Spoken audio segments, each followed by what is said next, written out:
He lived an ordinary life until he remembered he used to be the Demon King, the one who destroyed armies and terrorized the world. Any normal person would have panicked, but he simply shrugged and went on to level up. Seriously, nothing bothered him at all. Now he farms dungeons, leveling up his skills and combining his demonic power with martial arts. But what will happen if his power gets out of control? The story began in 21st century Seoul when a huge tower suddenly appeared out of nowhere, triggering the first cataclysm. Gates opened, monsters emerged, and the world plunged into chaos. However, humans capable of defeating monsters soon emerged. Hunters. Hunter unions and guilds formed a system, and just when everyone was breathing a sigh of relief, the second cataclysm occurred. A war broke out between the divine world of Elysium and the demon world of Pandemonium. The king of the demon world, Deimos, led hordes of demons and attacked Earth, but divine beings from Elysium emerged and opposed the demons. Earth became a battlefield. The end to this brutal war was brought by one who belonged neither to the fearless divine race nor to the cruel demon race, the savior of humanity, a hero. Even among the awakened, he possessed incredible power, thanks to which he was able to destroy the demon king and end the war. After that,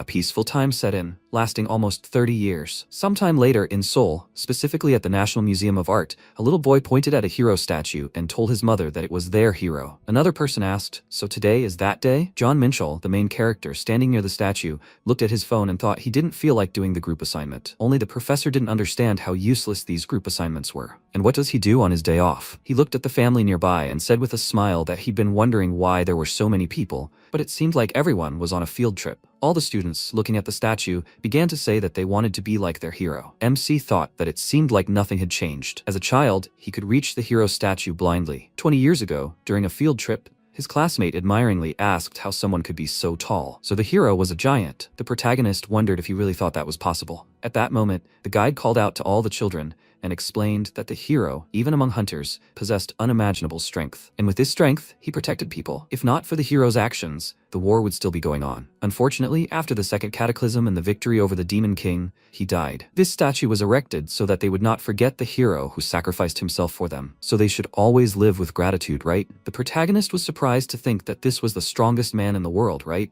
He wanted to be as strong as him. Suddenly, the students began asking the teacher if they could become hunters if they tried hard enough. How did one even become a hunter? Would they be accepted as hunters if they studied well? The teacher became nervous and couldn't give a clear answer. In the present, MC thought about the teacher's hesitation at that moment. At the time, he didn't understand why. Becoming an official hunter is very difficult. It requires skill and luck. They were too young to realize that it was practically impossible for them. It certainly shocked his young soul back then. Incidentally, the meeting was approaching. Suddenly, his classmates ran up to him, noticing how early he was. The protagonist said they'd made it at the last minute, and he was about to cross them off the list. After that, they lined up to gather material for the report. One of the girls remarked, "They say Minchall is known in the department for his strictness. Last semester, he mercilessly crossed out Junsok, and Yunmi burst into tears and caused a ruckus." Another student said that while he looked good, his soul was lost. The MC replied that he could actually hear everything. They should leave it at that. He looked at the enormous line and thought about how they were putting on display the hero's sword, so it was packed, even on a weekday. It had been a long time since the death of the hero who saved the world. To save the world, which had become a battlefield for the Demon King and divine beings, the hero, not sparing his own life, plunged his sword into the Demon King's very heart. And today was the first day the hero's sword, the divine sword Kalith, was on display for the public. A museum employee noted that the next visitors could enter. MC and his group entered, and he thought that this would certainly be more than enough for a report. Kalith's divine sword appeared before them. The protagonist wondered in surprise, is this the hero's sword? It seemed like something completely new. Suddenly, as he approached, the divine sword flew into the air. He wondered, perplexed, if he had imagined it, like the sword had moved or something. What was this? An event or a performance? The sword had just flown. Instantly, the divine blade pierced him. The hero himself appeared before him, wielding the sword. Suddenly, Minchall said in Deimos' voice that it was excellent. He was the Demon Lord. Who would have thought he'd meet such an outstanding warrior in such a remote dimension? His martial arts were commendable, and he wanted to hear his name. Horrified, MC wondered what that meant, that he was Deimos the Demon Lord? In response, the hero silently thrust the sword deeper. The Demon Lord chuckled and asked, does he even refuse to speak to him? Still, he should remain vigilant, for they would meet again. A moment later, Minchall fell to the floor, feeling as if his head was exploding. A short time later, he woke up to the sound of his classmates shouting for him. The protagonist sat up, perplexed. What had happened? Had he passed out? His head was pounding. One of the students asked if he was okay. He'd suddenly fainted. Should he call an ambulance? The protagonist pointed to the artifact and wondered why that sword had just risen and pierced him. They asked, confused, what he was talking about. He stared at the sword and then suddenly passed out. Had he fallen asleep standing up? Minchall, in shock, wondered if he'd imagined it all. But it was also real. When he saw the divine sword, strange images appeared in his head. 23 years ago, the Demon King came to Earth to destroy the world. He was the ruler of one of the 4 dimensions, Pandemonium, the Demon King, the commander-in-chief of Deimos. Why here? That's what they called him in his past life. After some time, the students handed in their reports, received good grades, and happily said he'd done a great job. Who would have thought they could get an A from that picky teacher? MC, looking very tired, replied that they were all doing well. A student asked if he was okay. He'd been like this ever since the museum trip. Is he sure he doesn't need to go to the hospital? He replied that there was nothing wrong. He just had a lot to think about. He would move on. At that moment, a friend called out to him and asked where he'd gone. What about the end of exam celebration? He's refusing a drink. Did something really happen? The protagonist walked away from them and thought that celebration or anything else was unimportant. His head was a complete mess right now. After all, he, an ordinary, humble guy, turned out to be the reincarnation of the Demon King. When Deimos invaded Earth, many people were injured and killed. He'd lived his whole life hating him with all his heart. But in the end, that bastard was him? There's no way he can get his old body back. And Minchiol didn't gain any special abilities, so why does he need these memories? Besides, he has another question. Why did he, being the Demon King, die in the first place? After all, his body on Earth was a substitute, so after death, his spirit should have returned to his real body. Besides, the hero, who was perfectly fine, died with him. No. What good are these thoughts? It's useless to waste time pondering something like that. He'd better think about what he can do now. The gap between Deimos and Minchiol begins with mana. For beings belonging to a higher dimension, feeling mana is easier than walking or breathing. Very few people, belonging to a lower dimension, are able to sense magical energy. Although he remembers the method, you need to breathe deeply and focus your consciousness. The protagonist did everything as directed. Suddenly, a system window appeared, notifying him that he had sensed mana and met the conditions. He began to wonder if he now needed to gradually remember how to use mana. More system windows appeared, indicating that the awakening was beginning and that he was entering the Akasha records. A search for a suitable awakened skill was being conducted in the Akasha Chronicles. A system status was added. Awakened Minchiol received a unique player ability. The MC, shocked, asked, "Is it that simple?" Afterwards, he sat down on a bench and thought about how his head was already in disarray from being the Demon King in his past life, and now he was awakened. Should he laugh or cry? A system window appeared, stating that player Minchiol could use the status window. The status window is his ability. Have him say status window out loud and check his stats. The protagonist said he understood everything. He just needed to check it. After he spoke the phrase, 2 status windows appeared, displaying his stats, S rank, and a limitation. The player's unique ability, information check, which can be applied to any object. His unique ability is that his karma is so powerful that it can overturn the laws of this world. By defeating monsters and gaining points, he can change those laws.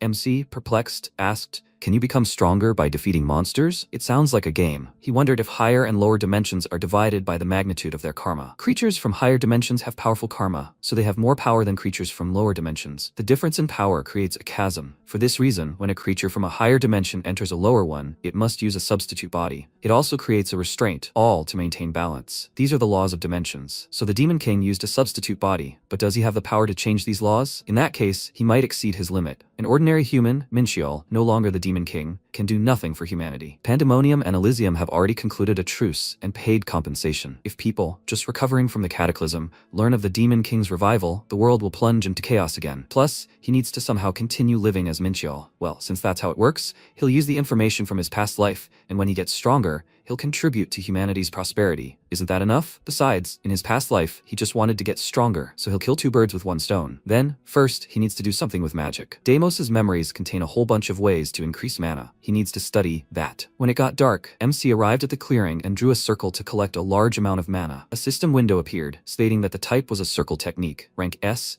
and 100% completion. He mused that this was a magic circle inherited by demon kings from generation to generation. It concentrated mana by gathering it from the surrounding environment. Currently, there was no driving force in this circle, so the circle was inactive. But what if he added a magic item? When the protagonist placed the magic item in the circle, runes instantly appeared, followed by a system window stating that an E-rank mana stone had been used to complete the mana magic circle. The mana magic circle detected an energy source, causing it to activate. Magic power increased by 450%, lasting 5 minutes. The protagonist assumed a mana absorption pose and mused that the mana concentration was so strong that it was visible to the naked eye. The perfect setting to begin pranayama. He needed to draw in natural mana through his breath and store it within himself. This is basic pranayama, which everyone knows. But what he must learn is breathing, which allows him to create a miniature cosmos in his mind by absorbing the energy of stars, demonics. Back when he was Deimos, he made a contract with a celestial demon and entered a dimension called Mirim. There, he learned an ancient spiritual technique, inaccessible to anyone except the great masters of demonic worship, the technique of the star system. Staying there for a long time, he was able to master and study various martial arts, eventually transforming them into a technique superior in power to the demonic combat system. He rose to the pinnacle of the demon world, precisely thanks to martial arts, so his choice is obvious. He fills it with a stream of stars. Instantly afterward, the magic circle literally glowed with magic. MC tensed up and thought that if he were distracted even for a second, his body would be torn apart by the power of the stars. Suddenly, an incredibly powerful stream of mana appeared around him. He wondered if he'd die or go mad if he stopped. A mere human's body couldn't contain the energy of the stars, but he'd been a demon king in his past life. He can handle any pain. After a while, a system window appeared, notifying him that the mana magic circle's duration had expired. The star system technique skill had reached 1 star. Under the influence of this technique, the body becomes stronger. Strength increased by 5, dexterity increased by 5, constitution increased by 4, stamina increased by 4, and magic increased by 20. Star system technique, type pranayama, rank EX, no limit. This is a magical pranayama of the highest dimension, creating a miniature cosmos within the mind. It transfers powerful waves from nebulae of light and darkness into the mind, which the user can use at their own discretion. The protagonist stretched and said his entire body was numb. Do the techniques he gains count as skills? Another system window appeared, notifying him that the powers of the light and dark nebulae were uniting. Opposing forces merged and gave birth to a new force. Magic is the power of the universe. Mana is the energy of the universe. He wondered, perplexed, what was this saying about the universe? After some time, MC returned home and, examining his stats, thought that this wasn't magic, but the power of the universe. He'd never heard of such a thing. The star system technique utilizes both the power of light and the power of darkness. But, since he was a demon in the past, he could only absorb the power of darkness? If the full star system technique allows him to absorb the power of 2 nebulae through breathing, then this time, he could definitely become the strongest in all dimensions. After some time, the protagonist came to the Hunter Registration Center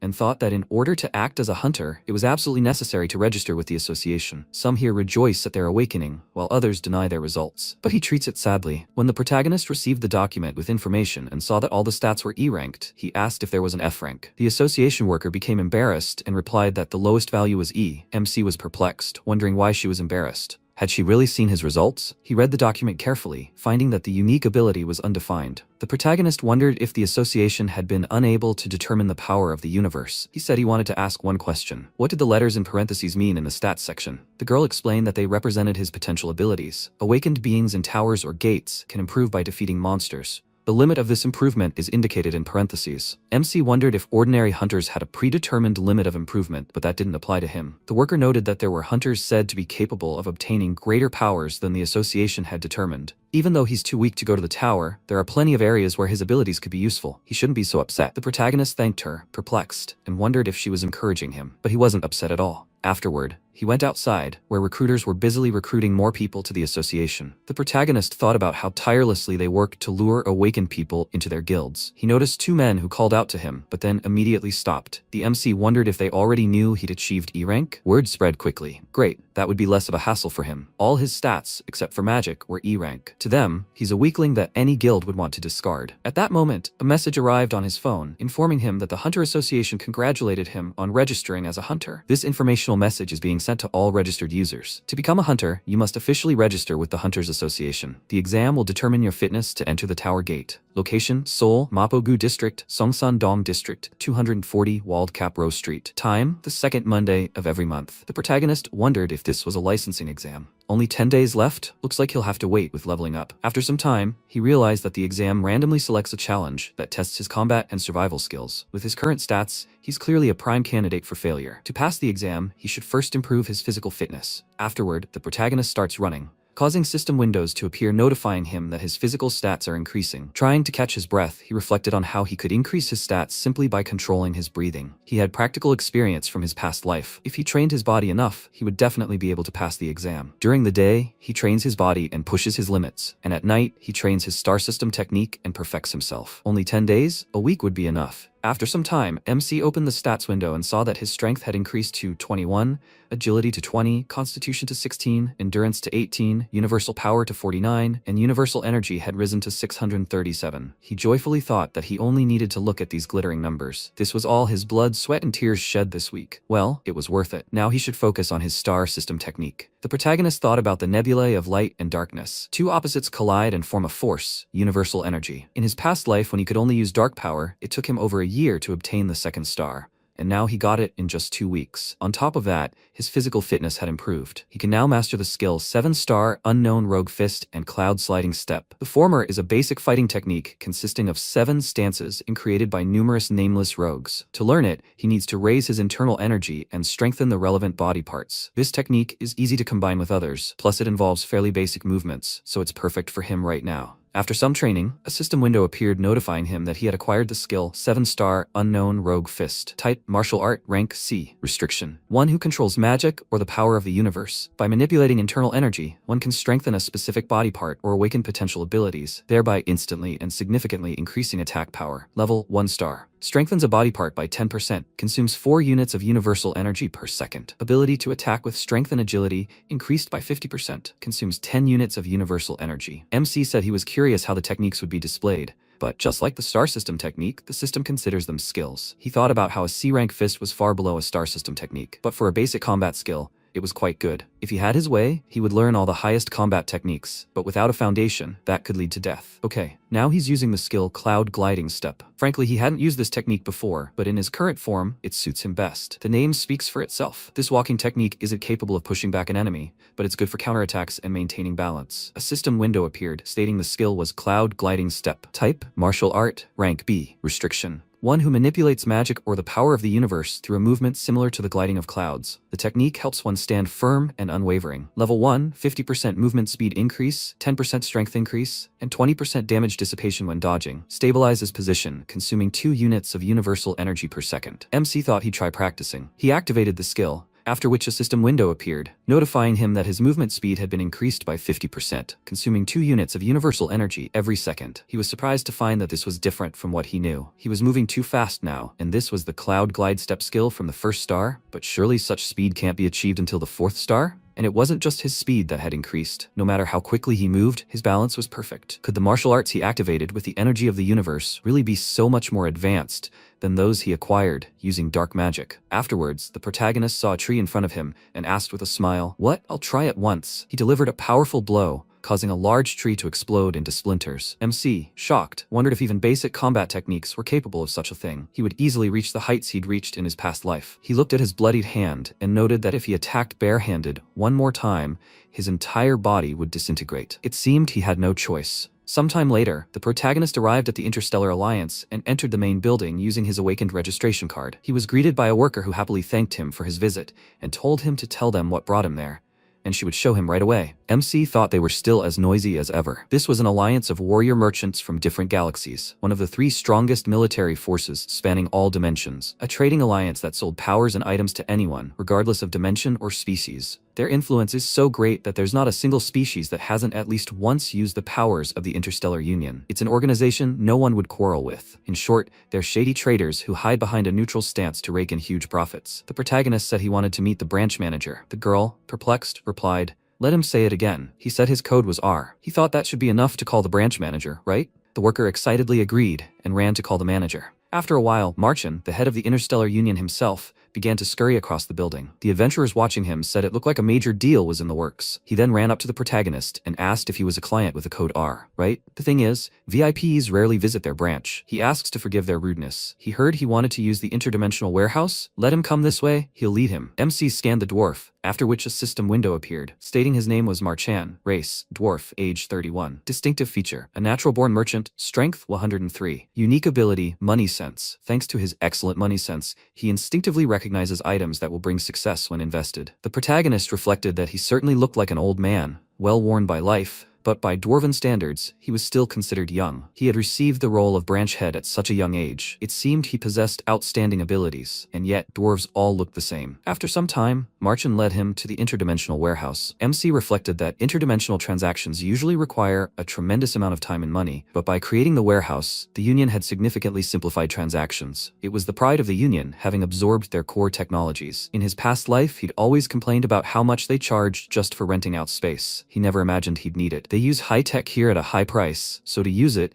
he needs to confirm the identity of a VIP, or leader of the Interstellar Union. There are only 24 such people known, and their identities are kept strictly confidential. In other words, even members of the Union won't be able to discover his true identity. MC placed his hand on the door, and a system window appeared, asking him to enter the magical fingerprint code R. He began to draw on the energy of the universe, causing the door to open. A system window appeared, notifying him that his identity had been confirmed. He entered a dimensional warehouse. One item was left for him. The protagonist thought it was dangerous. If he'd known he'd be reincarnated, he would have left more things here. Was it a stroke of luck that he couldn't take this object back to Earth, so he simply left it here for now? He picked up the magical object and considered it a seemingly ordinary stone, lying underfoot on the street. Let the black star awaken. A moment later, the small stone opened, revealing a magical artifact. A system window appeared, stating that the black star had found a new owner. Synchronization with the user has been completed. Due to the change of owner, the karma accumulated on the item is cancelled. Black star, rank, normal, type, weapon, durability, infinite. This is an all-powerful weapon, created from the essence of a dying star. It can recreate various legends and tales. The user can change the weapon's appearance at will. If the appearance is changed, the user's stats are adjusted to the unique ability. This artifact cannot be destroyed. This artifact is sealed. The protagonist thought that he knew it would be sealed. The black star is an artifact whose power is determined by the karma of its owner. Currently, its cultivation stage is lower than that of a demon,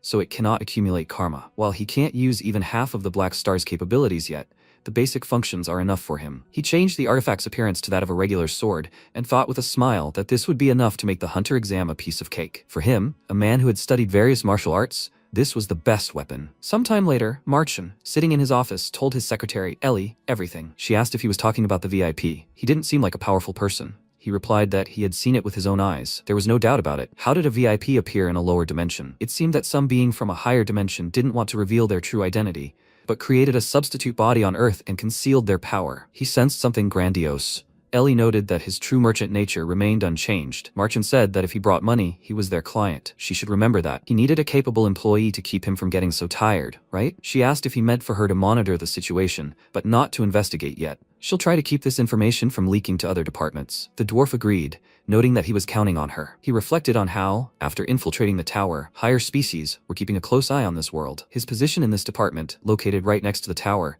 had been earned through tremendous effort, but it wasn't enough. With this client's help, he'd rise to an even higher position. Sometime later, the day of the hunter exam arrived. The protagonist arrived at the license testing center and said the building was large. An employee announced that they had arrived at the Hunter License Testing Center. Today was the 55th Hunter License exam. The protagonist took the exam ticket and wondered if they'd been told to stay in the waiting room until the appointed time. And where was he now? As soon as he entered the corridor, he was immediately surrounded by reporters who nervously ran to Shin Yumi and Yu Sen-woo, asking if they were really taking the Hunter License exam today. The MC was perplexed, wondering if these were celebrities. He overheard people talking about whether Yumi was Ambassador Vanheim's daughter. Rumor had it she could control spirits. And what had they heard about Sen-woo? He'd been accepted into the Hwarang Guild after a psychological and swordsmanship test, but Hwarang is ranked number 1 among all guilds. What were his stats? They were sure one of them would come out on top this time. Afterward, the center staff announced that the test would begin in 10 minutes. Each examinee could obtain a hunter's watch from informants. Afterward, they would be required to approach the entrance indicated on the watch. After a while, a crowd of adventurers entered the artificial jungle. The protagonist, perplexed, wondered if this wasn't a natural environment. Was this area man-made? The adventurers, perplexed, began to ask, why a jungle? How could they hold the test in such a place? The center employee announced that the disciplines tested in the 55th licensing test were now being announced. The exam discipline was survival. To pass, they must earn 100 points. More precise information was displayed on their hunter watches. Each examinee started with the same level of shield energy, which was depleted when taking damage. Once the shield energy was completely depleted, the examinee was automatically ejected from the exam area. The protagonist thought they had thought this through well. The center employee added that they had 3 ways to pass the exam: earn 50 points by killing 50 normal monsters, raid a boss marked on the map,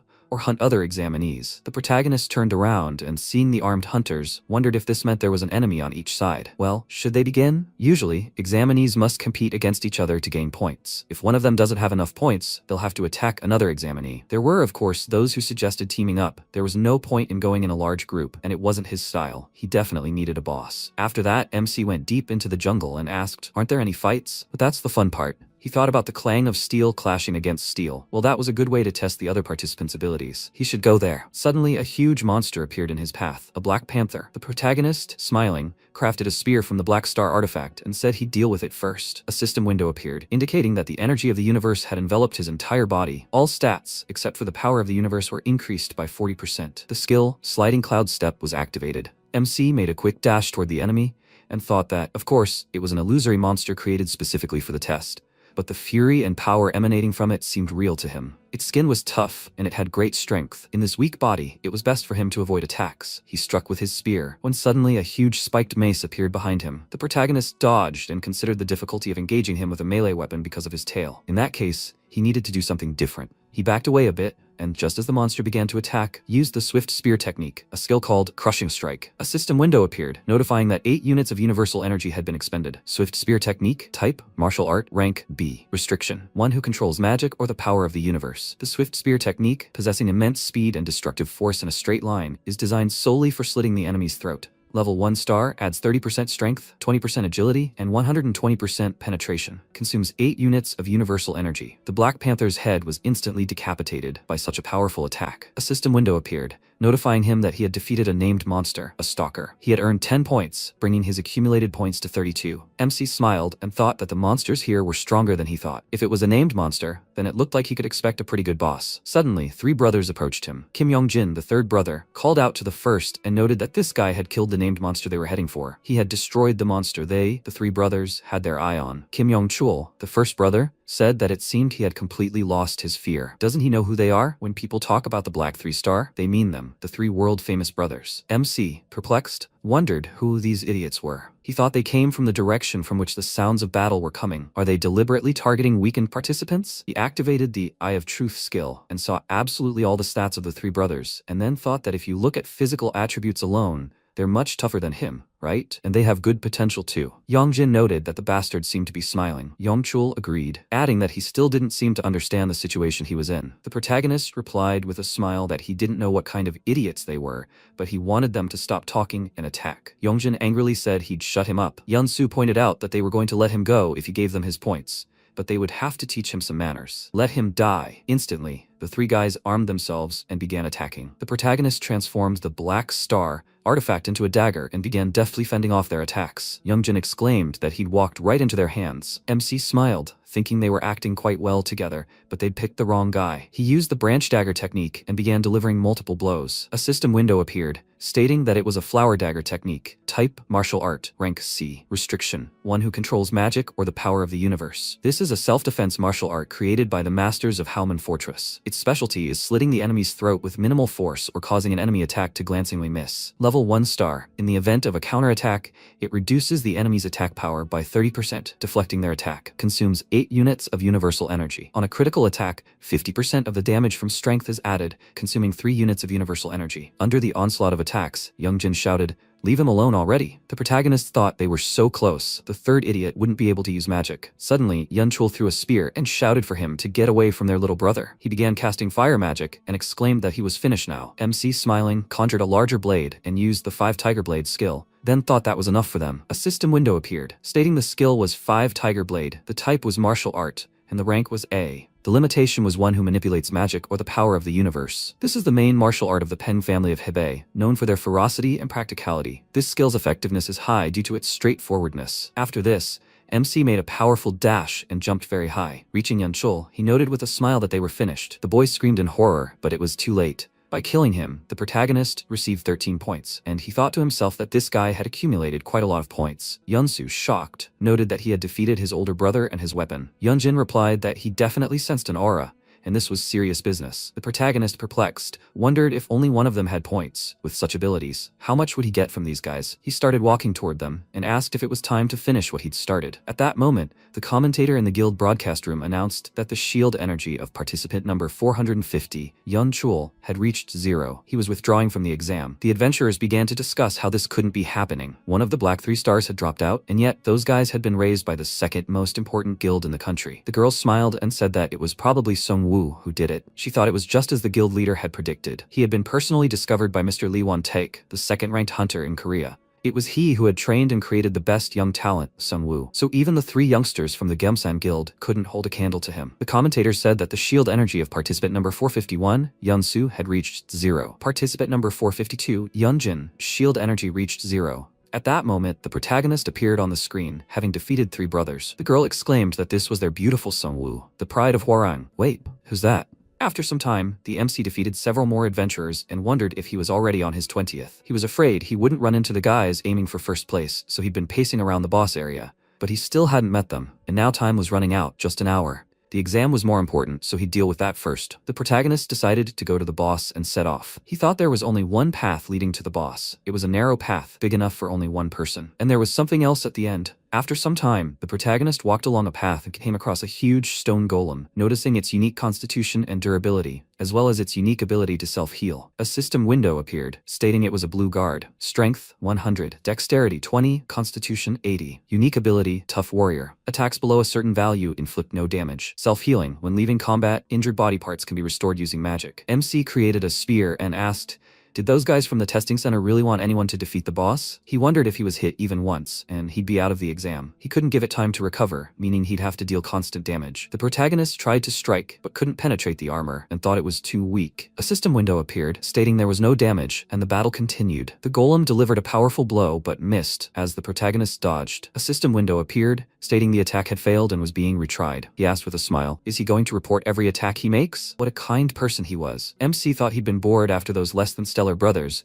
but now he could try fighting properly. There was no point in using the 5 Tiger Blade skill for now. This would be best. He dashed upward, and creating an axe from the artifact, used the mountain cleaving technique. The powerful blow caused a crack to appear in the golem's body. A system window appeared, stating the technique was mountain cleaving. Type, martial art. Rank, B+.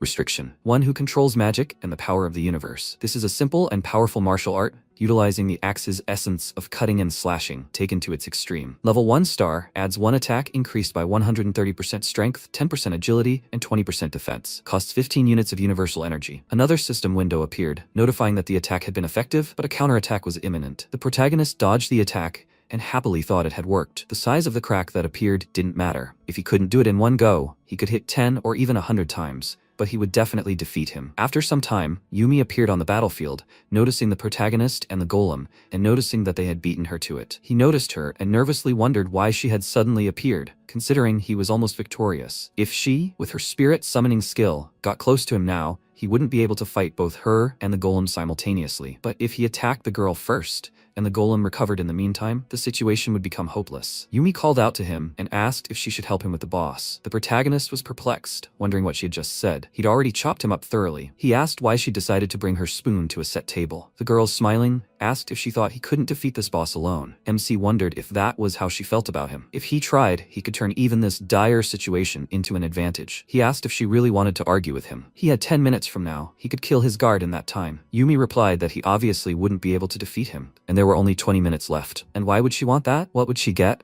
The protagonist replied that he would give her all his points, 172 to be exact. He grinned mischievously, thinking that he had more points than he could get for defeating the boss. If they split the points from defeating the boss, she'd get significantly less, making the deal a very attractive one. Yumi asked what if he won. The protagonist hesitated, but suddenly the golem began to recover. He nervously thought that while he was chatting with her, it had begun to recover. The MC quickly exclaimed, "Make her pay him for dinner sometime, and tell her to stop chatting." Yumi agreed and added that as soon as she saw him losing, she'd immediately intervene. He replied with a smile, "Let her do as she please, that won't happen." The girl asked, why is he speaking to her so informally? They met for the first time. The protagonist replied with a smile that if she wasn't happy, she could become informal too. 10 minutes later, the exam ended and the participants began to teleport to the main building. One of the organizers ran up to participant number 370 and exclaimed that he needed emergency help. Afterwards, he noticed the protagonist and said, "This one doesn't look good either. Let them get the potion." He sighed heavily and remarked that it had been difficult. His universal energy and stamina were at 0. MC thought, because the blue guard restored some of his life while they were chatting, he almost lost this bet. Yumi, standing behind him, thought she couldn't believe it.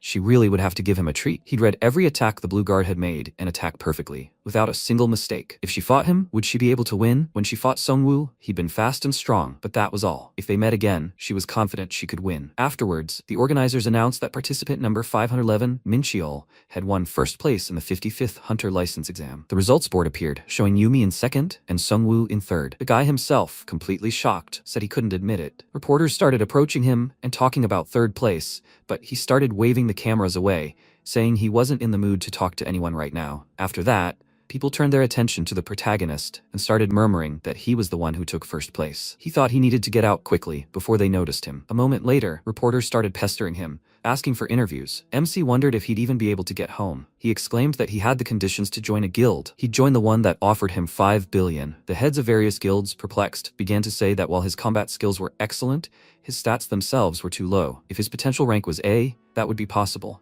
but why would anyone want a hunter with no potential for development? The protagonist, smiling, thought that it was a shame. He wasn't planning on joining anything. He'd go home then. Who would agree to give this brazen newcomer 5 billion? Suddenly, a voice from the crowd announced that he wanted to pay for the contract. The protagonist, shocked, wondered, is this serious? A guild was willing to pay an unknown newcomer 5 billion at once? What kind of lunatics were these? He needed to look this lunatic in the face. It was Marchin, who stepped into the center and waved at him. He wondered, completely baffled, who the hell was that short guy? After a while, the two of them arrived at the Interstellar Union headquarters. MC asked him what he was up to. He immediately said he didn't want to join any guild. Marchin, smiling, replied that he knew, but simply wanted to ensure his comfort. He would like to register him with the Interstellar Union as a freelance mercenary. According to the terms of the contract, they would work as equals. In other words, the Union would not interfere with his activities at all. They would provide him with a gate and hire a support team. They were also willing to buy all his items obtained during the cleanup at the highest price. The protagonist reflected that the contract itself was certainly no problem, but the conditions were too good. He noted that he didn't remember the Interstellar Union ever doing charity work. The protagonist reflected that nothing in this world comes for free. That was the main rule of the Interstellar Union, and they decided to help him for free? Only a fool would believe that. He placed the contract on the table and said that it seemed like he had just wasted his time. Marchin called out to him and noted that all they wanted was his trust. MC smiled,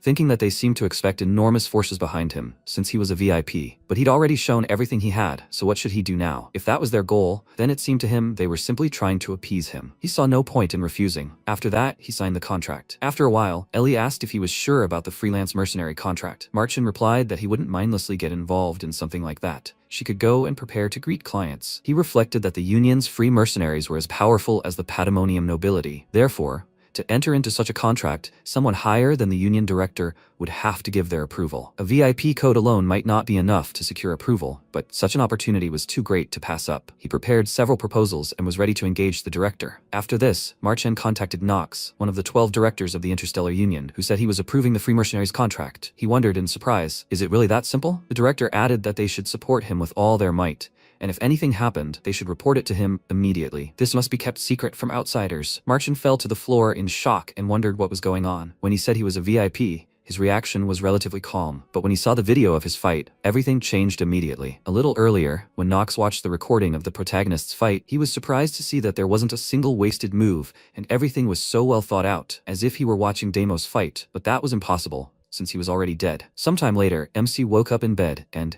picking up his phone, asked what time it was, and why hadn't the alarm gone off. Suddenly, there was a knock at the door. He asked who it was. Ellie answered and introduced herself. The protagonist said that a beautiful woman had come to his lair. They could have just called. He wondered if it was the shorty's secretary. The girl replied that she thought it would be better to talk in person. She had sent him a message. The protagonist apologized and explained that he hadn't seen the message. Ellie pointed out that in such a mess, he might not have noticed. She understood. He wondered if the phone had been ringing all the time, which was why he hadn't seen it. How did they even get his number? MC wondered if she had come to discuss something. Let her enter the apartment. Ellie, looking around, asked if he was trying to emulate the life of an ordinary person. He was too modest. He replied that they had probably already investigated and knew why he lived like that. The girls said of course not. They hadn't done anything to displease him. The protagonist started cleaning and asked why they had shown up yesterday. She explained that he had shown his hunter's ID when entering the Union, so they had decided he would soon take the exam. He thought that was a good thing. They really were trying not to intrude on his privacy. Well, that only played into his hands. After that, Ellie handed him a bank card with a phone number and said that now they would get to the point. It was a working phone, as well as a card with the agreed upon amount on it. MC was surprised to think that it contained the entire contract amount. He had asked for so much. Seeing the balance, he was shocked to think that he had almost 5 billion. The girl noted that they had to deduct tax from the original amount. The protagonist asked, shocked,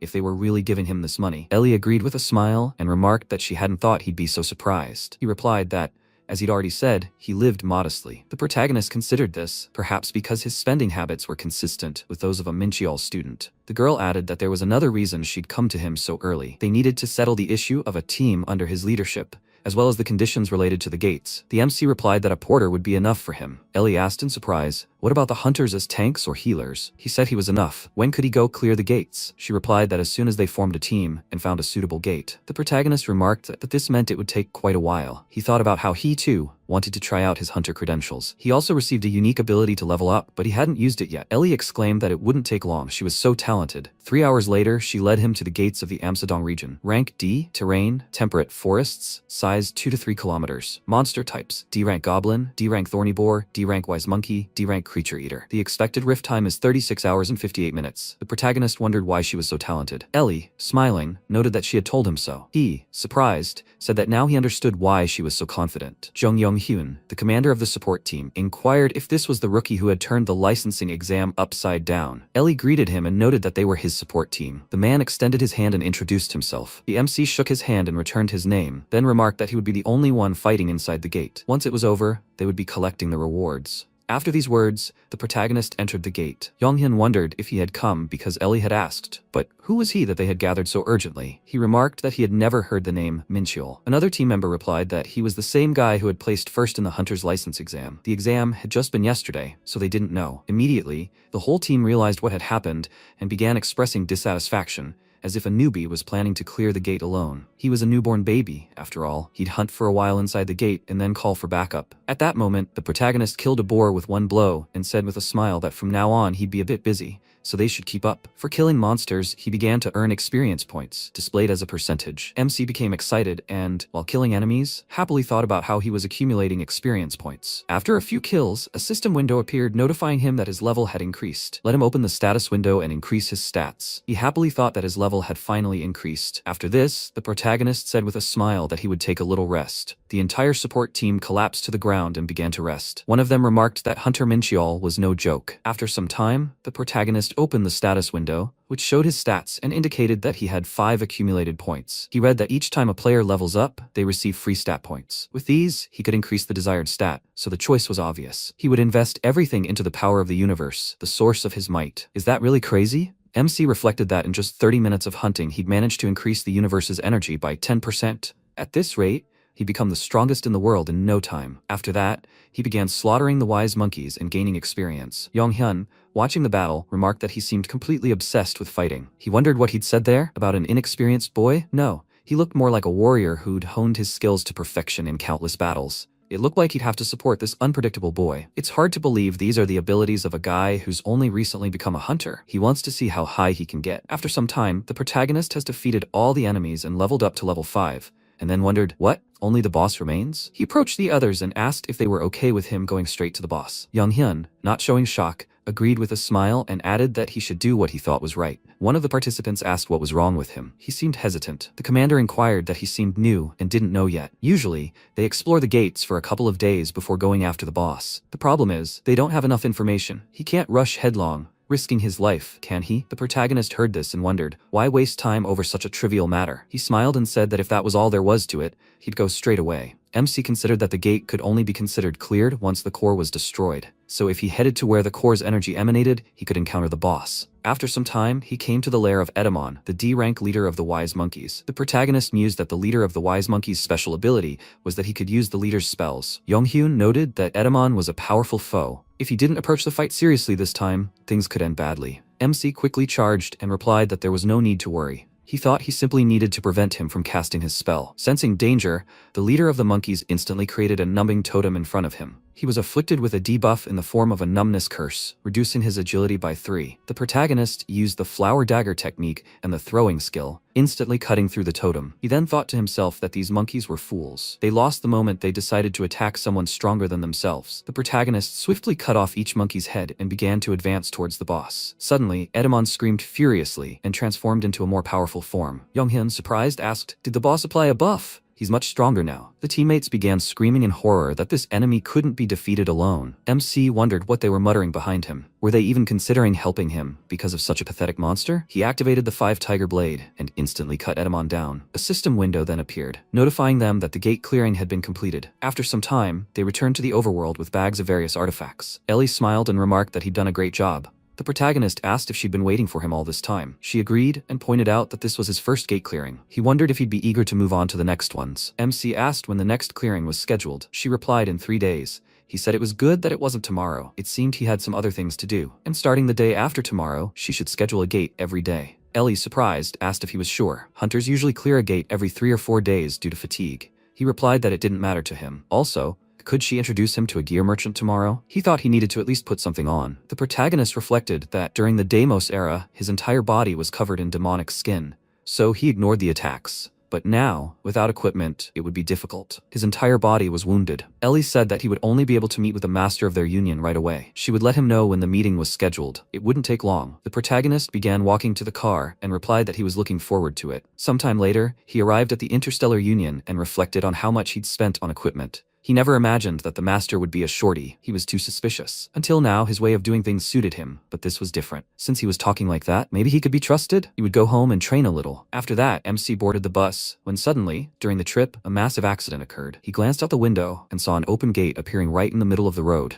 He then wondered in amazement, was this a gate in the very center of Seoul? And black too? His gate from yesterday had been blue. Instantly, huge werewolves began to emerge from the rift. Everyone ran in terror, screaming that a monster had emerged from the gate and that they had to run. At the very epicenter of the chaos, a little girl lost her way looking for her mother. Suddenly, a werewolf with a crossbow approached her, claiming it was his food. At the very last moment, the protagonist arrived, grabbed the girl, and asked what he was drooling about. He then swiftly threw a spear at the monster and remarked that even martial arts were a waste of time against it. He should just let it die and give it his experience points. A system window appeared, notifying that 2.5% of the experience had been earned. The MC wondered if his level was low, and so the points were low. Suddenly, another system window appeared, stating that universal energy had been detected in the defeated enemy. He could absorb this energy. The protagonist immediately became excited and wondered, can he absorb this? After some time, association warriors arrived at the gate and began fighting the werewolves. Omi-jin, a D-rank hunter, said there were too many of them, and her mana was already at its limit. Jung Min-soo, a D-rank hunter, told her that his shield was running low. These monsters were a different color from those emerging from the E-rank gates. They seemed unusual. Suddenly, they saw the protagonist gracefully fly at the monster with a spear, shouting, "This is free energy." He began deftly dodging all attacks and destroying each werewolf. Minsu, in shock, asked, "Who is he?" A system window appeared, notifying that the star system's equipment readiness had reached 1.5%. Universal power increased by 0.3. MC asked with a smile, "Why are they standing there? Let them help the wounded.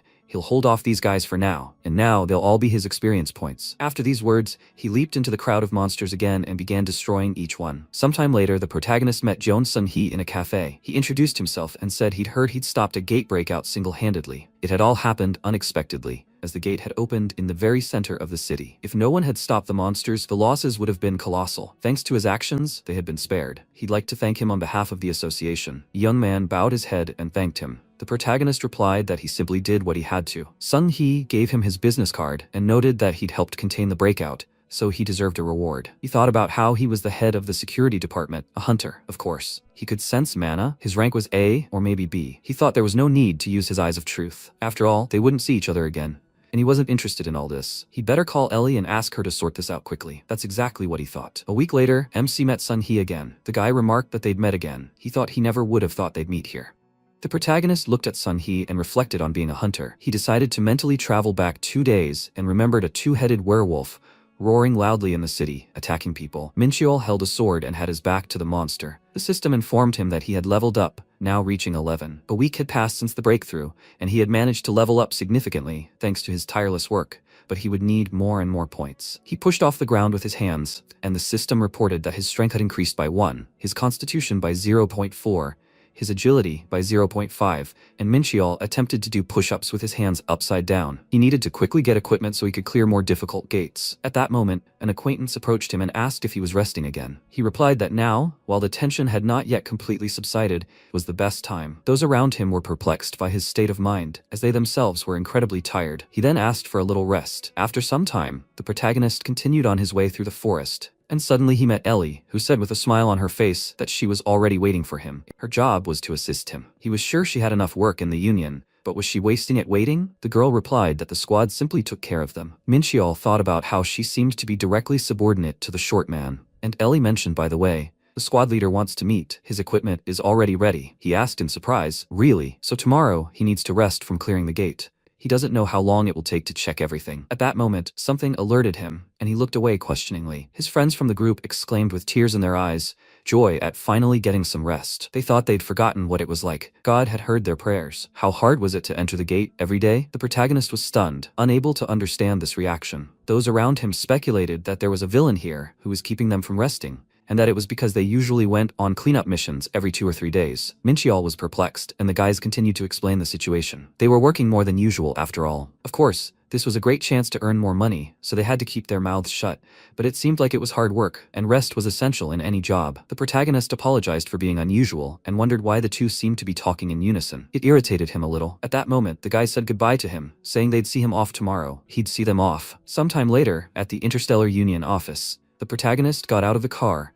and journalists ran toward him, surprised by his appearance. Minchol was upset that reporters had gathered again and surrounded him, asking questions. They demanded he say a few words, since people said he was the one who made the greatest contribution during the gate breakout. What agreement had he made with the Interstellar Union? Minchol didn't know what to say and tried to speak for a while, when he suddenly apologized and said he wanted to go. He walked past the reporters, who turned to look at him in confusion, not expecting such a reaction. At that moment, Ellie didn't know how to react and thought about how stubborn he was. At that moment, Minchol had already entered the room and said he almost got into trouble again. He was met by the girl and the leader. He ran toward him with such speed that the leader was overjoyed at what he saw. He reported that he had prepared everything perfectly, and Minchol asked again, "Is that so?" He wanted to check it out. Marchand said with a smile that he should like it, and pressed the button on the remote. At that moment, the equipment appeared before him. The system announced the Talos promise. Rank: Rare, Armor, Durability 250 out of 250, Physical Defense level 20, Fire Resistance level 7, Heavy Armor skill ability. Also included was the Talos Faith item. Rank: Rare, Pants, Durability 210, Physical Defense level 13, Wind Resistance level 15, Agility increased by 7%, and constant use of Wind Path. He didn't particularly trust the leader, so he had low expectations. At that moment, he also saw the Sylph's tier. Rank: Rare, Earring type, Durability 50,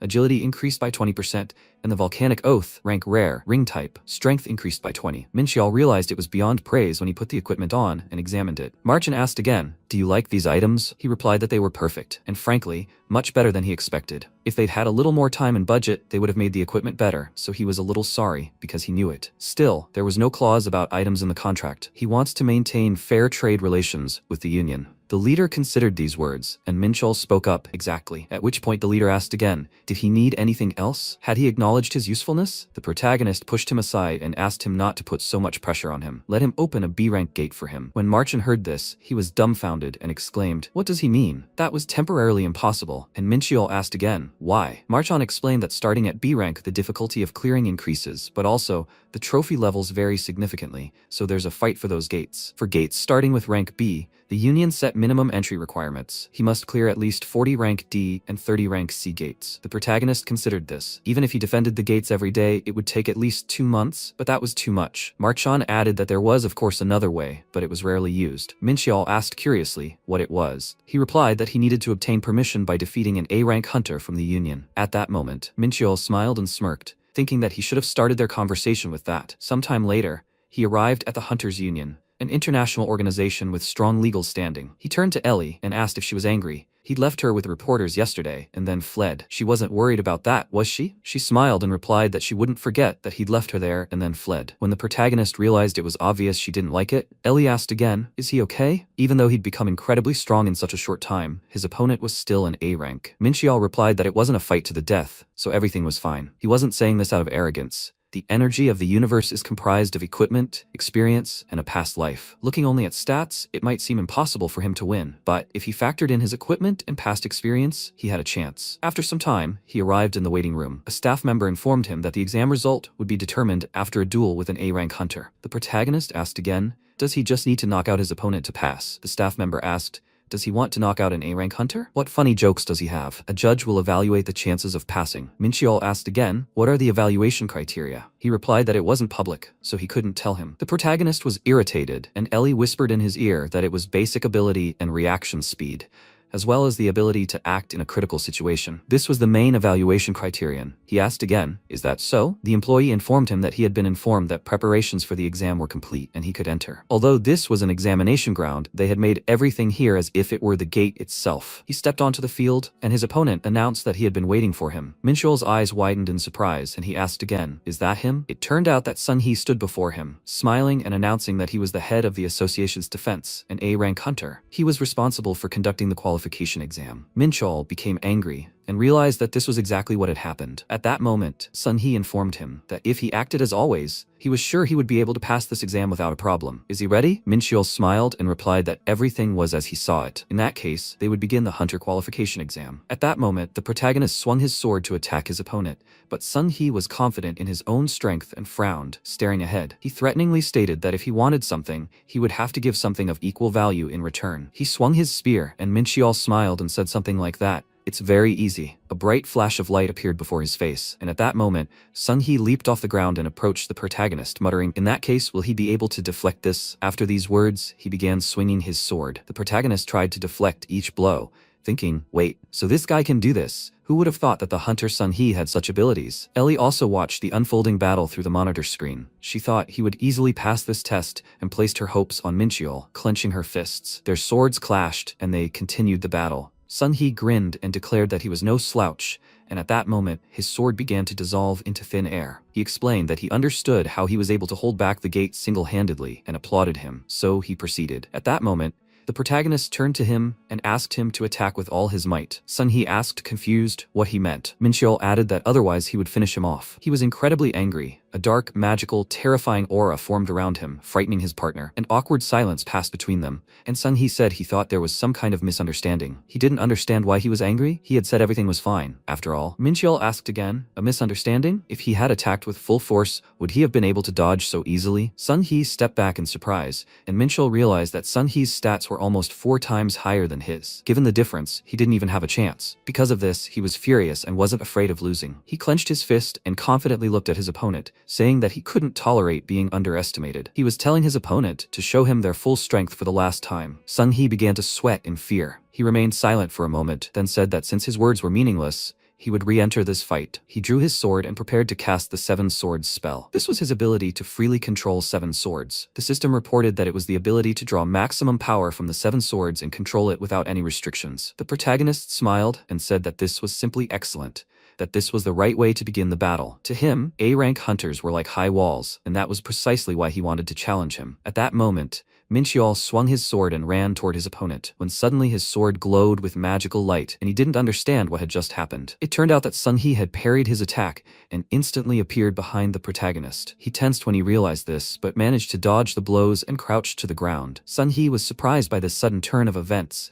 and the protagonist turned to face him. At that moment, a glowing sword was visible from Sun Hee's jacket, and Mincheol realized he thought he'd been mistaken, but he'd simply intended it to expose the hidden 4th sword. The fact that such a small sword could contain so much power speaks volumes about Sun Hee's strength as a hunter. But why, with such an ability, could he only control swords? Their battle continued, and they repelled each other's attacks with incredible speed. Sun Hee smiled and remarked that he'd surprised him many times over the past few weeks. Mincheol replied that that was okay. Their battle was moving too quickly, and he didn't think he could last long. At that moment, he grew angry and tried to swing, but was suddenly stunned by what he saw, and Sun Hee pounced on him with a new attack, causing a bright light to spread throughout the area. Several swords clashed, and Mincheol realized he was finally starting to take him seriously. Although he didn't think their power was that different, if he held out long enough, he was bound to make a mistake. Sun Hee urged him to remain vigilant and looked him in the eye confidently. At that moment, a green-tinted magical sword appeared behind him, causing him to tense up and realize his situation. He couldn't dodge it. He continued to stand in one place and was struck by this attack right in the chest, causing him to fall right into the stone wall, shattering it into pieces. He lay silent for a while, unable to rise as the dust cleared around him. Sun Hee came closer to check if everything was all right and asked, "Are they finally finished?" The protagonist stood up, and Sun Hee was surprised by what was happening. His mouth dropped open in shock, realizing that it could have easily taken his arm. Is he all right after such a blow? Did he intentionally cause an explosion to escape the situation? Sun Hee didn't understand who he was and continued to stare at the protagonist in surprise. Mincheol was in incredible pain and was covered in blood and bruises, but the idea of covering himself with an explosion was a good one. Although if not for the armor skill, he would have definitely broken something. He managed to activate the armor skill, Heavy Armor, which is a type of magic with limitations and promises of Talos. Armor skills consume mana to enhance physical defense. Surprisingly, everything went as he planned, but it is very difficult, and now the difference between their stats is colossal. The protagonist realized, closing his eyes, that he needed to concentrate, and at that moment, magical rays of light appeared around him. The system reported that he had received the 7-star demonic sword, and at that moment, he opened his eyes in shock. A dark magical aura continued to spread around his body, and Sun Hee realized that this was very bad and he apologized. He can't use 100% of his power because he didn't bring all his swords. Mincheol responded with a grin,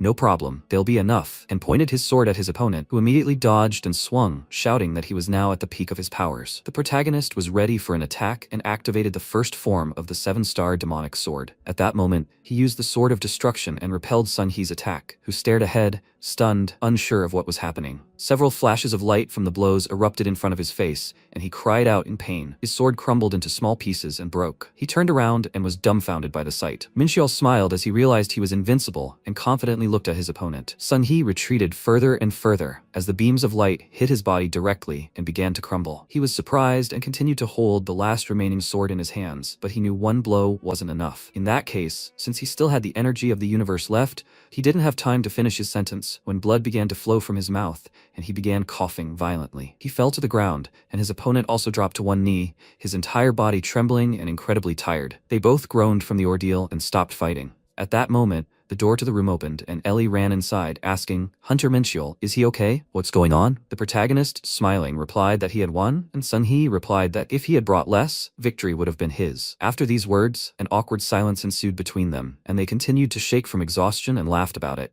Ellie didn't understand what was happening, and Minxiol asked again, "So what's the result?" Sun Hee smiled back and informed him that, of course, he had passed the exam. A new day dawned sometime later, and the sun rose brightly. The protagonist was training on the roof of a skyscraper. 3 days had passed since the exam. He abruptly pulled out his fist and swung his legs and arms to maintain his dexterity. After examining his body, he assumed he had recovered from the injuries he sustained back then, and now he could enter the B-rank gate. This gate was located in the tundra, 4 to 5 kilometers in size, with Yeti monsters, a snow golem, an ice troll, and a snow fairy, and the time until breakthrough was 25 hours and 17 minutes. Ellie wondered if he would really be okay. Was he really planning to go there in this condition? He should have been treated, but he was still climbing, without even passing the inspection. And most importantly, where was he going? This was a B-rank gate. The protagonist put on a warm jacket and replied, "Didn't he say so? It would be far better for him not to receive any treatment, because the ancient heavenly art transforms the body." His strength and agility had increased, and he had become stronger due to the repeated injuries and recuperations. He had, of course, had to postpone the raid, but his hands began to itch as soon as his condition improved. After some time, a portal appeared before him, and he entered the gate. It was incredibly cold. According to his team, it was colder here than anywhere else. He was accompanied by many people, discussing among themselves and shivering profusely. Was the protagonist really not frozen at all? Minxiol replied that the wind here wasn't strong. He'd even say it was refreshing. This was because he was resilient to low temperatures thanks to the energy of the universe, and he even wanted to take off his jacket because it seemed completely pointless. They told him there was no need to do that as it would definitely only get colder. At that point, Minxiol stopped and asked, "Gentlemen, does anyone want to help him?" They replied that it would be a good idea to set up a simple camp, as if they got cold, their performance would decrease. Minxiol smiled and asked them to do that in that case, while he went and looked around. They asked him not to overdo it, and he tried to make his way through the huge piles of snow. In his opinion, the gate inside was larger than he thought, and he'd already walked far enough, but why hadn't he encountered a single monster yet? Immediately after these words, a huge monster jumped out from under the snow and began growling loudly at him. The protagonist became frightened and turned around in bewilderment while the monster continued to growl at him. It was a Yeti, with 120 strength and agility, 110 constitution, 90 stamina, and unique abilities such as Blessing of Cold and Camouflage. He smiled and spoke, wondering where they were. At that moment, the monster suddenly leaped high into the air, and the protagonist wondered if it could really hide at such a size. How ridiculous. The monster appeared behind him, and he spun around, tensing and preparing for battle. He drew a bright magic arrow and deflected the attack. He was a little nervous as they were in a high-ranking gate, but it didn't seem like too much of a challenge, so he used the 5 tigers technique and split the monster in 2. In his opinion, it was much easier than he thought, and he destroyed the enemy with ease. Afterwards, he went deeper into the forest, and the system reported that he had received 2 and 7% experience. Although he thought he'd get about 0.5% for this, Minxiol considered that they weren't different, but the experience was given 10 times more. He hadn't miscalculated by deciding to enter the gate at a higher rank, as he would have to thank Marchan for his hard work. Sometime later, Sun Hee found himself in the Hunters Association and went to the director, submitting a resignation letter. He asked, in confusion, what was he doing? Sun Hee asked for forgiveness and bowed. He had just turned him from a reckless man who wanted to save people into a decent person, and now he wanted to just resign? They'd worked together for 10 years, and he wanted to hear a convincing reason for his decision. Sun Hee replied that it was a long story, but a few days ago, during the exam, he'd met the hunter Minxiol. The director asked again, "He's talking about the guy who solved the gate breach problem?" Sun Hee replied, "Yes, Minxiol. according to the initial assessment, is ranked E. But he dealt with the rift that had arisen single-handedly, and despite this, he was convinced he was weaker than him. After defeating him in combat, he proved himself unnecessarily alone. Minchul taught the overconfident one a lesson and reminded him of the hunter's path. 3 days after the exam ended, Sun He shook the protagonist's hand and told him he had underestimated him. Minchul replied that everything was fine, and Sun He chuckled and said he had learned a lot in this fight. He plans to become even stronger, right? Minchul confidently replied, "Of course," and Sun He replied that he would definitely catch up soon. Minchul urged him to work hard, though he wondered inwardly what he was trying to catch up to. Every hunter has a limit, and once they reach it, they can no longer improve through conventional means, but for him, there is no limit. At that moment, Sun He told the department head that he wanted to become stronger, or rather, that he had to become stronger, and that was why he was going to enter the tower. The director, looking at his face, thought that it was clear from his eyes that he had gone crazy. A huge structure appeared during the first cataclysm. By passing the tower's test, a person can become stronger, but to do so, he would have to risk his life. Sun He was a hunter who had almost reached his limit. There was no need for him to go through all this trouble. The director grabbed his head and tore up his application. Sun He didn't understand what had happened, and the director replied that he would pretend he hadn't seen the letter. He should go on vacation now, rest properly, and then return with renewed vigor. He threw away his application, and Sun He frowned, then said that he would return from vacation and visit him, and bowed. The director replied that he must remember to bring a gift, and Sun He shouted, "Yes." But at that moment, Sun He was thinking that he was probably tirelessly advancing on the hunter's path right now, and he wasn't about to stand still. When the raid on the Rank B gate happened, day 3, the time until the breakthrough was 40 hours and 30 minutes. If he didn't kill the boss, monsters would continue to spawn, and as long as there weren't too many of them, the breakthrough wouldn't happen, so this was the best hunting spot. The system reported that he had received several times more experience for defeating all opponents. Thanks to this, he reached level 15 when he split the last one in 2. The system reported that the power within him had awakened to search for soul traces, and he was surprised by such a notification. He unleashed the skills Charm Power and Hellfire Power. He didn't understand what they were. At that moment, Youngyan approached them and asked what had happened to him. He replied, "Nothing." He suggested they just rest a little. The power of sin. In the depths of the Pandemonium dimension, there is an old castle known as the Hall of Sins, and there's a group of beings known as the 72. The Hall of Sins grants power, and the nobles who sit on the throne possess immense, almost infinite strength. This is called the authority of sin. That was his past life. Now he's an ordinary human, not a demon, so he shouldn't have access to this power, right? Both of these powers were never his. The authority of Hellfire is the power of the demon Grangio, the ability to control hellfire that can burn everything around him. He was the former owner of Hell Swim, a rank 11 demon, the former owner of rank 55 demoness Seraphine's Charm. The authority of Charm is the power of Seraphine's Boundary, the ability to bewitch anyone and deprive them of the ability to think clearly. In the end, he killed them both. So, does that mean he can gain the abilities of those he killed in his past life? Does he have to choose between the two? In that case, he won't even have to think about it here. He smiled and asked again, where will he use Charm? At that moment, the system informed him that he had chosen the power of Hellish Floating and that it would be assimilated with his soul, allowing him to contain both the flower and dark energy. The power of Hellish Floating transformed into a spark of the abyss, and a dark red aura appeared in his chest. He asked in surprise, "What is this?" At that moment, he smiled, clutched his chest, and asked again, "Is this really another transformation?" He wanted to try out his new skill right now. How convenient that there was a group of monsters nearby, which was just getting closer and closer. He called them with his hand and, grinning, urged them to attack. The Yetis looked at him terrifyingly, and he was dumbfounded. Minchial decided to test his new powers. His familiar world had recently shattered. He had been reborn in a human body, and it had received the rare power of sin. When the monsters attacked him, he used Hellfire, which consumed 150 mana. He simply waved his hand, and the system reported that it was creating flames of light, darkness, and chaos from the Graben, their shape and appearance changing depending on the user's desire. He was surprised that he knew Hellfire, but what was Illumination? He was surprised by this skill and used it to destroy a monster, which screamed incredibly loudly when attacked. The demon Grangio's power greatly influenced his attack. The flames will burn the target as long as the caster has mana, so it was the same as he remembered. A moment later, the Yeti transformed into a terrifying skeleton, and the surrounding monsters were stunned with horror. It sounded like some kind of divine power. The other monsters rushed to attack, and Minchal thought he'd have to take advantage of this and find out. When he used this magic, his hand glowed with a yellow magical light. He, a former demon, would use divine power and was now using the Illumination skill. When he combined the Illumination skill with the Abyssal Spark, a bright yellow magic appeared in front of him and spread everywhere. Divine power is intended to banish evil, as it cannot attack directly. However, it can be used as a buff, increasing physical ability. He continued to fight the attacking monsters, and moments later, it was destroyed with the same ease as before. It was definitely effective, but perhaps because he'd been a demon in his past life, goosebumps ran all over his body. Suddenly, he froze, his mouth hanging open in surprise. realizing it was all from that archangel. He'd killed him in his past life, and so he gains the abilities of everyone he'd killed, regardless of race. That was cheating. Martial arts are mostly focused on close combat, so he thought raids would be a piece of cake. But suddenly, he gained a ranged skill called Blessing. He continued to stand there, pondering the situation. After he'd hunted to his heart's content, he decided it was time to visit the boss and close the gate. He looked at the tall mountain opposite him.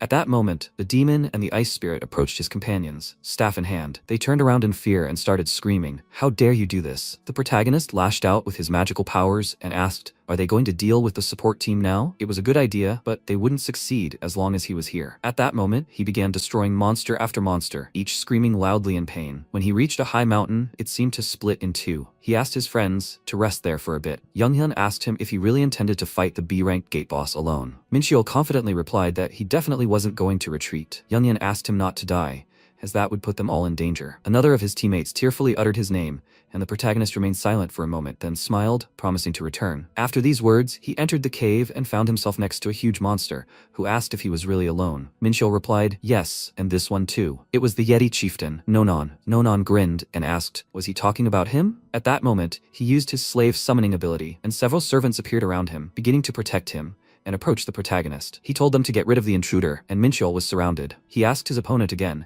did he really summon some idiots just to stay down? In that case, he would make him rise and regret it. He smiled and cast a sliding cloud spell, causing the monsters to turn around and wonder what was happening. Mincheol then used his mountain-splitting technique and destroyed his first opponent, his blood spilling everywhere. He watched the battle in amazement, still hopeful. His monsters were dying one after another, when suddenly one of them released magical power from its mouth. Mincheol used hellfire to create a magical barrier around himself, preventing the enemy's magic from penetrating. When their magical powers collided, a bright explosion thundered, and a moment later, everything became quiet. The protagonist easily defeated this opponent, striking the monster in the forehead with his axe. After a while, all the monsters were bloodied and destroyed. He became very angry and called him a freak, then suddenly tried to gradually rise from his seat. Mincheol asked again, did he finally want to join them? Nonon replied that he was short and would kill him personally. At that moment, he leaped high above the protagonist who tried to dodge. Nonon landed, and Mincheol jumped above him and, climbing onto his back, shouted, "Is he attacking him so thoughtlessly?" The monster didn't expect such a sudden turn of events, and at that moment Mincheol was thrown to the side,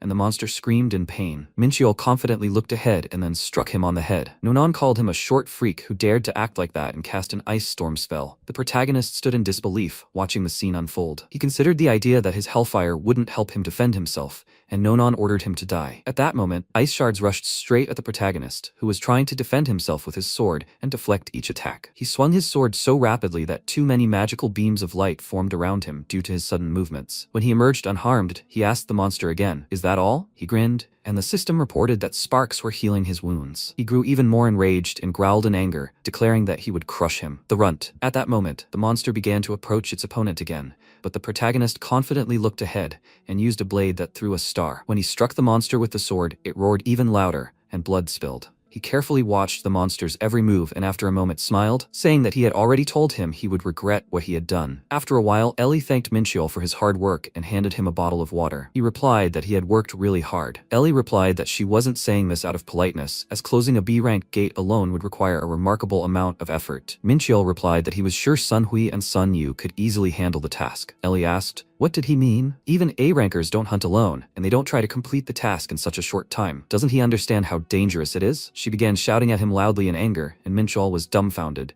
He couldn't tell if she was worried about him or just angry. After that, Ellie looked at him, stunned, and asked again, what did he mean? Worried? What was he even talking about? She continued, embarrassed, saying she simply meant that the Hunters Association would be in big trouble, and if anything happened to him, it would be her fault, among other things, so she wasn't personally interested in him. At that moment, Younghyun joined their conversation and apologized for interrupting. Ellie turned to him, pretending nothing had happened, and asked, "Leader, what brought him here?" She had become flustered without realizing it. While Mincheol drank water in confusion, Younghyun asked if they could take a look at this. It had fallen from the corpse of the monster boss. He was holding a magic crystal, and Ellie asked what it was. The protagonist was also surprised, and Younghyun said he didn't know, as he had never seen such a crystal before, and couldn't analyze it. Mincheol smiled and considered that it might look like a useless crystal, but it was actually a fragment of a -1 key out of 5. Legendary rank, mixed appearance, durable, a fragment of a key that unlocks access to the Drenko trial, a hidden stage located on the 5th floor of the trial tower. This item is connected to the tower. Mincheol stood up and asked if he wouldn't mind if he took it, would he? Ellie replied that she didn't mind. After all, he had priority. Younghyun asked if he knew anything about it,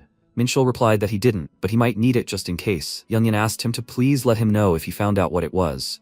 As he was dying of curiosity, he replied, "Of course," because even if he searched his memories, the tower was so secret that he wouldn't be able to find a single trace. Since this item was connected to it, of course he should take it. Minchiol asked Ellie to contact him if she found a rank A gate, or even better, a B rank. She replied, "Okay. The manager is working tirelessly, so it will be quick, and he should rest for now." He replied, "Okay, let her rest too." At that moment, he wondered if they really wanted him to rest, but he didn't have time for that. He needed to train. A magical aura appeared around him, and his eyes widened in surprise. Ever since the Jongo Gate appeared, he hadn't missed a day of martial arts training. His strength had increased, and considering that F rank, S rank, and higher gates were few and far between, this was his best option at the moment. Training was much more effective than trying to get through a D rank gate. At that moment, his phone rang in his pocket, and he answered the manager. The manager informed him that they had discovered a gate he could clear. Minchiel replied that the call came at the perfect time. But Marchin also tensed up and said that unforeseen circumstances had arisen. Minchiel asked again what was wrong. Marchin replied that they had said that a great gate had opened in Korea, but the association had stipulated that it would be cleared jointly with other guilds. Minchiel asked, does he mean that he must cooperate with other hunters? Marchin confirmed this and said that since he liked to hunt alone, he could decline the request. Minchiel replied that it didn't matter, and Marchin replied, of course it didn't matter, when he suddenly realized what had just happened and asked, what? Minchiel replied that he couldn't pass up the opportunity to see other hunters in action. Moreover, if this was a B-rank gate, he would be able to evaluate the other hunters' skills. Marchin replied that a tournament might be held, and for Minchiel it didn't matter, since he simply had to destroy the boss before the others did. A gate-clearing tournament, until he showed them that he was the most artificial hunter, it didn't matter. After some time, he found himself in Jeollabuk province, Jeonju Palbuk. When he looked around, he was surprised by how vast the place was, and he hadn't imagined how vast the space inside was. Ellie smiled and informed him that people said it was half the size of Jeonju, but Minchiel thought it was unheard of, half the size of a city with a population of 600,000. That's why they insisted on working together? Ellie replied that 10 guilds had already accepted the association's request, and Minchiel realized the number of monsters appearing would be simply incredible. Ellie confirmed his thoughts, saying that the previously dispersed guilds were now barely preventing a gate breach, but the protagonist asked, what does that mean? Resolving the situation completely was impossible. Ellie replied that he was right, as the government and the association seemed to want to clear the gate as quickly as possible. If things continued like this and a breach occurred, it would be a complete disaster. Minchiel replied that this wouldn't happen. Who did she take him for? He seemed very confident in his abilities and smiled. Ellie became angry, thinking he'd simply gone crazy as he was becoming overly snobbish. Minchiel tried to rectify the situation, telling her not to worry. Suddenly, they found themselves near several guys discussing whether this was the person who had breached the gate. One of them heard that he even surpassed Yuson Wu and took first place. Are they really talking about the respected, promising representative of the Horan Guild he managed to overtake? Minchiel, who overheard this conversation, said that everyone likes to meddle in other people's affairs. Ellie confirmed that it was all because a new hunter had appeared in town and managed to surpass a respected rival. He responded with bewilderment that she seemed to really like it. Ellie remarked that he had no idea how much attention he was attracting. He didn't remember doing anything attention-grabbing, and she asked again, what is he talking about? After all, he took first place in the hunter exam, prevented a coup, and now he's trying to cleanse them all himself. A large part of the guild is watching him right now. All the news groups are full of information about all his antics, and he replied that he hates any annoying nonsense. Ellie asked him not to worry, as his talented partner will do everything necessary for him. He's doing great, and she asks him to keep it up. At that moment, one of the guys came up to him, addressed him by name, and asked if it was him, Hunter Minchiel. He didn't understand who he was. The guy fixed his hair and with a smile said he was glad to meet her. Ellie immediately greeted him with a smile. It was Guildmaster Jong Yoon-soo from the Demon Guild. Why don't they talk? Yoon-soo asked again, so they knew about him? At first glance, he seemed like a narcissist, saying that he had earned the attention of such a beauty and was very happy. Ellie was stunned, along with Minchiel, and asked if that was what he wanted to discuss. Minchiel wondered if he was real. He didn't even flinch when he uttered such nauseating words. Yoon-soo replied that while he enjoyed spending time with the beauty, he came here today to talk to a rising star. Minchiel thought that if it were any other day, he would have sent him away. But now he swears that he has seen this misunderstanding somewhere before. More precisely, he smells a familiar scent. At that moment, he activated his truth eyes and wondered if he thought he recognized his scent. He extended his hand and spoke his name. Yoon-soo replied that he was just as he'd heard. His confidence befitted the talent needed to secure the future of this nation. Minchiel asked again, is that all he can say? He replied that he just came to greet him today. When they shook hands, the system reported that thought transference had been activated and one universal energy had been expended. At that moment, the protagonist told him that his human form was quite good, which stunned him. He looked questioningly at his new friend, not understanding what was happening. Minchiel was wondering, he must be dying to know how he figured it out. Since he'd stopped transmitting the thought, he couldn't do anything. right? Yoon-soo smiled, and Minchul wondered if he should provoke him. At that moment, he turned to Ellie and said he'd go see it alone. Ellie asked again, what about the support team? He replied that he wanted to check their level first. He turned to Yoon-soo and asked, he's heard that he's a little busy, hasn't he? Yoon-soo replied, forgive him for keeping him waiting. He was sure he'd see him again soon, and at that moment, the protagonist passed by, realizing he'd immediately taken the bait. He whispered to him that he wasn't interested in men, and an awkward silence fell between them. The bait was cast, and he was teasing him. How could he refuse? After some time inside the gate, he arrived and turned to Minchul and asked if he was still hanging around near the entrance. He replied that he was waiting for someone, and Yoon-soo asked if they had met before. Minchul asked him to stop playing dumb. He could see right through these demons. Yoon-soo smiled and then burst into loud, demonic laughter. His expression turned terrifying, and he replied that he was worried his identity had been revealed, but he didn't think people would be so stupid. Minchul asked if he was finished with his statements. Yoon-soo asked if he hadn't had any thoughts after seeing his strength. He replied, not really. Although it was a lie, the system reported his age as 675, talent as dark magic, strength as 350, agility as 333, and endurance as 240. His unique abilities were the Black Tongue of Deception, Imitation, and Soul Contract. His stats are restored thanks to the Restraint effect. The Dark Baptism effect allows him to bypass restrictions and use 80% of his abilities. Could he even last 10 minutes against this freak? The reason for his carefree attitude was his confidence that he wouldn't lose to a human. Yoon-soo replied that nothing terrible had happened and that he would give him a chance if he told him how he had uncovered his identity. In that case, he would be lenient. Minchul reflected that he was familiar with his confidence as he had been a demon in his past life. The arrogance of a demon. It was time to use it against him. He turned to Yoon-soo and asked, is he a joke to him? A demon or a merciful being? Yoon-soo asked in confusion. A joke? He simply wanted to painlessly take his life with the power bestowed upon him from above and sealed in his left hand. He used his magical powers and showed them to his opponent. The protagonist remarked that he was buzzing too loudly and should be quiet for a minute. Since he's so talkative, he must be suffering from high school syndrome. Yoon-soo smiled and shouted angrily, what is he doing? He used magic, and Minchul realized he was waiting for him to strike. After all, deceiving a demon is the easiest thing in the world. The system reported that the Hellfire had been activated and 300 units of universal energy were being consumed. A dark magical aura formed around them, and the demon was dumbfounded, unable to understand why he was trembling. Could the flames be special? Minchul asked again. Was he a fool, only now realizing what had happened? Every demon would recognize the power of sin. Demons have a basic instinct to recognize power, and he probably instinctively understood that he was a demon of a higher level than he. He was the one who created the era of flame, the father of all sparks and the symbol of destruction. With these words, he addressed his opponent, who retreated in fear. Minchul spoke,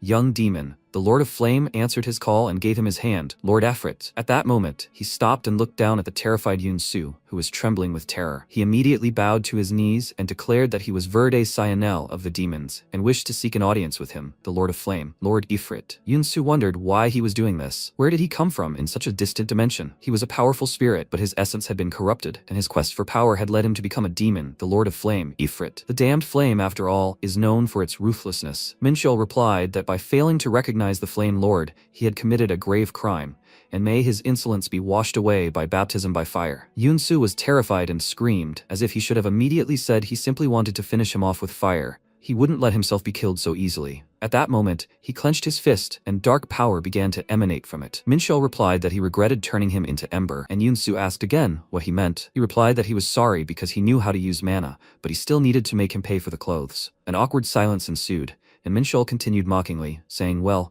if the reason for regret was too compelling, he would take it back with a baptism by fire if he became his servant. Yoon-soo asked again, a servant? Minchul confidently replied, yes, if he became his servant, he would atone for his sins, and his talent wouldn't be wasted. However, the sheer compassion of his offer also annoyed him. The system reported that he was maintaining the Hellfire, expending 150 units of universal energy, and then 100 units of universal energy. Hellfire is a force created during destruction. It is in constant motion, so maintaining it in a certain form requires extreme control and concentration. This is precisely because he does it. No one else would have succeeded. And why did he choose such a difficult method instead of fighting? Although, how was he supposed to defeat a demon with his physical strength? The gulf between races is insurmountable. If he rejected his offer and attacked then, he would have to ask for help. But he had no reason to refuse to become a high-level demon's assistant, so he should respond more quickly, as he had a ton of questions for him. Please, let him take the bait and follow him. At that moment, Yoon-soo began making some amused noises, and Minchul realized he hadn't fallen for his deception. Yoon-soo clutched his head and shouted that he knew a powerful being like him would recognize his potential. He possessed a talent recognized by him, Lord Ifrit, and he dreaded to think how exceptional he was. Minchul realized this guy was a little crazy and continued to say that out of envy. Everyone refused to acknowledge him, but he knew someone great like him would understand how special he was, so he would become his his servant. He, Verd of the demon race, swears on his soul to serve him. The protagonist was dumbfounded and wondered if it was even worth it. At that moment, the system reported that the demon Verde had sworn allegiance to him with his soul and would carry out his every command as long as it didn't involve the extermination of his own kind. After some time, Minchiol announced that he was known to the world as Minchiol. Verde replied that he understood, and Minchiol and the protagonist replied that they didn't need to observe formalities at all. He should stop calling him Lord. Verde asked again, so how could he not formally address the one occupying that throne? Minchiol continued that he hadn't had any problems with that just yet, and Verde was surprised by these words and didn't know what to say. Minchiol said it didn't matter and asked if there were other demons who, like him, had arrived on Earth. Verde replied, yes sir, or rather, a hunter, and he would hear everything he knew about him. According to Verde's story, 5 demons, including himself, had arrived on Earth. They were tasked with building up their forces in Korea in order to take over the planet. The dark baptism they've acquired helps minimize their limitations. While it's still unknown who exactly is responsible for developing this kind of dark art, Minchiol is certain that at least one of the 4, now 3-dimensional lords is involved in dark baptism. The most likely candidate would be Rosalind, who serves Asmodeus, but it seems that for a lord of that level and above, dark baptism won't help with their limitations. Verde has said that among the 5 demons he is the strongest. The protagonists wondered if, since they are weaker, he would survive if something goes wrong. But if word of this reaches Elysium, a serious battle is likely to break out. Elysium and Pandemonium have previously competed with each other over the towers that appeared in Korea. After Deimos' death, Pandemonium found it difficult to continue the war, and Elysium found it difficult to maintain a full-scale offensive.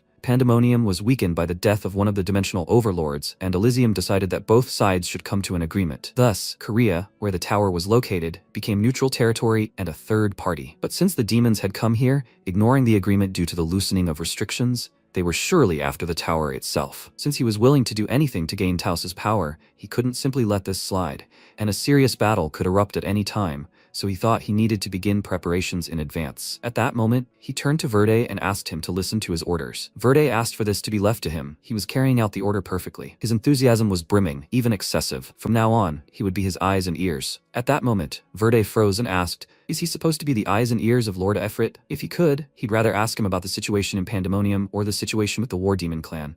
But he might become suspicious if he asked too many questions. While betrayal wasn't expected, he still had to remain sincerely loyal to him, so perhaps he could be of more use. So yes, he wanted to receive a report on all their intentions while he was on Rosalind's mission. At that moment, Verde rejoiced and shouted to leave it to him, as he would do everything in his power to further his grand plan. Minchiol grinned. Such reliability. But what's going on with the situation in Korea now? World peace? He wasn't interested in anything like that. He simply couldn't forgive those who wreaked havoc where he lived. He would turn those plans to dust. 2 weeks had passed since he'd come here to focus on leveling up and trusting Verde to gather information on the demon's intentions. He found himself in the territory beyond the gates of fire. Beyond the gate lies a vast forest filled with a variety of monsters. The forest troll has exceptional regenerative abilities, the Dark Hood is well versed in witchcraft and curses, and they try to ambush him out of the blue, and so on. A major battle broke out between Minchiol and the monsters, causing him to flee. Although they are now nothing more than experience points for him, he has increased his stats and acquired new skills. He has leveled up so much in just 2 weeks since the incident at the Jongho Gate. In his opinion, full-scale battles are definitely the best. In martial arts, people mostly repeat certain movements or techniques to master them perfectly,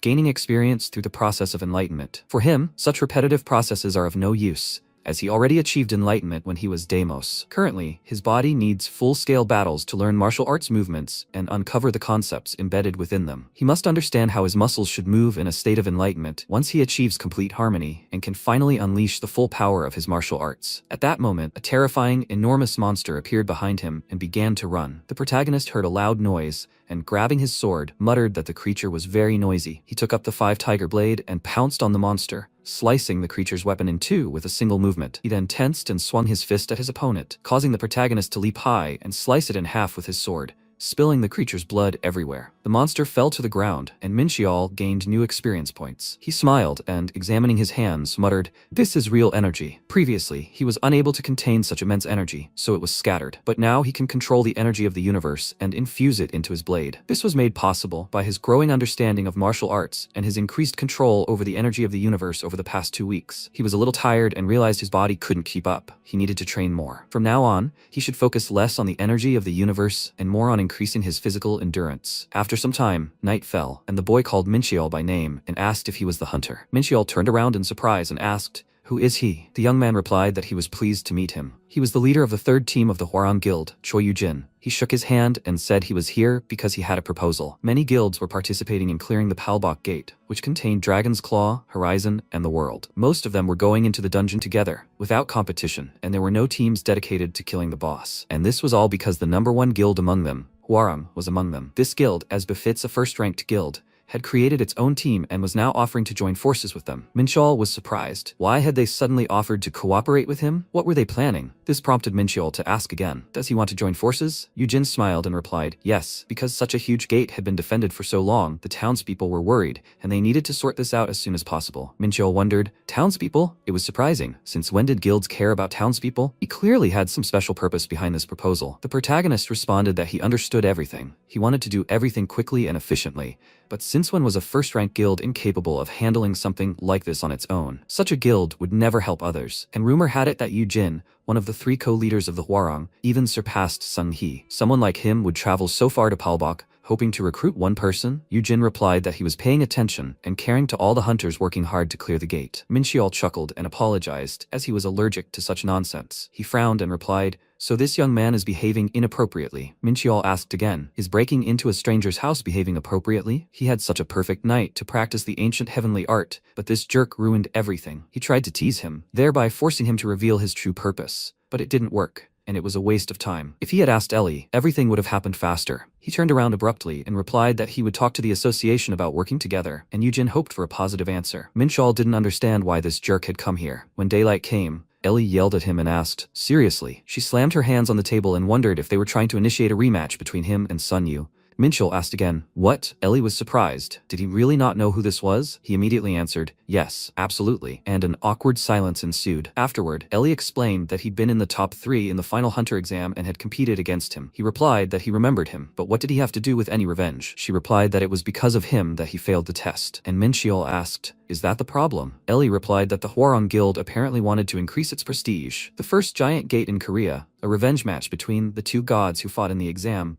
they shouldn't accept their proposals. It was all just a provocation. The protagonist paused, smiling, and replied that he would join the cleanup. Ellie, perplexed, asked what he should stop. His opponents were planning to use him for their own ends. He replied that that was precisely why he'd agree, and opening the doors, he smiled, realizing he'd be stepping onto a prepared stage, but he didn't think the lead role would belong to them. He'll make them pay for wasting the time they'd chosen for training. After a while, the protagonist found himself on the battlefield in the forest with his team. They thanked him for coming. The guys exchanged glances, and Yujin smirked and said he'd like him to observe their guild's combat techniques from behind. He should stay safe. Mincheol replied, okay, he was curious about combat techniques anyway. At that moment, he walked away. There were 20 people in the assault team. They had a tank, a melee player, a carry, a mage, and a support. God, he'd seen so many looks like that in his past life that he wasn't even surprised by these jerks. Another guy approached him and said that he was glad to meet him. They'd met before. The protagonist wondered, who was this jerk? Why was he pretending to know him? Mincheol commented that he didn't have friends like that, and the guy shouted that he was Yu Sun Yu. They'd taken the exam together. The protagonist realized it was him who had placed 3rd. Yu Sun Yu said he was glad to have the opportunity to hunt together. Mincheol asked again, but why? He grew angry and replied that all the hunters who had defeated him had proven their skill. The protagonist thought he was cute, his words laced with malice, and he didn't expect to feel the same emotions he'd felt during Pandemonium. He saw that he was proud of his skills. This was a joint attack. Yu Sun Yu replied, of course, he looked forward to working with him. After all, it should be fun, Mincheol thought. After a while, they set off, and at that moment, Yu Sun Yu raised his hand and asked everyone to stop. A terrifying tree monster appeared before them and began to roar loudly. He raised his hand and directed Squad S to destroy it. Tanks to aggro, teams forward. They must deliver an unstoppable blow, a sword of suppression, and a blade of wind. The guys began to fight this monster in turns with various spells, and the protagonist began to think that the bark tree is highly resistant to magic. The melee units attack first, then the mages. It was impossible that the Hwarang Guild rookies were slightly behind the hunters on the front lines, but their technique was just like that of the professionals. At that moment, one of them used a shockwave and a fire spear. Together, the tank and the melee unit, the mage and the support, were doing an excellent job of their roles. But when would this end? He was incredibly bored and began to yawn, because, as he thought, their usual methods weren't for him. Not giving it his all was like carrying dead weight. At that moment, he noticed Yujin, who was simply observing what was happening, and he thought he could have handled this much faster. At that moment, Yu Sun Yu used 10 consecutive swings to shatter the tree into pieces, and upon landing, he smiled as the tree was destroyed. He turned to Mincheol and asked what he had to say about this. He replied that it was simply incredible, and Yu Sun Yu grinned and said that the guild had just begun the hunt. Minchul continued by saying that they were all new to the guild and he didn't expect them to fight. Yu Sun Yu definitely stood out from the rest, but there was no place for him on the stage today. High firepower, detection, priority, and banishment were the things all the heroes used to defeat their opponents. One of the girls tried to use fire, but Minchiol covered her with his own body and split the monster in two with his sword in one deft move. When he did, he turned to the girl, who thanked him. She reported that it was a low contribution and that the amount had been deducted from his points, leaving him with little experience. It seemed that since the other hunters had already battered this monster, he hadn't received even half the percentage he was supposed to. Hunting with them for 5 hours was less rewarding than 2 hours alone, and perhaps hunting alone was his destiny. Yujin reported that the entire mountain, the boss's zone,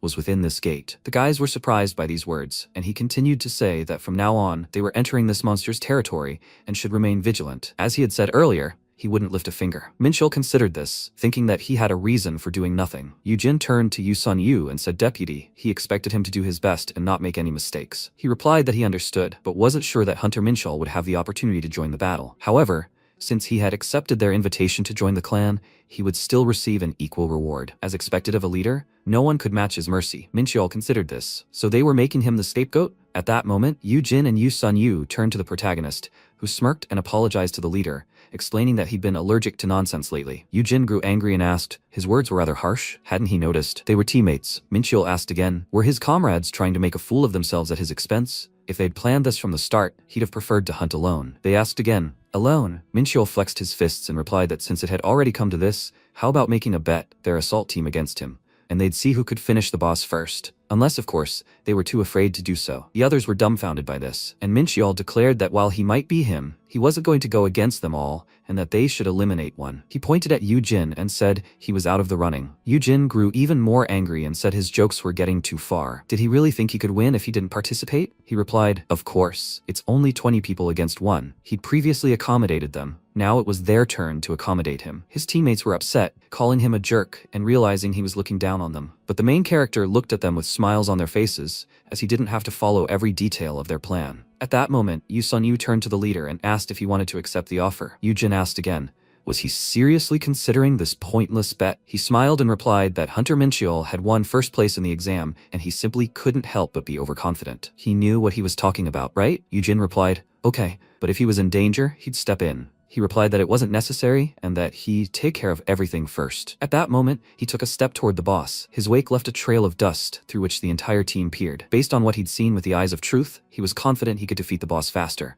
Now it's a race against time. The protagonist suddenly realized the Hwoarang weren't chasing him, and now that he thought about it, he remembered they all had boots and special equipment. Do they know something about the boss? As everyone knows, this mountain is the monster's territory. However, if the source of this information was the Hwoarang, they could have deliberately concealed some details or lied. He didn't know what kind of monster lurked here, but was it really that powerful that they were hesitating? In any case, no matter what they prepared, he would deal with the boss first. At that moment, magical beams began to spread beneath his feet and he was stunned, realizing he could feel vibrations. At that very second, an incredibly huge monster with a wide mouth and sharp fangs leaped out from the ground at him. This creature shattered the earth, sending rocks and earth flying everywhere. Minchiol realized it was a sandworm, and the monster was approaching him faster and faster. It was as huge as a mountain, but terribly loud. He covered his ears to withstand the scream, when suddenly the monster began to direct its power at the protagonist, and he asked, what is this? He couldn't resist it without enhanced demonic energy defense. The worm has no eyes, but it uses the vibrations of the earth to locate its target. At that moment, the monster began to roar loudly and approached Minchol, who realized the creature was very fast. He used his sharp weapon to pierce the monster, thinking about how its incredibly tough scales and excellent regeneration couldn't be so easy to deal with. Minchol struck the creature, cutting its scales in several places until they bled. He realized he couldn't dodge, and if he did, he would end their battle with a counterattack. With that thought in mind, he struck the monster's scales with his hammer and realized the Hwoarang guys were still out. They must be planning something big. He jumped off the monster and realized he was truly sorry, because by the time they arrived, there would be nothing left of the worm. A bright, sunny aura appeared around him, and he readied his sharp sword again, plunging it straight into the center of the monster, which roared loudly in pain and blood. The cut wasn't as deep as he thought, but it was enough. Martial arts weren't all he had. At that moment, he swung his hand, which was filled with magical energy, and realized that his target was the monster's tough shell. When he struck that tough shell, His magical beams reached the monster's insides, and he thought about how the flesh was cut very neatly. So, was he going to do it again? Minchiol continued to fight the monster, destroying it little by little. At that moment, his teammates realized they felt an earthquake. Another guy called out to him and told him he was an idiot. It was a landslide. The others started shouting that they should run. They didn't understand what was happening.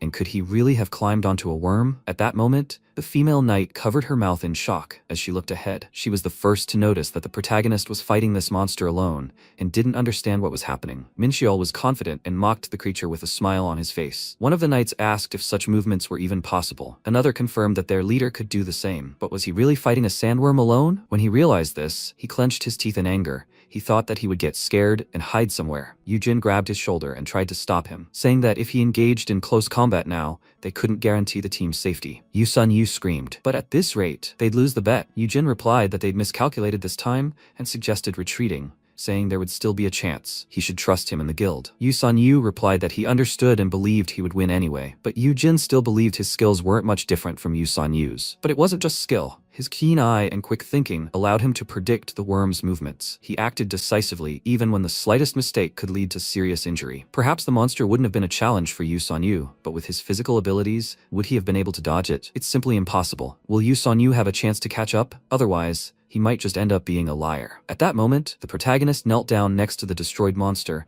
and asked if they hadn't been preparing for too long. It seemed they had no more work to do. He smiled and rejoiced at his victory, without ever seeing what they had prepared. After a while, the people around him filmed him on their phones and shouted that they had dealt with the gate. Minchiol clapped Yu on the shoulder and grinned, saying that they weren't exactly happy about the cleanup. Of course they were angry. They wouldn't be able to sleep a wink tonight. At that moment, Minchiol turned to Ellie, who was waiting for him, and coming closer, asked what happened. He asked again. She's still asking about that. Of course, he destroyed them all. After a while, the guys stopped by for coffee and sat at a table, and Ellie was surprised by how well he'd advertised himself. He asked, but will that just add more work for her? She replied that such work was always welcome, and sometimes he thought she was simply obsessed with her work. Ellie said he wasn't the kind of person she wanted to hear that from, and he asked why. She replied that it was because he was obsessed with hunting. He exclaimed that he was throwing around facts. What a cheap trick. Ellie told him not to look for the gate and asked if he was offended. He replied that it wasn't like that, because he was planning to infiltrate the Tower of Trials. Ellie chuckled and asked if his jokes were out of line. He replied that he wasn't joking. All the strongest people and those he had fought in the past had come from the tower. According to them, for each trial completed, a person receives items, mana, and other rewards as a reward. Of course, the tower doesn't always help one become stronger, and he asked Ellie to call the branch manager and tell him he wanted to see him tomorrow morning. After a while, Marchun was shouting with joy, expecting Minchiol. He'd heard that he was going to the tower. That's why he'd packed something special for him. It was a bag that was on the table. Minchiol asked again, so quickly? He replied that a competent partner should be one step ahead. The system reported it as a 500-kilogram spatial bag. Minchiol was glad he'd prepared well, and Marchun replied that he was the branch manager and definitely hadn't gotten here thanks to a poker game. This time, the union would cover. But before he could finish, he cleared his throat, and Minchiol suddenly asked to deduct it from the amount he'd receive. If he took something for nothing, he wouldn't be able to sleep soundly. Marchun asked again, was that true? The Interstellar Union always tries to return twice what they invested. If he lets his guard down, he'll become a debtor, and he doesn't want to have any debts. Marchun replied, fine. He must remain on equal terms with the Alliance. He also needed help with something, and Marchun asked him to ask now, not to be shy. He mentioned needing a construction specialist. He'd like to build a training ground, something as effective as a gate, since he can't always train in a gate and needs a place with a large mana pool where he can draw a magic circle. By following all the conditions during training, he will activate this circle and thereby increase the concentration of mana. This place is capable of attracting mana with a surface area large enough to draw a circle and is protected by magic from human intrusion. Minchiol asked again, would this require about 700 million won? How much money did he have available? Marchun replied that, as far as he knew, it was a little over 600 million. Minchiol replied that he should take care of the construction and then bill him for the shortfall. Marchun wanted to help him with the missing amount, but Minchiol replied that he shouldn't do that. Marchun had a hard time getting him to borrow money from him, but he would try to do everything according to his instructions. He was counting on him, and now he was finished and it was time for him to go. Marchun replied that there was something he wanted to ask, and Minchiol asked again, what is it? Marchun replied that to enter the tower without an invitation, he would need to be human. He replied that this was true, and Marchun asked again, so how was he going to enter? Minchiol responded with silence and realized he thought he was just a clone of a high-ranking astral being. The tower's system was strict, and anyone using a clone couldn't obtain permission anyway, so his concerns were reasonable. He asked, is he really that curious? Marchun replied enthusiastically, of course, anyone would be interested. It seemed he didn't suspect him. He was genuinely just curious, so it wasn't a difficult question, because he is a real human. He walked toward the exit, waved his hand and said that to find out the answer, he would have to die. Marchin asked again, what? He replied that he said he only needed to die once to understand. Marchin didn't understand what that meant, and Minxiol mused that it all had to do with his past life. The reason his current self could enter the tower was because he died by the hero's sword and was reincarnated as a human. Marchin watched him leave silently, perplexed. Minxiol only wanted to tell him this after they had built up more trust, hinting at his true identity. However, how he interpreted it would be entirely up to him, so it wasn't his business. Marchin became upset that it seemed he still didn't trust him enough and burst into tears. After a while, the girls noticed Minxiol entering the room because he was very handsome. They seemed to have seen him somewhere. Minxiol sat down on the sofa and smiled. He sat across from Verde, who smiled back, and the girls commented on how good-looking he was too. They decided they should ask for their phone numbers and discussed it. Meanwhile, Verde told Minxiol that he was honored that he had asked to meet him. The system reported that they had created a silence field, a barrier magic that blocked sound. He reported that for his age, he was very good at using mana, and Verde thanked him for the compliment. He asked him not to smile at him with such a nasty smile, which made Verde upset, and Minxiol asked again if he had received any additional orders. He replied, not yet. They were currently focused on expanding the guild. Minxiol realized that he was indeed managing the guild and was surprised, and Verde confirmed, of course. A demonic guild? They could call them loyal servants, guided by their black flames. It had only been a short time since Verde founded the guild to increase its strength in Korea, and thanks to his skills and leadership, the organization had grown rapidly and was now known as a new and prosperous one. Minxiol realized that his stats were far superior to those of other people his age, and that he was truly talented. And now that he had become his loyal servant, they would serve him alongside him. Minxiol understood that since he had taken a subordinate, he must make him as useful as possible. He placed the glass of soda on the table and asked, Verde, does he trust him? He replied that he swore on his soul. Minxiol rose from his seat and said that in that case, he shouldn't move a millimeter, no matter what happened. At that moment, he extended his magical hand toward Verde's face, from which dark rays began to emanate. Verde was terrified and asked again, what? But he couldn't move and was dumbfounded. Minxiol, smiling, asked him to simply concentrate. Otherwise, if he were distracted, he could die. The demon clan interacts with mana differently, so they can't use the dark magic Verde uses, nor can they teach him any magic that could make him stronger. There was a moment of silence between them, but martial arts are a different matter. The art of mind-splitting. In fact, it's more of an energy art, closer to Taoist magic than martial arts. It increases information processing capacity by dividing the consciousness into separate parts. But how will this help him? Magic is like calculating a specific formula, and if multiple calculations can be performed simultaneously, magical efficiency increases exponentially. This means that those who master the art of mind-splitting will be able to speed up their magical calculations several times over. Verde looked at his hands in confusion, frightened, wondering what was happening. He began to scream, Lord Ifrit, what is this power he bestowed upon him? Minxiol replied that the art of mind-splitting is magic that helps make magical calculations faster and more efficient. Fighting a demon of the next level, he could easily suppress it. Of course, he only gave him the basics, and he'd still have a fair amount of training. Verde was overjoyed and, with tears in his eyes, began shouting that they'd never even heard of such a thing, and he'd given him such a powerful ability. Minxiol remarked that if someone had attacked them, they'd both be in a coma, and laughed. The girls continued to whisper among themselves, did he just grab another guy's head? Did they fight or something? He didn't want to do it in a public place, but it seemed the transmission had gone smoothly, and he was right. If anyone had touched them, it would have ended in an energy deviation. A photo of their bodies would have appeared on the news because they'd fallen into a coma. When someone interferes with another's mind, both the infiltrator and the victim are in danger.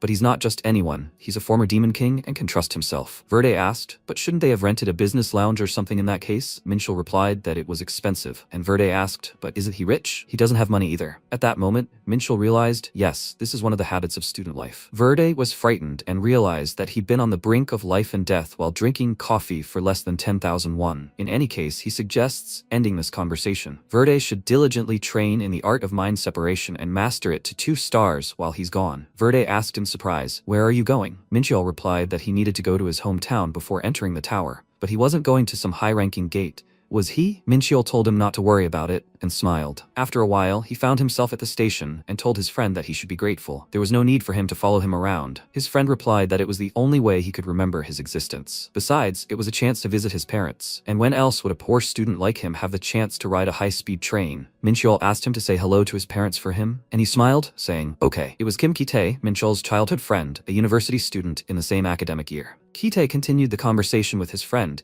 and reminded him that he was constantly away from home. He trained until dawn, changed his phone phone number, took a leave of absence from university to pursue a career as a hunter, and was completely unreachable. Minchol was speechless. He thanked him for these words, but Kite said he wasn't finished yet. Their university friends made such a fuss because he became famous. They approached him and asked for his autograph. After all, they had heard that they were best friends. He talked his mother out of going to Seoul because she couldn't reach him. She screamed into the phone that he couldn't reach him either. Had something happened to him? She wanted to leave for Seoul immediately. He tried to explain everything to her, but all he could do was show her an article about him, and she was very surprised. After clearing the gate, he realized that at this rate he would die alone. But luckily, he was able to meet him then. When he was talking on the phone around the corner, his mother was yelling into the phone, asking him why she couldn't get through to him. She was really worried. He apologized to her, and she asked again, didn't he really have anything to tell her? He told her what had happened to the hunter, and she asked again, isn't a hunter's job dangerous? He replied, no, it wasn't dangerous at all, and he wasn't planning on doing anything dangerous either. She continued to shout, does he even know how worried she was? Kite watched him from around the corner,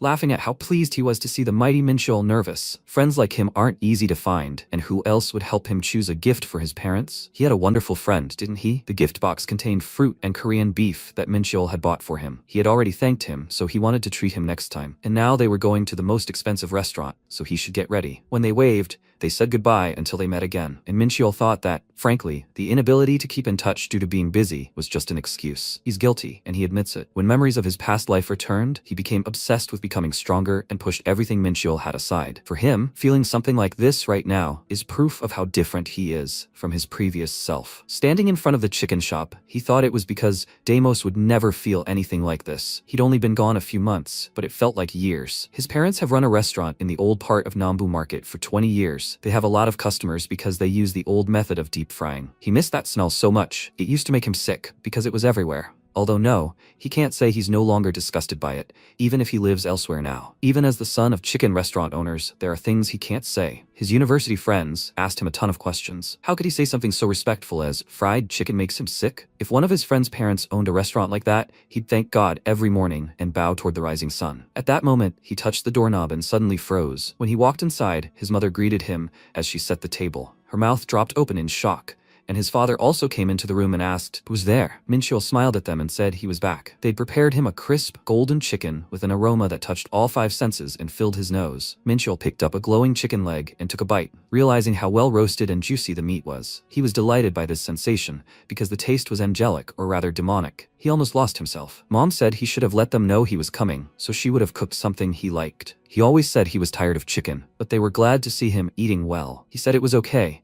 They couldn't find chicken like that in Seoul, so his father's chicken was better. He chuckled and said he'd fry some more if he wanted. Minchol smiled and said, let them fry it. After the memory of his past life returned, he forgot about his family for a while. He grew up with love and care. His parents were always there for him. Even when he wasn't taking an exam, they worried about him and were there for him. They also gave him free chicken coupons and were happy for him with all their hearts, every little thing. His parents are the people he wants to protect most, and the only reason he still exists as Minchol is because of them. He asked them not to forget to open their gifts. These gifts are the only thing he can give them now. His dad thought being a hunter brought in a lot of money, and now he's all grown up. Mom asked again, what is he talking about? He's still a child. At that moment, she turned to Minchol and said that they appreciated it, but next time he shouldn't buy anything. Let him not spend money on them, okay? He replied, okay, he won't do that, but Minjim should be here soon. She stopped in front of a cafe where there was a sign saying that today was a day off. She overheard their conversation and Minchol asked again, why should she come here? They asked again, didn't he know? She helps them in the evenings. When Minjun came in, she announced that she was back. But what does this all mean? She saw the gifts on the table and looked at them in bewilderment. Is it their day off or something? Why is the door closed? Did something happen? Suddenly, they exchanged glances with Minchol and she started screaming angrily,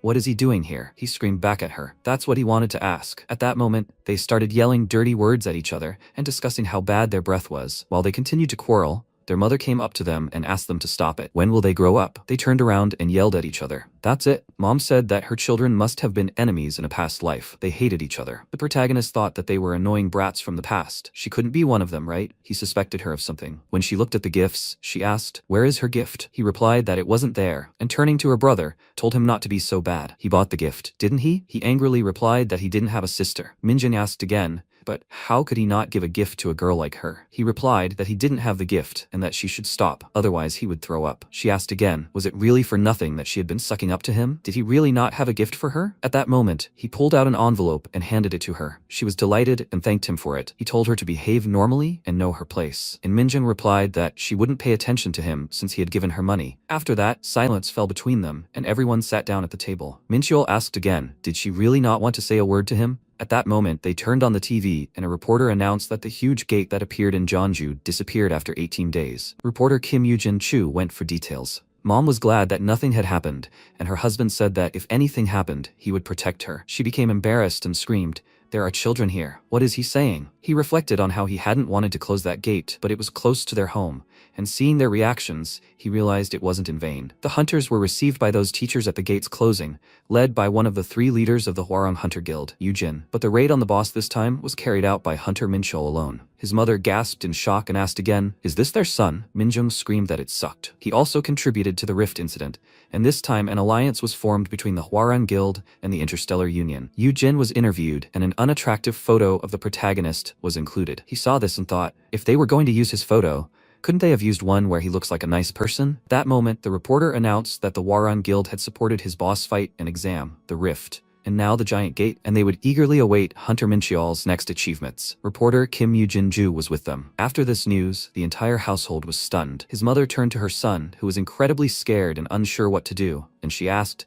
doesn't he want to explain anything to her? What did he say? Is there nothing dangerous about it? He laughed, unsure how to react and unsure where to begin his explanation. A short time later, Mincheol found himself at home and jumped up, grabbing his phone and contemplating his severe headache. He spent 2 days doing nothing. On the first day, he told his family the few details of his life that were known and simply spent time with them. On the second day, he was able to have a drink with friends thanks to Ki-tae. Having arrived in his hometown, he spent his time as Mincheol and didn't waste it digging into the memories of his past life. Ever since he remembered everything, he'd been running non-stop, as if something were chasing him, and now he finally had a distraction. He was having fun, and it all ended with him once again promising himself to become stronger. He couldn't defeat those they would have to face with his current strength to protect those dear to him. He had to become stronger, no matter how dangerous it was. After some time, he arrived at the station and told his parents he had to go. They asked him not to do anything dangerous, and he told them not to worry, as he hadn't intended to. His mother added that he shouldn't try anything like the Palbok Gate again. He replied that it wouldn't happen again, and reflected on how perceptive his mother had become. She asked him to keep in touch so they wouldn't worry, and he promised to try. And his dad added that his mother was very sad. After that, his mother pinched her husband on the back, and asked embarrassedly why he needed to say that. His sister turned to him and asked when he would leave. He was only delaying the train. Mincheol replied that he was already leaving and she still wanted to get rid of him. They would see if he brought her money next time. After these words, Minjung said that her amazing best brother in the world, as a daughter and their parents,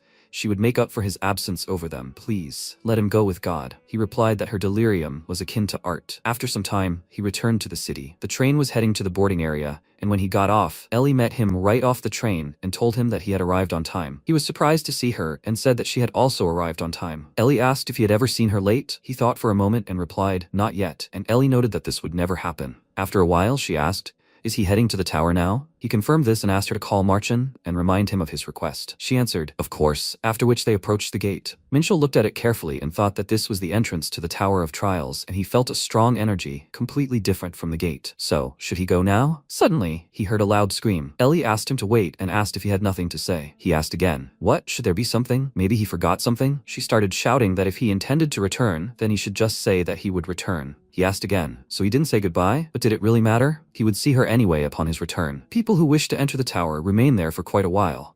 On average, they're ranked, with a survival rate of around 70%. His physical body isn't even close to being an A rank, it's an E rank, so he's a little worried. But he has the skills and standards from his past life and understands her concerns, and he's fine. He won't see Ellie for a while. He never thought anyone outside his family would be worried about him. He suggested they have dinner together when he returned. Ellie asked in surprise, dinner? At that moment, he opened the gate and said, yes, he wants to meet, not for business, just for fun. He'd be stepping away for a bit. He closed the gate and smiled, saying he'd be back soon.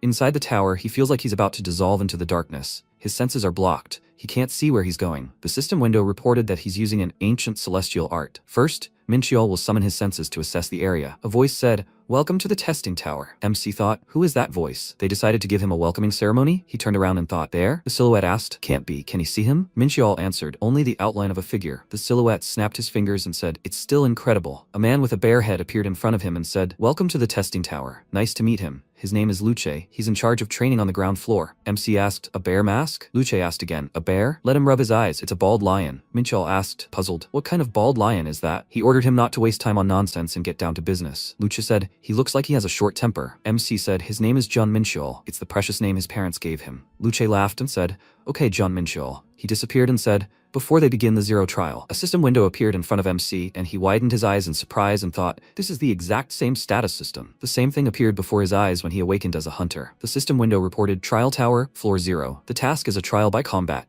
He needs to prove his worthiness in battle. The target is unknown, and the end conditions are the death of the challenger. Luce said he can view this information at any time by saying, status bar. MC smiled and thought, this can't be a coincidence. He sensed amusement. Luce said his stats will be adjusted for the duration of the trial. He will also only be able to use one item. Changing items will not be available during the trial. He laughed and said, well, he will not wish them luck. Luce said he thinks he will surprise them. He looks strong enough. Jin, the support person in charge of the ground floor, said, he is some kind of weakling. His stats, aren't they too low? Never before had he seen a challenger adjust their stats so explosively. Mincheol's normal stats were adjusted to 100 points. Jin said he can't believe such a youngster came to the tower. Did he really find a grave for himself? Luch sat next to the bear mask and said that if he dies, it will be over for him. He is not like the other participants. She wonders how long he will last. Jin thought, is she interested? It seems she was not at all shocked by his low stats. He folded his arms and said, he bets on 10 minutes. He must, at a minimum, match the adjusted stats. Luce asked again, is that so? Then she bets on 10 seconds. Jin asked again, wasn't the minimum 2 minutes? Let her not back out later. Luce said, betting is always akin to rolling the dice. A werewolf with high strength and agility stood in front of MC, growling loudly. Mincheol smirked and said,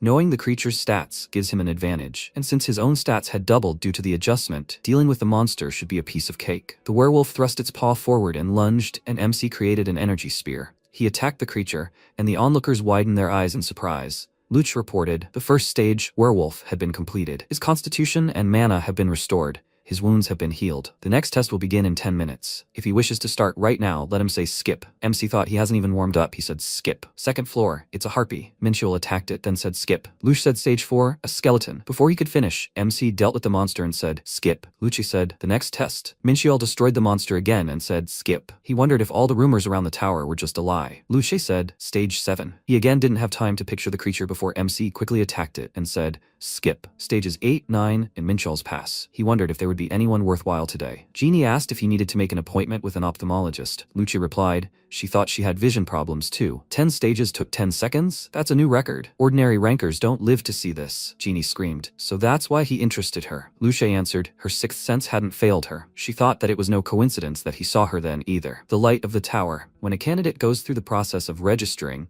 with the tower exposed to the light, all of their senses are temporarily frozen. She had gone through this too, a long time ago. Feeling anything during this process should be impossible. He did what no one else could. Where did he come from? She said he could pose a threat to mortals. After a while, she said, stage 48, dark illusions, completed.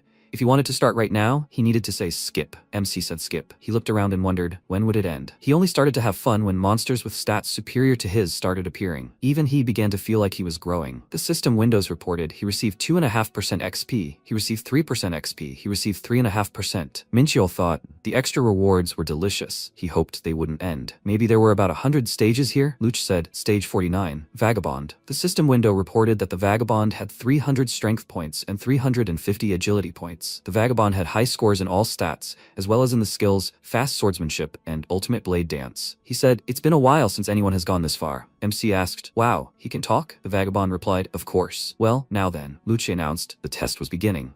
The Vagabond swung his sword and offered to test his skills. Mincheol looked at him carefully and thought, his swordsmanship style is fast swings that put pressure on his opponent. The way to deal with him is to suppress his speed with strength. The system window reported, he uses the 5 tiger blade. He swung it and struck the opponent's sword, and then asked, did he block? The Vagabond replied, he should know. He jumped back and said, he had met many strong challengers, but never anyone like him. Mincheol asked, is this a compliment? Vagabond replied, yes. 7 had been through this too. MC said, 7, cool name. He jumped off the floor and lunged for an attack, but Vagabond blocked the attack again. He screamed and wondered what kind of power was hidden in that blade. Mincheol smirked and asked, did he think that if he circled around him like a fly, he would succeed? He thought before, 1 hit was enough for him, but now, he swung his sword and thought 2. Vagabond thought in surprise, this can't be. Is he losing? MC thought 3. He struck again and Vagabond screamed, but his stats are higher. Minchiel swung his sword again and thought, the trick is to deliver several consecutive strikes, creating a combo that will be far more powerful than a single strike, albeit strong but chaotic. Buff, Ancient Celestial Art increased by 40%. Consecration increased by 50%. 1 chaos energy is equal to 3 mana levels. MC thought, given the buffs, he won't lose. Higher stats alone mean nothing. The Vagabond said only 7, no, 8, including himself, were able to defeat him. Minchiel asked 7, are these the same 7 he spoke of earlier? The Vagabond replied, yes, they rule the tower. He wondered if he could pass the final test. It felt good to cross swords for the first time in a long time. Lucci reported, stage 49 completed. The final stage would begin in 10 minutes. If he wished to begin right now, he should say skip. MC asked again, the last one? Skip it. A bright lightning bolt appeared in front of him and Minchiel said, nightmare. Isn't that too much? Knights covered in mana appeared in front of him. The system window reported that MC was facing a legion with all stats at 100 points. He needed to defeat 100 legionnaires. MC thought, 100. That's a good number to write a heroic tale about. They have the same stats. Are they trying to take him by numbers? The legionnaires said, buffs, blessings. Minchiel thought, apparently not. If he continued to stand and watch, they would slap even more buffs on themselves. He had no time to waste. First, he'll take care of the most problematic ones, the ones who apply buffs. The legionnaires used fireballs and water arrows and aimed them at MC. There was an explosion, but Minchiel dodged. The legionnaires began using sneak attack, sorrow strike, ambush in the darkness, seal of slowness, punishment, and curse of blindness. Minchiel said they were applying all sorts of debuffs to prevent him from even having a chance to escape. The system windows reported that he was affected by the seal of slowness, agility reduced by 10%. God's punishment was activated. He was experiencing pain and itching. He was affected by the curse of blindness. His vision was blurry. The legionnaires raised their spears and released mana. MC thought that a powerful attack should follow all this. He won't be able to dodge, and since he can't avoid it, he will strike back. Minchiel released mana forward and thought after this, they would most likely pounce on him. This is excellent. His move. The system window reported, the divine flame is purifying energy and healing wounds. The effect of the curse of blindness has been lifted. The legionnaires asked, has the punishment been neutralized? Minchiel thought, when fighting in a large squad, it is common to create a gap and not notice. However, he thought that such experienced guys would not allow this. Maybe the 7 did not take advantage of this, but he would be glad. MC ran forward and swung his sword, thinking, after all, the consequences of thoughtless actions are death. The system window reported, 97 legionnaires remain, 96 left, and then 94 legionnaires. MC quickly advanced forward and attacked. He thought he didn't need to dodge all the attacks. To gain more, he has to sacrifice something, otherwise they will change tactics. The mages said, the enemy is approaching.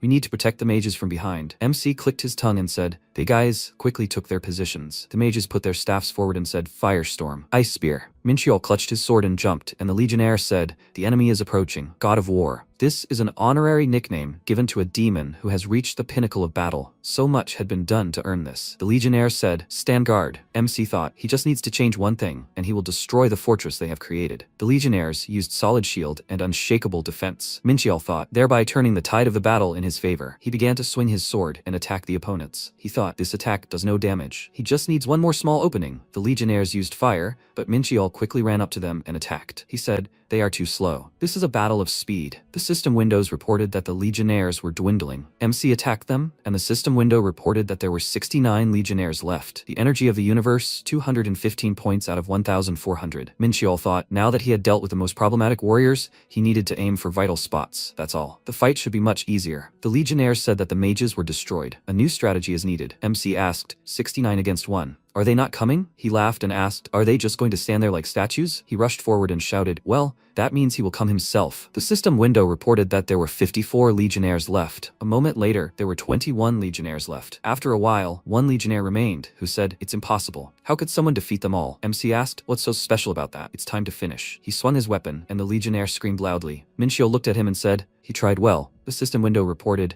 there were 0 legionnaires left. Jin screamed in surprise. This is insane. How could the legion lose? Lucia, had she foreseen this outcome? She asked, how could she? Even though she had been expecting this battle, she didn't think he would defeat the legion. The legion is a numerous troop of high-ranking undead, united by spirit and driven by vengeance. While even the most united army makes mistakes in battle, the legion has no such flaw. The legion, like a single monster, overwhelms with force. And never before has the legion lost. But today, it lost to him. The system window reported he passed the trial of battle. He ranks first among those who have passed the trial of the 0 floor. The ranking of the 0 floor, First place is Jian Minchiel, and second place is the Demon King. MC said they gave themselves such a grandiose name, the Seven Emperors, but not a single one of them is on this list, although it certainly sounds very impressive. The system window reported that he had achieved something no one else had. His name and reputation were recorded in the tower's history. As a reward for this achievement, he was awarded 1 million points. MC asked again, 1 million points? What kind of points? The system window reported that the points could be used as currency within the tower. Minchiel wondered if 1 million points was a lot or a little. Considering the achievement, he thought the amount was still quite large. Luch appeared behind MC and congratulated him on passing the test. MC said yes, thank you. He became frightened and screamed loudly. MC turned around and wondered how he hadn't noticed. Was this some unique ability possessed by the tower's system or by the tower manager himself? Not knowing really upset him. Luce said that he looked upset despite having passed the test. MC replied, it's nothing. Luce laughed and said that in that case, she would give him a reward for passing. A bright energy flowed into his body, and Minchiel asked, what? This is it? A mythical ranked world stone appeared in front of him. The appearance of this miscellaneous. It's a stone with the power of creation. MC smirked and wondered if he gave him the world stone as a reward. The world stone is a precious stone capable of creating a dimension, Minchiel thought, but a stone of this size can't create a dimension, although it still has great power. Luce said, so that was the reward for clearing the ground floor. MC asked again, what? The tower manager didn't know about the reward? Shouldn't he know everything? Luce replied, the tower holds many secrets. The manager only knows a part of them. And even if this item isn't from Earth, does he know about it? Minchiel answered thoughtfully, he has his own sources of information. He thought, there's no need for him to tell how he knows about the stone. Luce spread her arms in different directions and said, in any case, he is aware that his reward is a very special item, much more valuable than the rewards for all the other floors. She thought, there is no reward better than this stone. She said, if you process it correctly, you can get an artifact of the transcendental rank or even mythical rank. Only 15 items belong to this level, transcendent rank. Below mythical, but still, only 100 items have it. Luce said, if he hires an amazing craftsman from the tower to make it. MC interrupted her and said, he does not need a weapon. Luce said, but this is the best way to use the world stone. Minchiel thought, his weapon is enough for him. He replied, he thought of another good way to put it. He smashed the stone with his hand and Luce screamed in fear. Test subject. What did he just do? She thought, this madman, he just destroyed such a precious thing. The crystals of the stone began to fly in different directions, and Minchiel sat on the floor and thought, the energy of the universe is equal to the energy of origin. The world stone, in turn, contains power equivalent to this very energy. Now he's trying to do something no one has thought of yet. He's trying to absorb the world stone. Luce asked, what's going on? A strong gust of wind began to spread across space. MC placed the creative power contained in the world stone into the world in his mind, into a small universe. The system window reported that the mastery of the ancient celestial art had increased by 15%. The mastery of the ancient celestial art had increased by 10%. The mastery of the ancient celestial art had increased by 10%. MC thought, he still can't absorb it completely. He thinks he's only managed to absorb about 1%. He said, this must be his limit now. Minchiel thought if he overdoes it, everything might just collapse. At the very least, he managed to form the sun. If he learns to control this power, he can become stronger. So the first goal has been achieved. The system window reported, the ancient celestial art is an energy art with no limits. This is a breathing method that forms a small universe within the consciousness of a high-level dimension, called the world of the mind or the upper meridian. If one absorbs the powerful waves emitted by light or dark heavenly energy and transfers them to the world of the mind, then one can use it at will. 4-star level. This can activate the energy of the universe. The advantage of 2 stars is that the energy of the universe increases by 30%. The advantage of 3 stars is that the energy of the universe increases by 40%. The advantage of 4 stars is that the consumption of energy of the universe decreases by 30% when using martial arts. The speed of recovery of energy of the universe, 9 points. The power of the universe is increased to 2,500 points. The energy of the universe is increased to 4,500 points. MC thought happily. 2 stars turned into 4. Lucha asked, test subject, what did he do with the stone? She saw how he destroyed it, but what happened next? MC turned around and said, he absorbed it. Only a part, but still. Lucha said she had never heard of such a thing before. How did he come up with that? Minchiel said thoughtfully, she might think it was some kind of instinct. He himself doesn't know the details. Lucha thought, it seems he's not lying. To pass the 100th floor, he must have something more up his sleeve. She said she believes him because she herself is endowed with some talent. She threw a rock towards MC and told him to take it. Minchiel caught it and asked what it was. Luce replied it was a token showing she was interested in him. MC replied he wasn't one to like attention. Luce said she thought he'd still need it. Minchiel looked at it and thought if she didn't want to talk, then she didn't have to. The Eyes of Truth. The system window reported it was an Oron fragment. The rank was legendary and the appearance was varied. The item's durability was 500 possible points. It was hidden somewhere in the treasury on the 3rd floor of the tower. If he used the token in a certain place, he could get a valuable item. MC thought, an item related to a certain space in the tower. There were still a ton of items here he could get, including a shingle fragment. He smiled and thought, this is getting more and more interesting. Minchiol said well, he'll consider it a souvenir and accept it. Luce smirked and thought, what a little brat. MC walked toward the stairs and thought, the goal is to reach the top. He has no idea what that might look like, but he'd just taken his first step. What awaits him next? After a while, the system window announced, Test Tower, first floor. Quest, scorching desert. He needs to survive in the desert, where the day is unbearably hot and the night is bitterly cold. The goal is to survive. The conditions for completing the quest are to find a way to the second floor. MC wondered if it was too much to throw him into the desert so suddenly. If he didn't have the energy of the universe, he wouldn't even be able to walk. The system window announced, exploring new terrain. The exploration percentage had increased by 1/100%. MC asked again,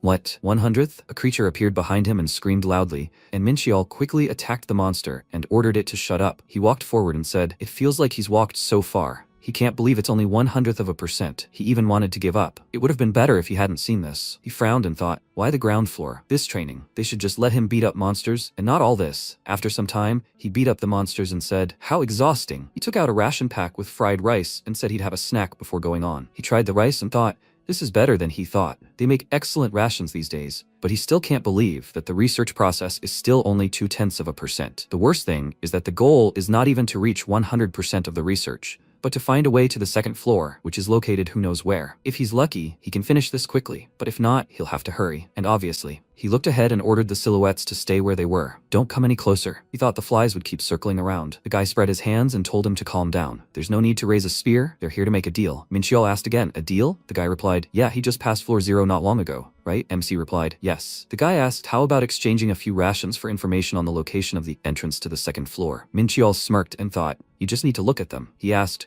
why don't they go to the second floor themselves, since they know where it is? Do they think he'll believe them? The guy asked, what was he talking about? Of course they'll go too. Since they're already here, why not? They just don't want to go up so soon. He knows that besides the main quest, there's also an additional one, completing which you can move on to the next floor of the Tower of Trials. Right now they're busy completing this one. That's why they need rations to be able to stay on the first floor longer. MC replied, he can believe that. But that doesn't mean he trusts them, guys. After all, they might give him false information just to get rations. The guy replied, if that's the only thing that confuses him, they will provide a map with the information they managed to collect. It has directions. They will help him go up to the second floor. MC asked again, a map? The guy replied, if he said map, he would be able to see the explored areas. Didn't he know? MC asked, was such a useful feature here all this time? The system should have told him about it from the beginning. The guy looked at MC and thought, seriously, yeah, he's a complete newbie and a weakling. Looks like the deal will go smoothly. He asked, so what did he think of their offer? Minchiol replied, not bad, or rather, it's very good, since he can just replenish his supplies right before going up to the second floor. Okay, he agrees. The information is much more useful to him now. The guys grinned, and the main one stepped forward and thanked him. Minchiol replied, no need to thank him. MC said, but he's offering him such precious information. Isn't that right, Dikran? He widened his eyes in fear and screamed, how did he know his name? MC attacked him, and the other guys screamed, what is he doing? He aimed at them. Minchiol thought, God, they are such idiots. He picked up the key and thought, he has the eyes of truth. Some time ago, he saw that Dikran had a bloody key of a rare rank. By using the key, he can escape the trial of the nameless altar of God. To activate the function, the key needs to be washed in the blood of 100 test subjects. MC thought, even if they try to hide their bloodlust, it's still too obvious. He tricked the other test subjects, right? The guys rushed to attack, and Minchiol asked, what is he doing? He quickly attacked the guys and said, yes, the same thing as them. He looked at their bodies and thought, he's not doing this for justice. He simply punishes those who have forgotten the code of military honor. A warrior must fight, and instead they deceive others. They deserve to die. The system window reported that he killed the test subject of the first floor. He received information about the area explored by the test subject.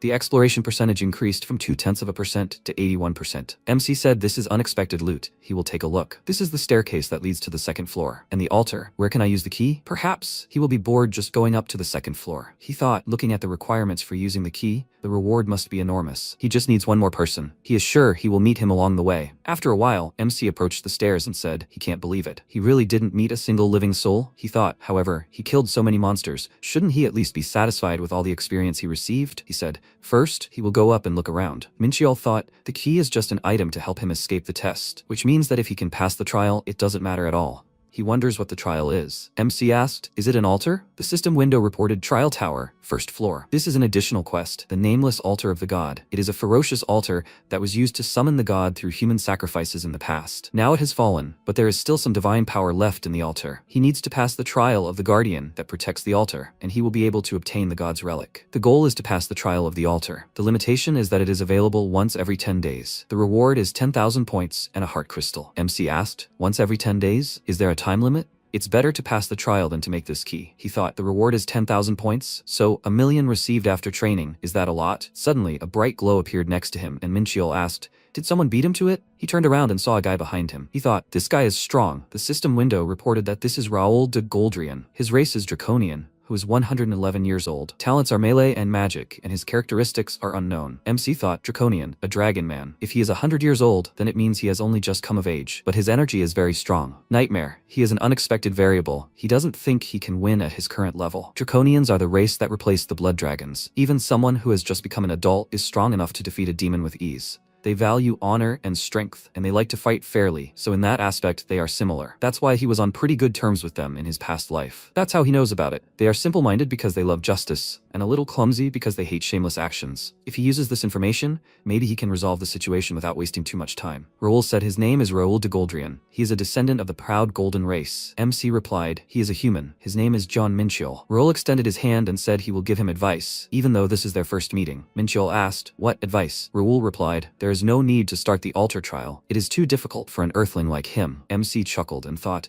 how dare this brat tell him what to do? He doubted he had a chance. He asked, was he trying to sell him out so he could collect the reward himself? Raoul replied, he only said that because he was worried about him. Minchiel thought he wasn't lying. If he thought he was capable of passing the test, he would have challenged him to a fight. If he weren't worried, he would just let him die. Well, that's even better. They'll come up with a backup plan. MC said, if he was so worried, then let him help him when he was in danger. Raoul looked at him thoughtfully, and Minchiel replied, and when the time was right, he would cede the extra quest to him. He thought if he agreed, he was a complete fool. If not, he was just a wimp. The offer sounded good, but in fact, he was asking him to be his bodyguard while he fought. No one would ever accept that offer except a Draconian who valued specialness and fairness. Raoul chuckled and said, okay, since he can't deprive him of his right to primacy, he'll do as he says. He's a very smart earthling. MC thought, this proud fool really took the bait. He said, okay, he promised. He trusts him and will begin the trial. The system window reported, the related quest, the bloody key, is not yet complete. He thought, he supposes it's the lock. The system window reported, does he wish to begin the trial without making a sacrifice? Minchiel asked again. Is he asking? Of course he does. The lock opened and the system window reported, an altar guardian appeared. MC looked at the creature and thought, is that a guardian? It's a fallen beast, the demonic beast Pandemonium. The monster growled and the system window reported that MC had engaged in battle with the guardian. Minchiel thought, he doesn't know who this nameless god is, but he can't believe that the guardian is one of the Pandemonium demons. This is his chance. He gripped the hilt of the sword and rushed into battle. The first form of the 7-star demon sword, a blade that cuts stars. MC thought, Pandemonium Hound, a fallen beast. The monster's battle tactics are simple. Attack the enemy head-on and attack with its tentacles. Among them are special limbs that memorize the mana of their victim and attack exclusively. Cutting off the tentacles does not cause any damage to the main body, so the battle turns into a grueling battle until the enemy is completely exhausted. And yet, regenerating severed limbs requires mana and energy. During this process, a hole appears in its defense. Just like now, Minchiel cut off the tentacles and thought it opened. He must attack the main body. He swung his sword and rushed to attack. The system window reported, the fallen beast is under the influence of suppressive energy. The fallen beast is paralyzed. The second form of the 7-star demonic sword, Shooting Star. Minchiel struck the monster in the head with the monster's sword. It fell to the ground, and Raoul thought he didn't expect to defeat the fallen beast so easily. The wise king's mind's eye. Only the leaders of the Draconians possess this skill. It allows you to check the mana of a particular creature. Depending on the color and quantity, you can determine how strong it is. He can't believe that MC defeated the Pandemonium Hound with such mediocre physical characteristics. This is bad. He needs the heart crystal. In that case, he'll have to. Minchiel looked at the monster and thought, he had hoped to kill the creature with one blow. Could this second form really be his maximum? If he hadn't absorbed the world stone, he would have had a very difficult time. Thanks to this, his darkness energy more than doubled, and its consumption was reduced by 30%. But due to mediocre physical characteristics, he cannot use advanced martial arts techniques. In that case, he has only one choice. He swung his sword a few times at the monster's body and considered finishing off the paralyzed fallen beast. The system window reported that 8.5% experience had been gained. MC's hand ached, and he looked at it and saw the mark. He cried out, there it is, Minchiel thought, and the mark on the back of his hand began to glow. This meant he had unleashed the second level of the Black Star's power. The Black Star possesses capabilities comparable to mythic rank artifacts and is also capable of transforming into any weapon. Its power varies depending on the user's progress level. Unfortunately, he is currently no stronger than an average C rank. He doesn't know what led to this, but it would be a sin to pass up this chance. The stronger the Black Star becomes, the broader his combat capabilities will be, and then he will be able to deal with any troubles that may befall him in the tower. The only problem is the resources needed to fully unleash the star's potential. He won't find such resources on the first floor of the tower. It looks like he will have to put it off for now. The system window reported that he defeated the Guardian. MC said, yes, his additional task. The system window reported that he received 10,000 points and a heart crystal. This trial can only be repassed after a certain amount of time. The remaining time is 240 hours. The system window reported that it is a unique rank heart crystal. It has a durability of 300 points. It is the result of crystallizing countless lives. A powerful vengeful spirit is contained within this stone. Minchil thought it was a heart crystal, not that he needed it after absorbing the world stone. Rule asked if he was given the heart crystal as a reward for completing the additional task, right? MC thought, just look at that look. He can barely restrain himself from taking it by force. And why would a guy from the Draconian race need a heart crystal? A heart crystal? A demon desired to create something similar to the world stone, and for this purpose, ground up many living beings, combining their lives into this cursed stone. If someone applies this to an artifact or uses it as a catalyst for a spell, they can greatly enhance their combat abilities. However, to use it safely, it is necessary to suppress the evil energy generated by the vengeful spirit. That is why the heart crystal is a coveted artifact for any demon or warrior who specializes in using demonic techniques. Dragons with pure mana will have a rather difficult time using this stone.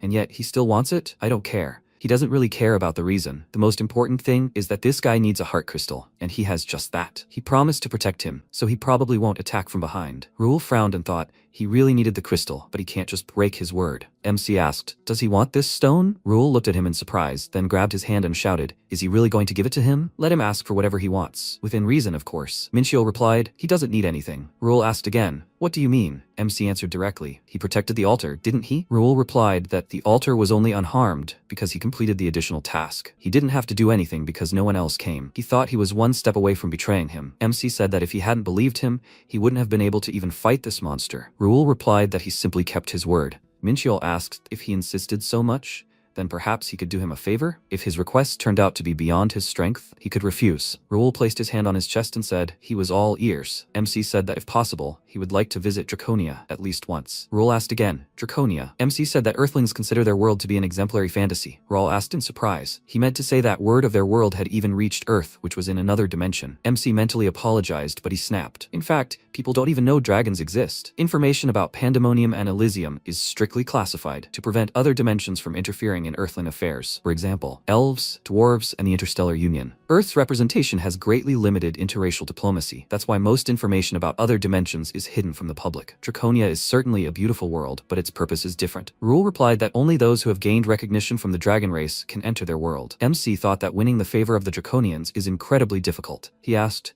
so it's impossible? Rule asked again, no, why not? There is a way, Minchil thought. Rule de Goldrian. He knows that name very well. Recognition as a member of the Goldrian family is worth much more than a heart crystal. Rule reached into his belt pouch and said, so be it. MC thought, everything is going according to plan. Draconians are not the kind to stay in debt. Raoul held out a sign with his name and said that if he so wants to get into Draconia, then he should accept it as a gift. MC looked at it in surprise and thought, wait a minute, isn't this what's called a nameplate? A nameplate is an extremely valuable item. In Korea, the equivalent would be a full guarantee for another person. Things like this are only given to those you truly trust. They barely know each other. He shouldn't give him something like this. Raoul said it was his nameplate. This thing will allow. He continued talking, and after a while, Minchiol asked if it was so valuable, then why was he giving it to him? Raoul replied that he trusted him, so he believed in him too. He was very skilled with weapons and used his mana wisely in battle. Something like this can truly be called an art. He has a good understanding of the strength of others. He can be sure that he has great potential. MC thought, this is going crazy. His knowledge of the Draconians and his acting skills worked perfectly. He thought he would get some papers saying that he had won the favor of the Draconian, but this guy, he's too narrow-minded. I mean, he's kinder than he thought. Raoul laughed and said, this is truly an incredible day. Not only will he be able to get the heart crystal, but he's also made a true friend. Minchiol smiled and said, he'll be very careful with his nameplate. He thought, how did he even survive in this cruel world? Yeah, he was really unlucky to run into him. Raoul said, it's a pity that their paths part here. He hopes they meet again soon. He's staying behind to purify and absorb the heart crystal. MC responded in kind. He thought, he hopes he doesn't fall for other tricksters. The system window reported, test tower first floor. He's passed the hot desert test. Research progress, 80%. He's earned 3,500 points. He can proceed to the next test or return to his dimension. MC started climbing the stairs and said, he has only one path, and that's forward. After all, he still had a ton of rations, so there was no need for him to go home. He thought happily, the second floor, let it wait for him. Suddenly he sank underwater and looked around in confusion. He thought, bubbles? A nightmare. The system window reported, the second floor floor of the test tower. Task: sea gems. An endless sea abyss, the depths of which conceal numerous dangers. Sea gems are hidden in places unknown to outsiders, waiting for the brave souls who dare to find them. Objective: find 7 sea gems. Minchiel thought he was just in the desert, and now he's at sea. Who even created this tower? The system window reported the current depth, 30 meters. Remaining breathing time, 3 hours. MC thought, first the hot desert, and now the sea. The creator of the tower, he's a sick idiot. The system window reported he entered the safe zone. Breathing time won't be spent in the safe zone. Minchiel stopped and thought, great. He can breathe to his heart's content here. He's glad to have such useful items. The system window reported the Abyssal Compass, a standard item given to all players who visit the second floor. This points to the nearest safe zone. According to the compass, this is a safe zone, but what kind of house is this? MC went inside, and they greeted him. The monster stood behind the counter and said he must be another player challenging the second floor of the tower. MC asked what made him think so. He didn't seem to have any special abilities. The monster asked, how could he not? He doesn't really look like a local. It seems he has a lot of questions. Let him sit down. Minchiel asked, he supposes he wouldn't be willing to share information with him for free? The monster screamed. Of course! He usually charges money for this, but oh well, he'll answer his questions if he buys something. MC told him to give him his cheapest item. The monster clicked his tongue in displeasure and said, 5 points. He tossed MC a bottle, and he wondered if points were used for trading. The system window reported that he had purchased a bottle of fresh water from Arlok's shop. 5 points spent. Minchiel thought that in that case, his million points were much more useful than he thought. He asked to wait, and asked, does he sell water here? In the sea? Arlok replied that if he didn't like something, he could go swallow salt water and die of dehydration. MC sat down on a chair and told him to move on. Better let him tell you. Could he get any advice from the administrator of this floor? Arlok repeated. The administrator? Does he think he has nothing better to do than lead players by the hand? He needs to forget about it. He's too busy. MC wondered. Too busy? He remembered Luce and thought, and that administrator looked quite free. Surely, every administrator has their own problems in their heads. He folded his arms and said, well, whatever he says. And what are these gems the quest mentions? Arlok replied, the deep sea is divided into 7 smaller seas. MC asked again, 7 seas? Arlok ordered everyone to listen carefully. Judging by what Minchiel had heard, this place is called the Sea of Silence. Each of the 7 seas has its own gem, and if someone completes the quest on the second floor, the gems will immediately return to their seas. He would like to hear more about the other seas, but unfortunately that's all he knows. Well, it's better than nothing. Arlok said he almost forgot one more thing. He can't get the gem just by going to where it is. 500 points. 500 points and he will tell him how to get these gems, and even tell him about one very useful item. MC turned around and said, he better ask someone else. Arlok ordered him to stop and shouted, 400. No, 300 points. Let him come back, newbie. Minchiel thought he knew it. He told him much more than he deserved for those 5 points. Does he really think he's some kind of simpleton? First, he'll find the local gem, and then go with the flow. If he's not mistaken, the place Arlok spoke of is here. He clenched his fist and thought, fish, God forbid, he lied to him. He saw a creature off to the side and wondered, could this really be the gem? The system window reported, the second floor of the testing tower. Task: sea gem, ruby. You need to get the gem from the head of an Atlantic anglerfish within a certain time. If the anglerfish takes damage, the ruby will move to another location. Time, 5 minutes. The anglerfish saw him and began to quickly swim away, and Minchiel thought, should he compete in speed with the fish? Interesting. Under normal conditions, he would never be able to catch the creature. The system window reported that he surrounded his body with holy fire. All his stats, except for darkness, were increased by 50%. He quickly rushed after the fish and thought, but he has one trick up his sleeve. It's time to measure their strength. The angler looked at him and said that in his memory, he is the first player who can run in water. Minchiel asked again, wait, can he talk? He thought, nightmare, he swallowed water. If you look at the angler more closely, you can see arms and legs. Is this another merman? The angler summoned servants and fish appeared in front of MC. He thought, is that all? Does it really think that some fish can stop it? He rushed after the monster, who asked, and how is he going to catch it at such a height? Minchiel thought, he's worried about the wrong thing, buddy. He quickly extended his hand forward and headed towards the crystal. He grabbed it, and the anglerfish screamed. What? MC thought, it's easy as pie. The system window announced, second floor of the test tower. Quest: sea gem.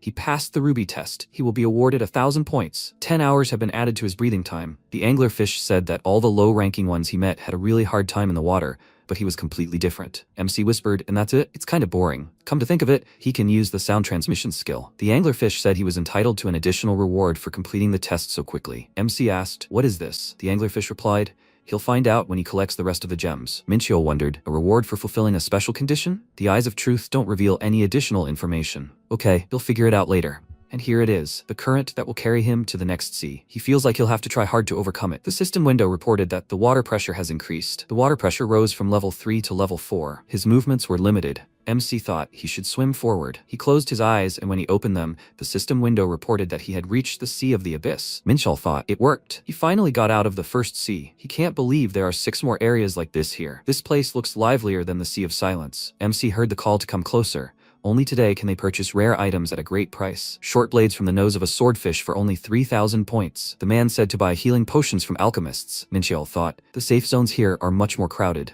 It looks like some kind of village. A voice was heard behind him and MC turned around. The man asked if this was his first time in this safe zone. Wasn't it? Minchiel replied, yes. The man said he's sorry, but can he give him a minute? MC wondered what he wanted from him. This middle-aged man's name was Gerard. He was a hunter from the UK. Gerard said that it seemed like he had embarrassed himself in front of another hunter once again. Since they were already talking, let him show him the abyss. MC asked again, the abyss? Gerard replied, it was one of the safest zones in all the 7 seas. However, it was more considered a city. The abyss is a place connected to the other 6 seas. If a hunter fails to collect 4 or more gems, he gets stuck on the 2nd floor, and the only place where he can feel safe is this city. MC asked, so all these people failed to complete the task? Gerard answered, yes, and he was one of them. His maximum is 3 gems. He didn't even think about challenging the rest of the trials because they were too hard for him, so he lived here for 3 years. MC said, it must have been really hard for him. Gerard said that's why he helps newbies like him by telling them how tough this floor is. MC asked, where is the Central Sea trial? Gerard asked, does he want to challenge him right away? Minchiel asked, why wait? He thought, thanks to this kind guy, he got a ton of valuable information, time, money. He can't sit around in this city when he's so full of energy. He moved to the sea and seeing Gerard said he could just tell him where to go. Gerard told him to ignore him. He just wants to see with his own eyes how he passes this trial. MC thought, how can he ignore him? He had a brooch on his chest that allows you to talk underwater. A stream of water appeared in front of MC, and in the distance he saw a silhouette and thought, is this the trial? Gerard replied, it was the last hunter to arrive. The test is to survive in the whirlpool, but this poor guy failed. MC asked, wait, what? Isn't it easy? Gerard replied, partly. At least you can't die here. Minchiel thought, seriously? On the 1st floor he had to fight tooth and nail,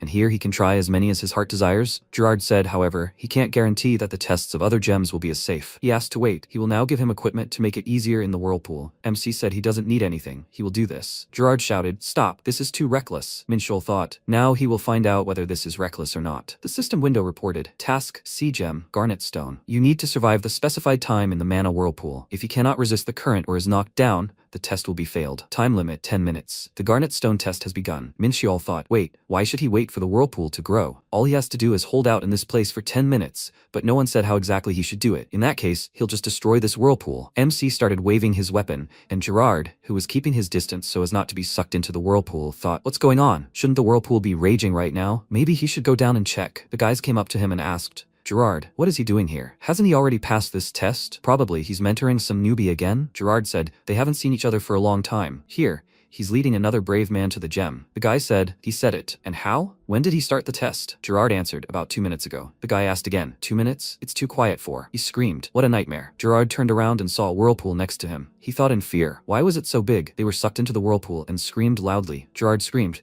what kind of horror is happening here? The system window reported, quest sea gem. He passed the garnet stone test. He fulfilled the additional conditions of the test. As a reward, his abyssal pearl will be enlarged. Gerard froze in surprise and MC said, it seems he was pretty battered. He could just go back to the city. He thought, he didn't expect that destroying the whirlpool would lead to the emergence of such raging waves. Gerard screamed, how is he going to return when he needs to be watched like a hawk? The system window reported, sea gem, opal. He needs to defeat a giant metal shark. Gerard screamed, just one bite is enough to inflict fatal wounds on him. Minchiel turned around and thought, fatal wounds? God willing, there's at least something left of him. However, in such trials, it's enough to land one blow, use hellfire on the wound, and voila, he can enjoy the fire show. Gerard looked at him in surprise and thought, fire underwater? Did he get into a cartoon about a sponge or something? He said the emerald trial will be much harder than the previous ones. MC asked, so this is the hardest trial? The system window reported, a sea gem, an emerald. You need to stop the volcano. Gerard replied, no, compared to the other remaining trials, this one is considered quite simple. The only problem is the lava, which can explode at any moment. MC replied, he just needs to watch out for the underground vibrations. It's as easy as pie. The system window reported that he passed the emerald trial. After a while, Gerard extended his hand and congratulated him. He can't believe that he did it so quickly. Now he can go to the next floor. MC asked again, what is he talking about? Since he's taken on this task, he has to complete it completely. He will collect all the gems. Gerard shouted, did he really need this? Minchiel replied, they say the harder the test, the better the reward. He's sure he'll get something worthwhile if he collects all 7 gems. 1,000 points and 10 hours to his breathing time. 2,000 points and 10 hours to his breathing time. 2,500 points and 15 hours to his breathing time. MC thought, wondering what they'll give him as a reward if he fulfills all the special conditions of the test. He'll probably get some kind of achievement for collecting all 7 gems. Gerard said, In all 3 years of living here, he's never met anyone like him. MC asked, is that a compliment, right? Gerard said no, he's just trying to understand where such monsters come from. Minchiel thought discontentedly. A monster? Old man, he should choose his words better. Gerard said so, be it. MC asked again. What? Gerard said he would accompany him to the very end. Minchiel asked, puzzled. Why go so far? Gerard asked. Didn't he tell him? He wants to see with his own eyes how he passes the trials. MC thought he was talking like he couldn't say no to him. He said okay. He was counting on his help. The collected gems: ruby, garnet stone, opal, emerald. After the 5th trial, he received a sapphire. After the 6th, a lapis lazuli. In the last trial, he will have to get an amethyst. Gerard said this region is called the Sea of Death. Minchiel replied, what a catchy name. Gerard said, almost no one returned from there alive. MC asked, so someone actually managed to pass this trial? Gerard answered yes. In the tower, these people are known as the 7 emperors. Minchiel thought, they seem to be really strong, since they are called emperors. However, he has never heard of them. Most likely, even they couldn't pass the final level of training, so he has every chance. The tower's trials test more than just strength. The ability to sense the flows of mana around you is what matters most. MC waved and said they'd see each other. Gerard wished him luck. The system window announced the 2nd floor of the Tower of Trials. The task: sea gem, amethyst, an abyss whose bottom is hidden from human sight. Only those who can withstand the pressure of the deep sea are worthy of the trial's reward. The goal: reach the bottom of the Sea of Death. Minchiel asked, is this the Sea of Death? It sounds scary, but in reality, there's nothing special. He widened his eyes in surprise and screamed, what? The system window reported that the water pressure had increased to level 10. Restrictions had been strengthened. Mana density had increased. He was afflicted with a negative status effect, paralysis. Minchiel screamed loudly and thought, what's going on? Where did this enormous pressure come from? He can't give up now. He needs to pull himself together. The system windows reported that the depth was 600 meters, 800 meters, and 1,000 meters. Water pressure had increased from level 10 to level 13. Mana density had increased from level 8 to level 10. MC thought, what monstrous pressure. If he relaxed even for a second, his body would be crushed by the surrounding mana. The system window reported that he was resisting the pressure. Minchiel thought, come to think of it, he had encountered something similar in his past life. The system window reported that 52 units of chaos energy had been expended. MC thought, the 1,000-scale lake on the Mu continent sucks in and drags everything that touches its surface to the bottom. To escape its waters, he'd have to overcome the incredible pressure that gave it its name. Wait, no, the Sea of Death works on a completely different principle than the 1,000-scale lake. After all, it doesn't forcibly pull him to the bottom. The Sea of Death is a combination of a dense layer of mana, water pressure, and gravity. If that's the case, there must be a way to overcome this ordeal. The deeper he goes, the denser the surrounding mana becomes. The depth increased from 1,000 meters to 2,000 meters. MC thought, if he resonated with the surrounding mana and absorbed it, then perhaps he could also cope with the water pressure. To do that, he needed to synchronize his chaos energy with this mana. Minchiel frowned and thought he had complete control over his chaos energy, but it seemed he was sorely mistaken. He needed to give it his all. Losing an arm or a leg is nothing compared to the ability to completely harness the energy of chaos and use it for your own purposes. MC opened his eyes and thought, this is the energy of the world stone. The raging energy of chaos has stabilized. Its purpose hasn't changed one bit. It's still strong, but now it's at rest. If so, he stretched his hand forward, and the system began to report a change in depth. At a depth of 5,600 meters, the system reported an increase in water pressure to level 50. Minchiel asked, is this the bottom of the Sea of Death? He doesn't see anything special. He thought, thanks to synchronization, he became immune to water pressure. But something is wrong here. He said, it seems there is nothing here except this mountain. The system window reported a quest, a sea gem. He passed the test of the amethyst. The pearl of the abyss has been increased. The reward for reaching 50,000 points. 200 hours have been added to his breathing time. MC thought, these aren't all the rewards, right? And why did they add 200 hours to his breathing time? The system window reported that his time completing the trials was the best in the history of the tower. He received 500,000 points. As a reward for this achievement, he was given a rainbow ring. The system window reported that it was a legendary rank rainbow ring. Its durability is about 800 points. It increases all stats by 20%. The remaining stats are unknown. MC said in surprise, this. He thought, wow, this ring, of course, isn't as powerful as the blessing of the holy fire, but it gives the same boost as the volcano oath, only to all 5 stats. The system window reported that the volcano oath increases strength by 20%. Minchiel thought he had done the right thing by deciding to complete the remaining 3 trials. At that moment, a voice rang out. It had been a long time since he had seen brave warriors capable of completing all 7 trials of the Abyssal Sea. MC looked around and wondered, who said that? He didn't see anyone. The voice said, he is here, young man. The voice belonged to him. Minchiel thought, what? Did the mountains just start moving? The serpent said, not all mortals are able to overcome these trials. He did well, young man. MC thought, what's wrong with this serpent? It's simply enormous, but that's precisely why he knows what kind of creature it is. He said, Jormungandr. He is the world's serpent that swallowed an entire dimension. He was once one of the 72 lords of Pandemonium, but one day, in a fit of rage, he abandoned his throne, and there was no news of him since. Minchiel thought, he only remembers this because he was a lord of dimensions, but those are stories from long ago. By the way, this is the first time he meets Jormungandr in person. The serpent asked, does he know his name? Truly, he is no ordinary person. He sees a demonic soul trapped in a mortal body. MC said, it's a long story. Let him tell you why he sleeps here. He wondered if a creature from the mythical era had forgotten itself here, and why did it awaken now? Considering everything that had happened, only one thought came to his mind. Just don't let them tell him that he stumbled upon some secret quest. Jormungandr said he was here because of a covenant. A covenant is an obligation to perform or refrain from performing an action. MC thought, a covenant? It seemed like a very serious thing, since the other party's name was hidden. Jormungandr said his only promise was to stay here, so his fears were in vain. Minchiel exhaled and thought he was lucky he wouldn't have to fight this huge monster. If it were smaller, he might have been able to measure his strength against it. Jormungandr said that in the past, everyone would rush into battle as soon as they saw the enemy. Young people aren't what they used to be. MC wondered if he was provoking him like this or something. He had to admit, he was doing pretty well. He needed to get stronger as soon as possible. In a past life, he would have fought this colossus without further ado. This enormous bulk was just begging for a beating. He asked, and which covenant was able to keep Jormungandr himself here? He replied, unfortunately, he couldn't say. He supposed he knew how covenants worked, Minchiel thought, and so he believed that the former Lord of Pandemonium couldn't find a loophole in the treaty. Jormungandr asked to be allowed to give him a gift instead. He shed his skin, and MC asked again, skin? He thought, what am I supposed to do with this? Jormungandr replied, it's a cape made from his scales. By placing a seal on it, he could create a cloak. Minchiel's eyes widened in surprise and thought, this is much more valuable than rare ore. The scales of a serpent from the mythical era. How generous he is. He seems to love the creatures of Pandemonium very much. He cried out, sir, he will never forget his kindness. Jormungandr said, it seems his allotted time has come to an end. MC asked again, what do you mean? Why did he close his eyes? A strong stream of water spread in different directions, and Minchiel asked,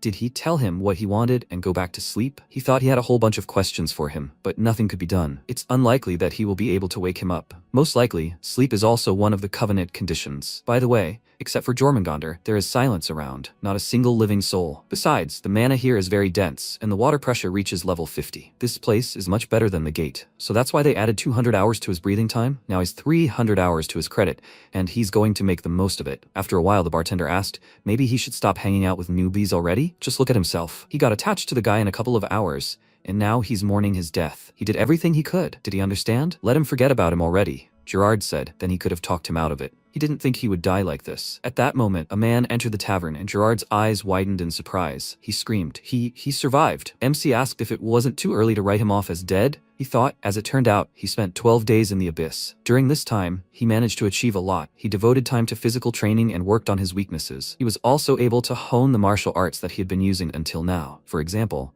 the Boundless Heavens technique and the Triple Hidden Blade technique, not to mention that he learned several new styles. In addition, he managed to double his stats. The system window reported that strength had increased to 85 points, dexterity to 75 points, constitution to 81 points, and endurance to 83 points. Minchiel said that perhaps he could return to Earth. He thought he needed to place a seal on the cloak and release the second level of the Dark Star. Yes, he also needed to check if Marchan had completed his task. But before that, he should see Gerard one last time. Currently, Gerard said he wasn't sure if he would return alive, so he decided to honor his memory with a drink. And how glad he was. The man who was with Gerard had already left. Gerard cried and said, if only he knew how glad he was that he was able to return alive. Minchiel asked if he was happy, then maybe he could finally stop crying. He thought like a middle-aged man, but he was crying like a little child. Of course, he was glad that he was so worried about him, but he didn't have time for this. Gerard said he was right, so he was able to pass the last test, right? MC answered, exactly. Gerard cried out joyfully, congratulating him on completely passing the second floor. He couldn't believe that he actually completed all 3 tests.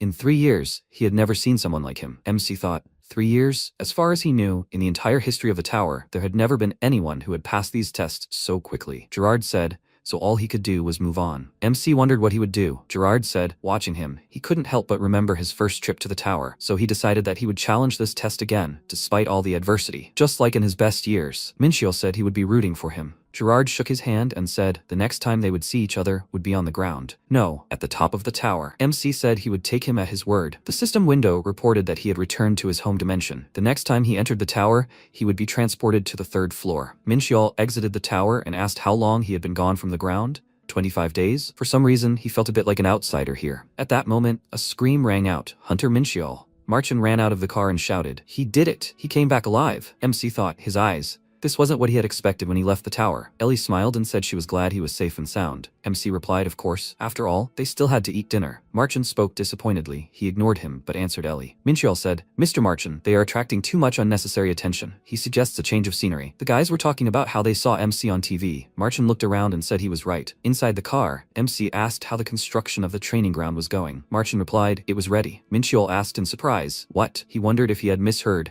but he had only left a request a month ago. Marchand said they started work immediately. Minchiel asked he hoped they weren't working irresponsibly. Marchand said, of course not. Who did he think he was? Dwarves, a race with exceptional craftsmanship skills. MC thought that since he was so proud of his work, then everything was probably really done to the highest standard. Marchand asked, by the way, had he thought about moving closer to the training ground? He didn't think there was any need for him to stay in the rented apartment where he lived right now. MC thought he was a genius. He said, if it wasn't too much trouble. Marchand said, in that case, he'll add housing to the construction plan. Minchiel thought, this shorty has become a very useful slave, or rather, a partner. He said, yes, he wanted to buy something here. Marchand clenched his fist and said, let him just say the word, and he'll get everything he needs. MC said, 10 kilograms of mithril and 5 kilograms of orichalcum. Can he handle it? Marchand cried out in surprise. What? He needs such a rare ore? It's quite difficult to obtain it on Earth. Even if he were the only buyer on the entire planet, he's unlikely to be able to find it quickly. Why does he need it then? MC thought. These ores are a necessary resource for releasing the second level of the Dark Star. Does he really have no choice but to wait?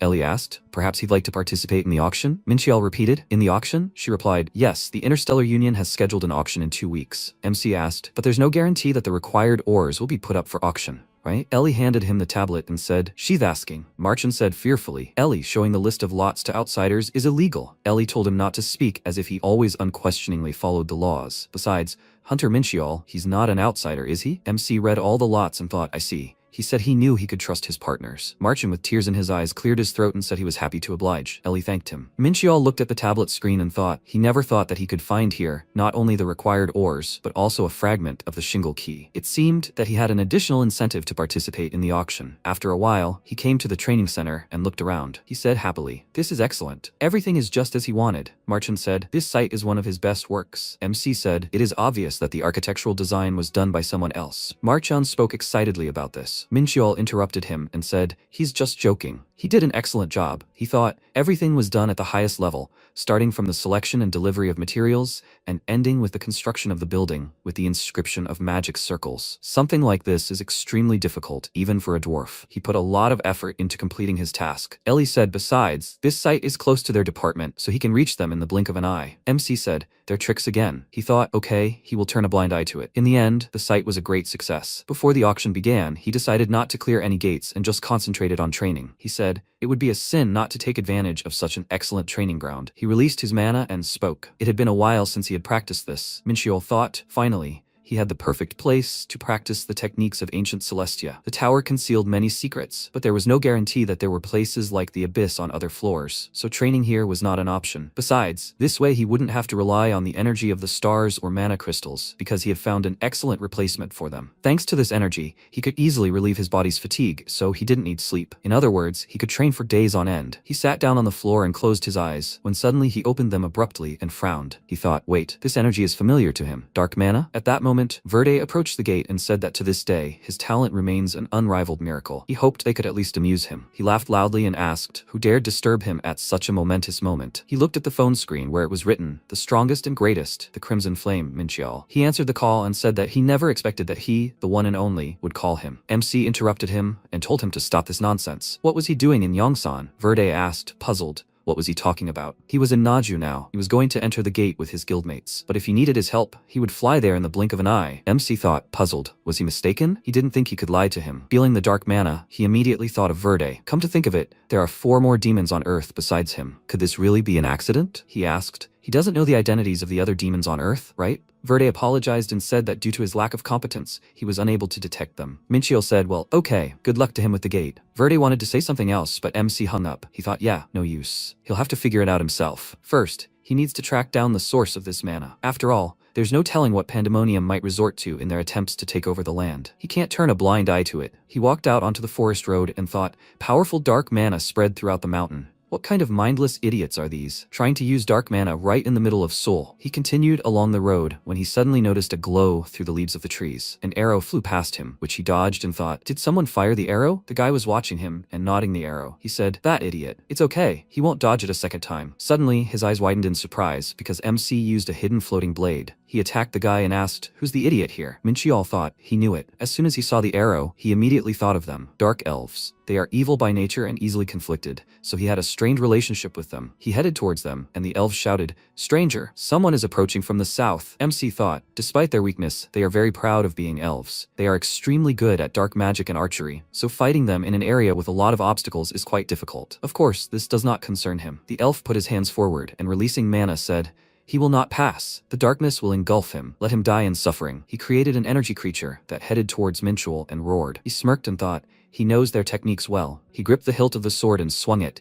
using the slash of the boundless heavens. He cut the creature's body and struck the elves, blood spurting from their mouths. They fell to the ground, and Minchiol asked what they were doing on the ground. The guy asked to kill them instead. They serve the Great One. MC thought the same thing again. Why are they going on about their Great One? He said he never thought he would answer. So be it, he will fulfill his wish and grant him death. He walked forward and thought, dark elves do not give in to threats. Mercy is not an option. After all, if he leaves them alive, they will take up their own again. Minchiol walked further into the forest and saw an old man sitting in the center of a black seal. Dark mana emanated from him, and MC frowned and thought, judging by the surrounding energy, this elf is very powerful. A dark elf with a huge amount of mana. Could this be that all this mana belongs to him? No, that's strange. Dark elves are very caring when it comes to their kind. A high dark elf like him would have attacked him with dark lightning long ago. The reason why he did nothing. Minchiol asked, he can't move because he's preparing a spell. Is he right? He thought. Spot on. MC swung his sword and said, he's asking for the last time. What are they doing in Korea? However, he doesn't think he'll answer him. The old man said, that's all. MC looked at him questioningly, and the old man screamed loudly,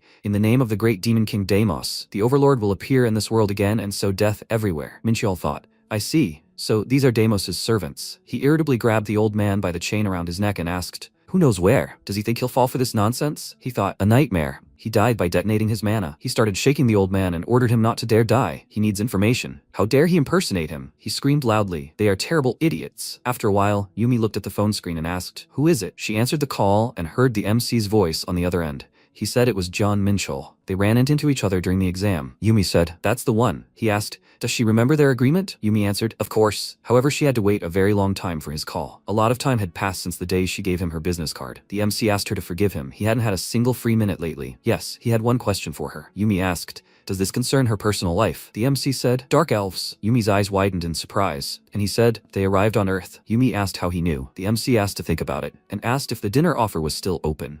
30 minutes ago, Mincheol was extremely angry. How dare these worms hide behind his name? What were they even planning? In front of him was an A-rank amplifying magic circle, which amplifies mana with a specific wavelength. In other words, this circle itself is useless, and it seems there are several more like it. Finding out everything alone will be almost impossible, so he needs people and more information. Fortunately, he has nothing to worry about, because he has an extremely useful assistant. He called him, but there was no answer, and he remembered that he went to the dungeon. It was always like this. Whenever he wants something, it immediately disappears. But he needed Verde's help, and he went to clear the dungeon, and most likely the latter will not be free anytime soon. Besides, he seriously doubts that the Hunters Association or the Interstellar Union will help him much. The Hunters Association might draw the wrong conclusions, and in the Interstellar Union, he only has connections with the Yongsun branch. He clutched his head and wondered what to do with the Dark Elves. Then, an idea occurred to him. Elves and Dark Elves, although they had the same origins, at some point the Radical Elves joined Pandemonium, which led to the division of the race into two parts. It is obvious that they consider each other sworn enemies. It is good that he remembered Shin Yumi. She will definitely help him. She is a half-elf. One of her parents works at the Elven Embassy, while the other is an ordinary Korean. Currently, he arrived at the meeting place.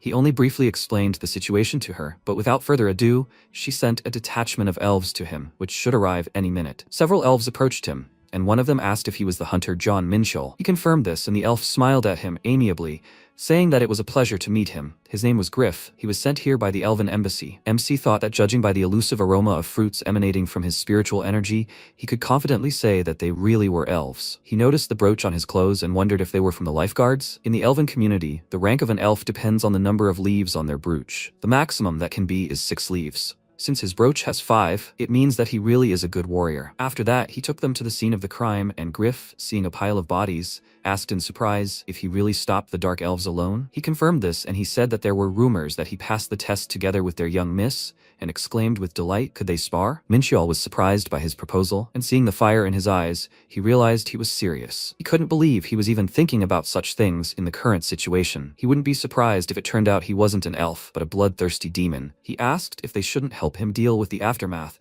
of the Dark Elf invasion. The guy apologized and said he reacted instinctively as soon as he sensed his powerful energy. MC thought that elves were usually very calm, so he hadn't expected him to be so energetic, and then they all got down to business. Griff and his partner addressed the spirit, asking it to cleanse the place of its taint and restore it to its original state, and they said it was simple. Their wish would be granted. The spirit scattered throughout the forest, quickly eliminating traces of the recent incident, and Mincheol, watching this, thought that in such cases, there was no one more useful than elves. They skillfully use and combine nature magic with spirit magic, thanks to which they are able to remove dark mana in an instant. It would have taken him much longer. After this, Griff gestured to his partner and told Mincheol that he would be his escort. The young miss had invited him to a banquet. He was a little confused at first, but then he realized that he wanted to talk to her at dinner, so this was simply perfect. This way, he would deal with 2 things at once. He would find out the intentions of the Dark Elves and learn more about the elves. He would destroy everyone who dared to hide behind his name, even if he had to use them. The elves took him to the embassy. Everyone around him bowed to him in greeting,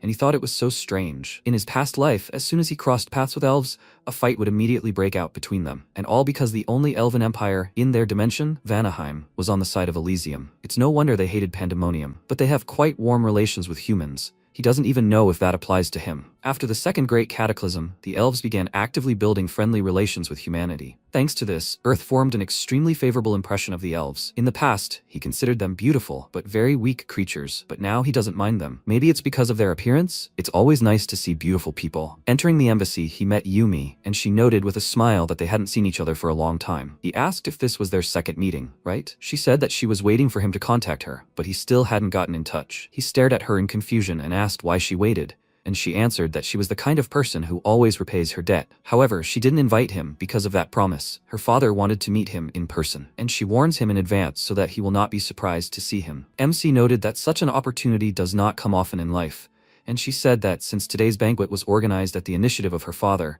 her promise still stands. Mincheol did not see any difference in this, but did not argue, and told her that he was ready to meet him. They approached the huge doors, and she noticed that he had not changed at all. There was not a drop of excitement on his face, just like during the battle with the Blue Guard. He asked, why should he worry? Elves are in some way similar to humans. She smiled and went into the dining hall, saying that she liked it about him. She showed him to her father and said that she brought him. He immediately rose from his seat and asked, so he is the hunter who discovered traces of the Dark Elves? He is the ambassador of Vanaheim, Varys Sillen. MC immediately noticed his last name and said he had heard it before. Are they a collateral branch of the Vanaheim imperial family? The elf was surprised and asked if he was really interested in their culture. He replied that everyone knew that, and thought that elves apparently considered Earth an extremely important place. Just like with Raoul, he couldn't see detailed information about Varys with his eyes of truth. All that was known was that he was 325 years old and possessed spirit magic. He was one of the strongest elves in Vanaheim, and that made him want to fight him. The elf immediately noticed the fire in his eyes and said that, unfortunately, his wish was not destined to come true. He told him that they would see about that, and Varys laughed, saying he was just joking. He asked him to sit down, and he called his daughter a little princess and sat her next to him. She was indignant. She asked him not to call her that in public, but he ignored it and said that they were all hungry. Why not continue their conversation after the meal? Mincheol looked around the richly laid table and thought that he expected them to eat something simple,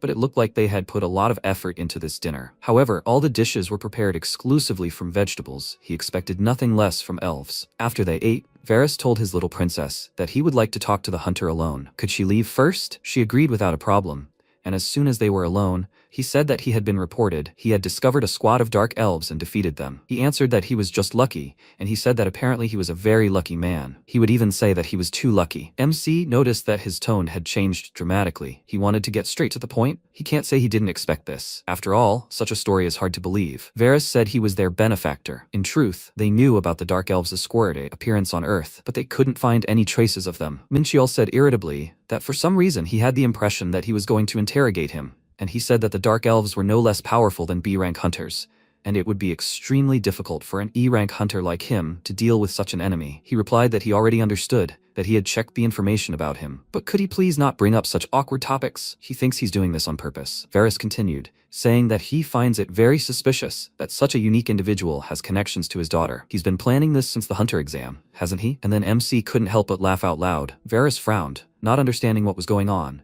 and he wiped away the tears of laughter and asked, does he think the whole world revolves around elves? Why would he bother with something like that? Varys told him that he couldn't help but suspect him. Then he said that all his suspicions stemmed from the fact that he couldn't defeat the Dark Elves alone. He was right?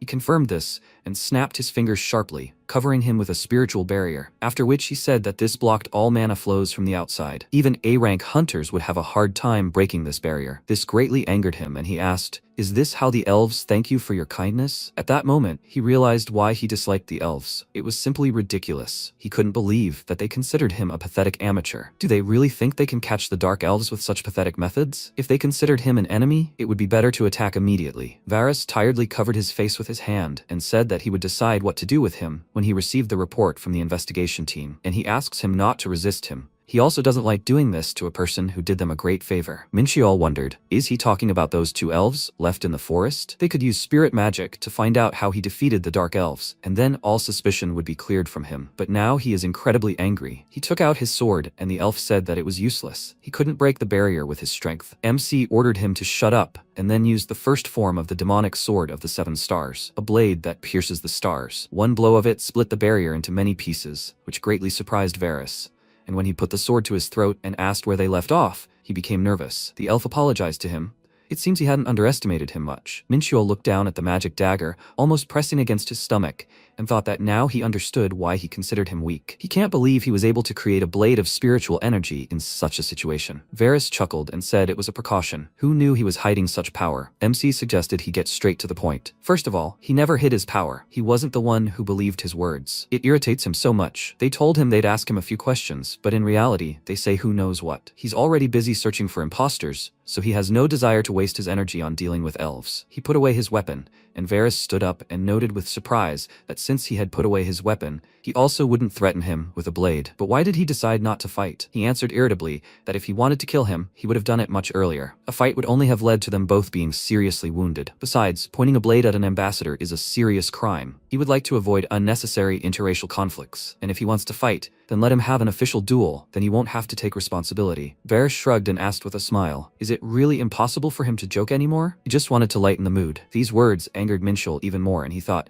this idiot thinks that now is the time for stupid jokes? After that, they moved to the reception room, and Varys called Griff, and he asked if he was sure he should give the report now. He confirmed it. This also concerns Minchiol, so he has the right to hear it. Griff did not object, and informed him about the Dark Elves' goal, to awaken the evil imprisoned in the old dimension. MC smirked faintly and thought, were they able to figure this out just by studying the magic circle? It seems they are not as useless as he thought, but the Dark Elves' plans are beyond all reasonable limits. The multi-dimensional universe consists of a huge number of dimensions, among them both new ones, born very recently, and dimensions that have existed for a long time. It would be nice if dimensions could live and develop peacefully, but there are also those that were destined to meet their end. Destroyed worlds are called old dimensions. Varys asked if they had any idea about the identity of this evil. The elf answered him that, apparently, the Dark Elves swore allegiance to the god of war, Deimos. MC smiled and thought that they were mistaken. He died a long time ago. Varys asked if this was the same king who was defeated on Earth. His subordinate confirmed it. They could confidently assume that the Dark Elves were trying to find a way to revive him. Minchiol mentally said that this was all nonsense. They were on the wrong track. Deimos died and his reincarnated version sat right in front of them. Griff exclaimed that they were simply mad. There was no doubt they were hiding something, and Varys thoughtfully said that they needed to report this to Vanaheim and Elysium. Their conversation was already starting to unnerve Minchiol, but he couldn't tell them the truth. Griff said that unfortunately, they hadn't been able to track down the other Dark Elves, and besides, it looked like the ritual would take about 2 days to complete. Varys said that if they couldn't find any leads, then they could consider it a success. He turned to Minchiol and asked, he said he could track dark mana, right? He confirmed this, and he extended his hand with a smile, asking if he could help them in that case. The god of war, that is, the being known on Earth as the Demon King, could reappear, so they needed his help to save this dimension. MC thought that it seemed like he finally understood what he was dealing with. The only one who could find the Dark Elves quickly was him. If he wanted to get rid of the imposter, he would have to work with the elves. He rose from the sofa and asked if he cared so much about the Dark Elves. Then why had he threatened him earlier? Varys was slightly confused and said that he had misunderstood, and Minchiol said that he remembered well how the elves thanked for good deeds, and thought that if he played his cards right, he would gain even more. After that, he headed for the exit, and Varys stood up excitedly, asking him to forget about the misunderstanding that had happened. But Minchiel replied that he was a rather petty man, so he was unlikely to forget it so easily. To stop him, Varys grabbed his hand and said that the fate of all humanity depended on it, to which he replied that this was indeed true, but since someone had wasted a lot of his time, he would have a long time to make up for lost time. Varys had already begun to beg him, and asked what he could do to earn his forgiveness. He thought for a second, and pretended to be upset, saying that healing his wounded heart would require a hefty price. Varys was willing to do anything, and he asked with a smirk, "Is that true?" The elf swore by his name and title of ambassador that he would do anything for him, and then MC shook his hand and advised him not to forget his oath. He was very pleased with this outcome. In situations like this, one must be able to extract the maximum benefit. After that, he went to the training ground. Having first taken the check that Varys had written for him, he could write any amount on it. Now he looked at it and wondered what number he should write on it so that he wouldn't be considered a miser. Well, to be honest, he would like to take everything he could from them. He glanced at the night sky outside the window and decided to put these thoughts aside for later, since he didn't have much time left. After that, he sat in the center of the magic circle and got to work. The elves first noticed dark energy about a month ago. They barely managed to track the dark elves, and only thanks to him. Unfortunately, the ritual is almost complete. Both sides were doing some incomprehensible nonsense, so they are on equal terms. But even so, he is not going to forgive the dark elves. First, he needs to find dark mana. If he had time, he would personally kill each of them, but time is running out. He has no choice but to use a new technique, a method of mana manipulation that he learned in the Sea of Death, synchronization. Streams of energy began to emanate from him. They spread throughout the city, and he thought they were his eyes. He will find the signals sent by dark mana. Even if he has to search all of Seoul, he will definitely find them. Morning came. He was lying in the middle of this magic circle, sweaty and tired. He seriously almost died while looking for these dark elves. As soon as he released more chaos energy into the atmosphere to expand the search area, he began to feel like his brain was about to explode. He was glad, of course, that it didn't happen, but Seoul is too huge. He spotted about 10 suspicious locations. All of these points had roughly the same amount of mana, so he couldn't find the main magic circle. He sent Varys the locations of all these points on the map,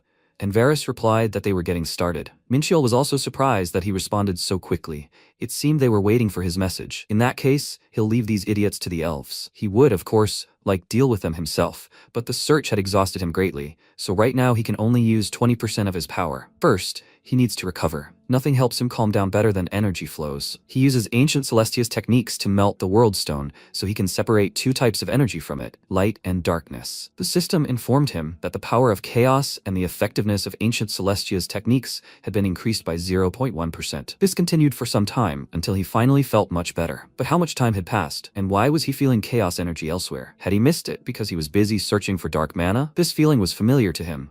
He headed toward the energy source and, seeing a portal, realized that it was the same breakthrough from a gate in one of the nearby areas. He immediately opened his eyes and thought that this was the same energy as back then, during the breakthrough of the Black Gate. The kobolds that emerged from there possessed chaos energy. Could this breakthrough be caused by the activities of the Dark Elves? However, he had no evidence to indicate this, and why should they care? He could miss the chance to profit from the chaos energy locked within these monsters. He immediately jumped out of the training hall and, quickly moving across the rooftops, headed towards the gate in anticipation. Meanwhile, the Dark Elves continued their dark deeds. They completed the great ritual on time, and everything began to unfold according to his prophecy. MC approached the gate and noticed that the breakthrough hadn't begun yet. After passing through the portal, he looked around and thought, so this is what the dark gates look like from the inside? There's little mana here at all, not to mention that he doesn't feel any life. It's as if this world had been destroyed by someone. Then a thought occurred to him. This turned out to be an unknown dimension, a world that had met its end. Most astral bodies had been destroyed by the war that broke out between the gods several centuries ago. He smirked and thought that if he wasn't mistaken, in such cases it was customary to say bingo. The rituals that the Dark Elves performed in different parts of Seoul were needed to open this dark gate. He saw a pack of wolves surrounding him and said that it was such a warm welcome. He didn't expect that his followers would gather in one place to greet him. Besides the wolves, there were also Dark Elves. One of them said that he was quite brave for a representative of a lesser race, and his friend laughed and said that he had already gotten bored guarding the gate, so it was time for some fun. He waved his hand, directing the wolves to attack,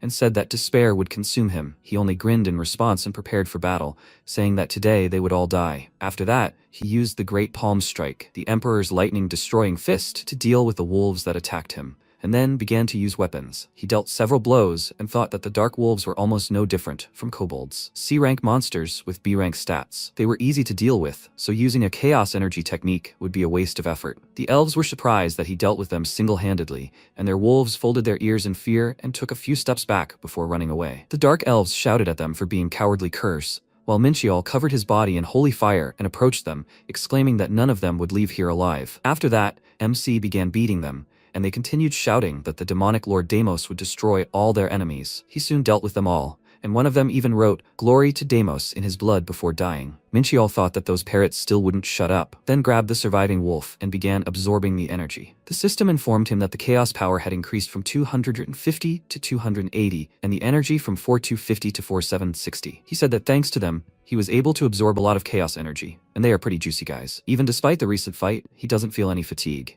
He was even able to use martial arts while covered in holy fire, and it turns out it's quite effective. His body is light as a feather. He's very grateful to him, so how can he repay him for such a chance? All this time, he was talking to the dark elf, who was sitting in the middle of the magic circle, but he ignored him. Throwing the wolf to the ground, he walked towards him and asked, "Isn't he going to answer him?" Whatever he does, he advises him to stop unless he wants to end up like the others. The elf laughed, and he, holding the blade to his neck, asked if he still didn't understand the situation he was in. All his subordinates were dead. What was he laughing at? He answered that his comrades had researched the ways of the great Deimos, and he was sure they were proud of their sacrifice. Thanks to their dedication, the ritual was completed, so his efforts were in vain. MC cursed silently. It looked like he would have to dirty his fists again to shut him up. He said that he was spouting such nonsense with such confidence, as if it were an irrefutable truth. What was the point of following Deimos if he was long dead? He answered that he knew nothing. They weren't following the deceased god of war, but him. At that moment, a loud sound came from the sky. Minchiol smiled nervously, thinking that it was so untimely. A rift appeared in the sky, a bright light fell on the dark elf, and he raised his hands, asking their lords to come, wake up from their slumber, and plunge this world into chaos. He turned his gaze to Minchiol and said that a lesser being like him would be unable to resist their lord. He asked,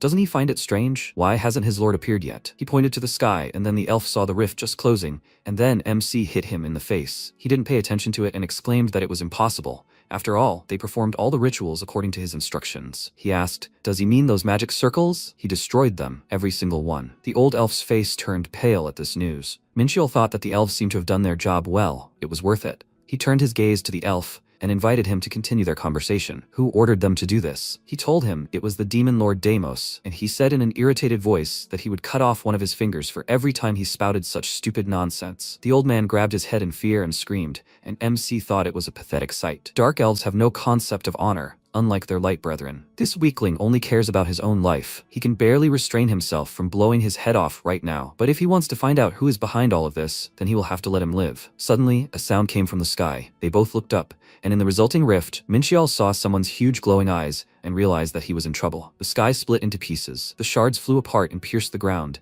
and the old elf burst into tears of happiness, exclaiming that they did it, just like he said. MC slapped him in the face, asking what exactly happened, and, looking up at the sky again, wondered who was imprisoned in this dimension anyway. Then, a huge black wolf burst out of the rift and landed, raising dust, and Minchiol smirked and noted that these idiots had summoned a truly terrifying creature. Before him was a monster from the mythical age, the god-eater Fenrir, a divine beast with all stats ranging from 400 to 550. But since the summoning ritual was interrupted, most of its abilities were sealed. Now this creature has lost its mind as a result of intense shock. God-eater Fenrir is a beast with black fur and furious green eyes, a monster from the mythical age, and also the brother of Jormungandr, a slayer of gods who eradicated the Aesir as punishment for their crimes, and also a harbinger of chaos who has destroyed several dimensions. Fenrir howled loudly, and the dark elf immediately rushed toward him, joyfully shouting that he had awakened him. He began to bow to him, asking him to plunge this world into the abyss, but the wolf immediately swatted him away, leaving no trace. MC thought it was incredible, and he had only swung his paw. And yet, something was wrong. This attack was completely illogical, not to mention powerful. Could Fenrir have been weakened by the summoning to another dimension, which occurred despite the destruction of all the strengthening magic circles? However, if he hadn't been weakened, he wouldn't have been able to verify his stats with the eyes of truth. He looked into his eyes and realized that he was about to attack him, but he was too far from the gate, so he would have to fight him. This was a powerful enemy, one he never expected to encounter here. He gripped his sword tighter and laughed, thinking that his opponent was a slave to his own instincts and bloodlust.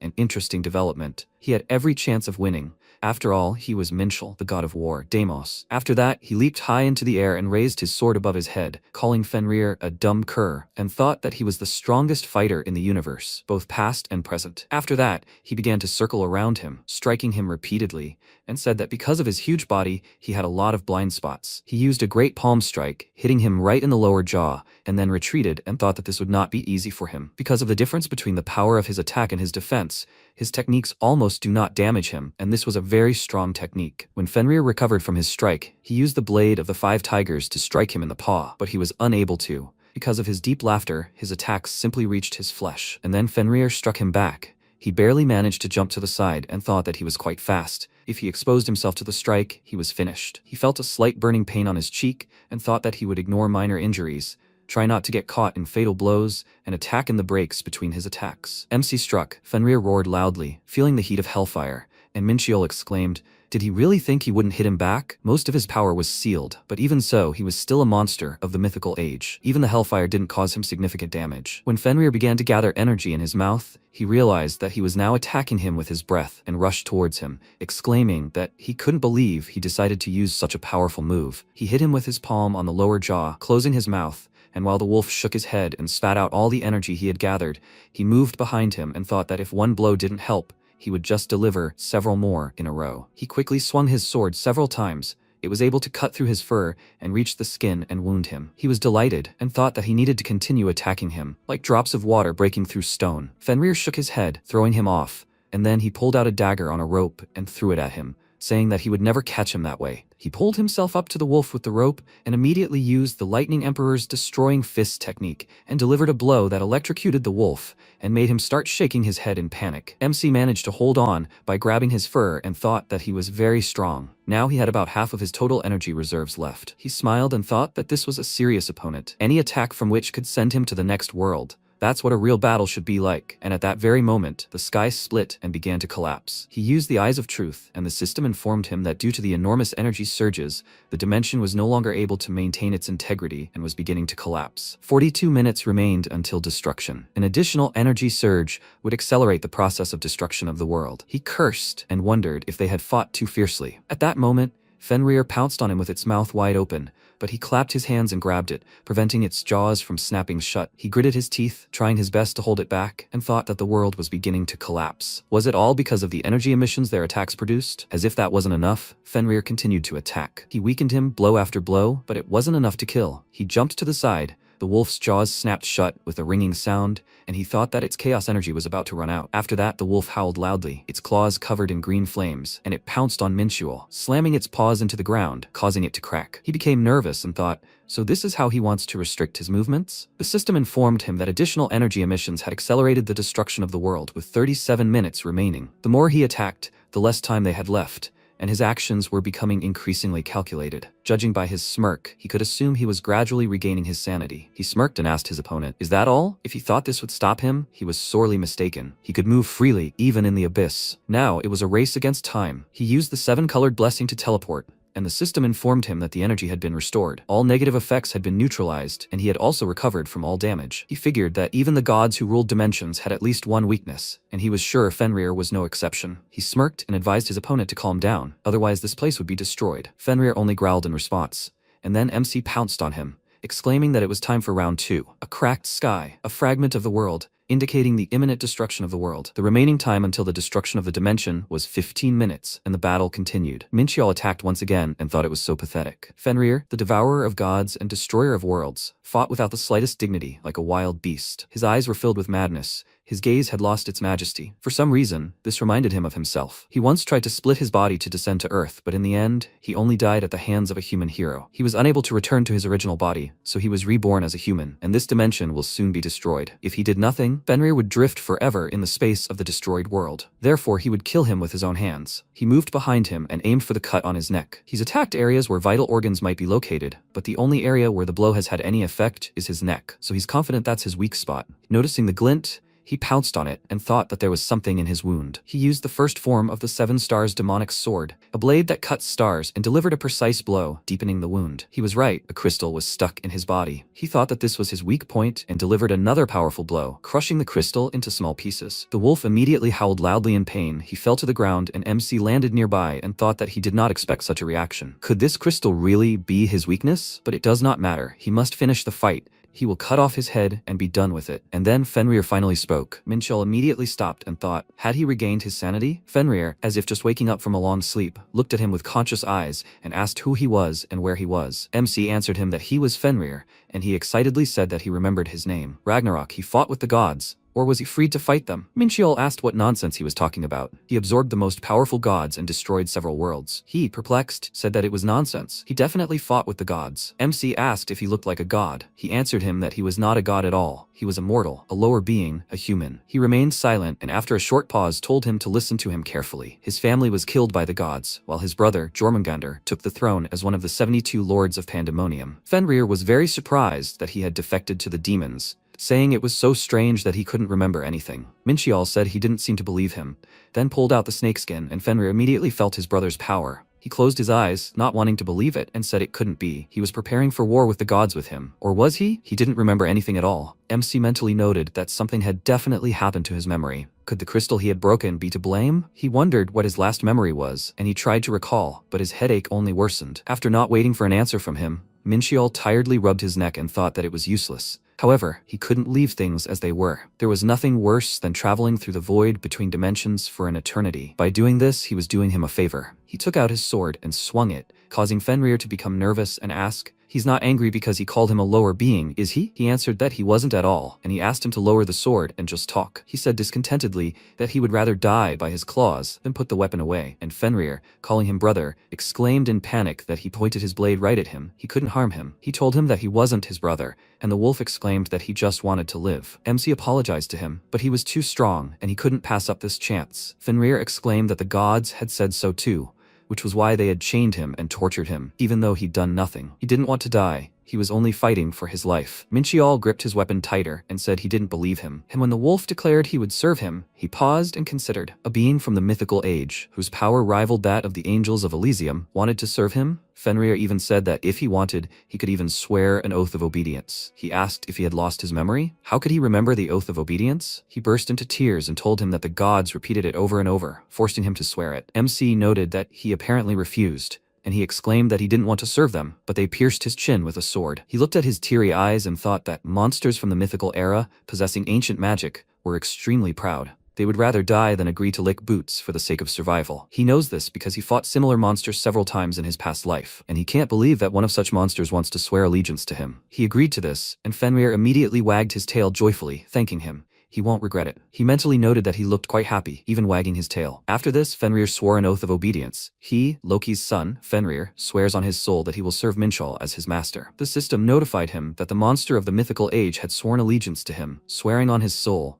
And then Fenrir began wagging his tail again and thanked his master again. MC thought about such a sudden change in his behavior. Just a few moments ago he called him his brother, and now he was his master. Fenrir said that his neck hurt a lot, so if he didn't mind, he would take a break. He decided to help him. He touched his wound and used holy fire. Then the life-giving force penetrated the wolf's body. Feeling better, Fenrir barked and laughed, saying that it was so warm, it made him feel a little better. Minchiol told him not to talk, otherwise the wound would get infected, and he thought, was he starting to act like a dog? He noticed that it had gotten brighter and looked up at the sky. The rift had grown even wider. He asked Fenrir, can he run? He replied that his neck and legs still hurt, most likely. He will only be able to move after some rest. He said that if they do not leave here, they will get one-way tickets to the next world.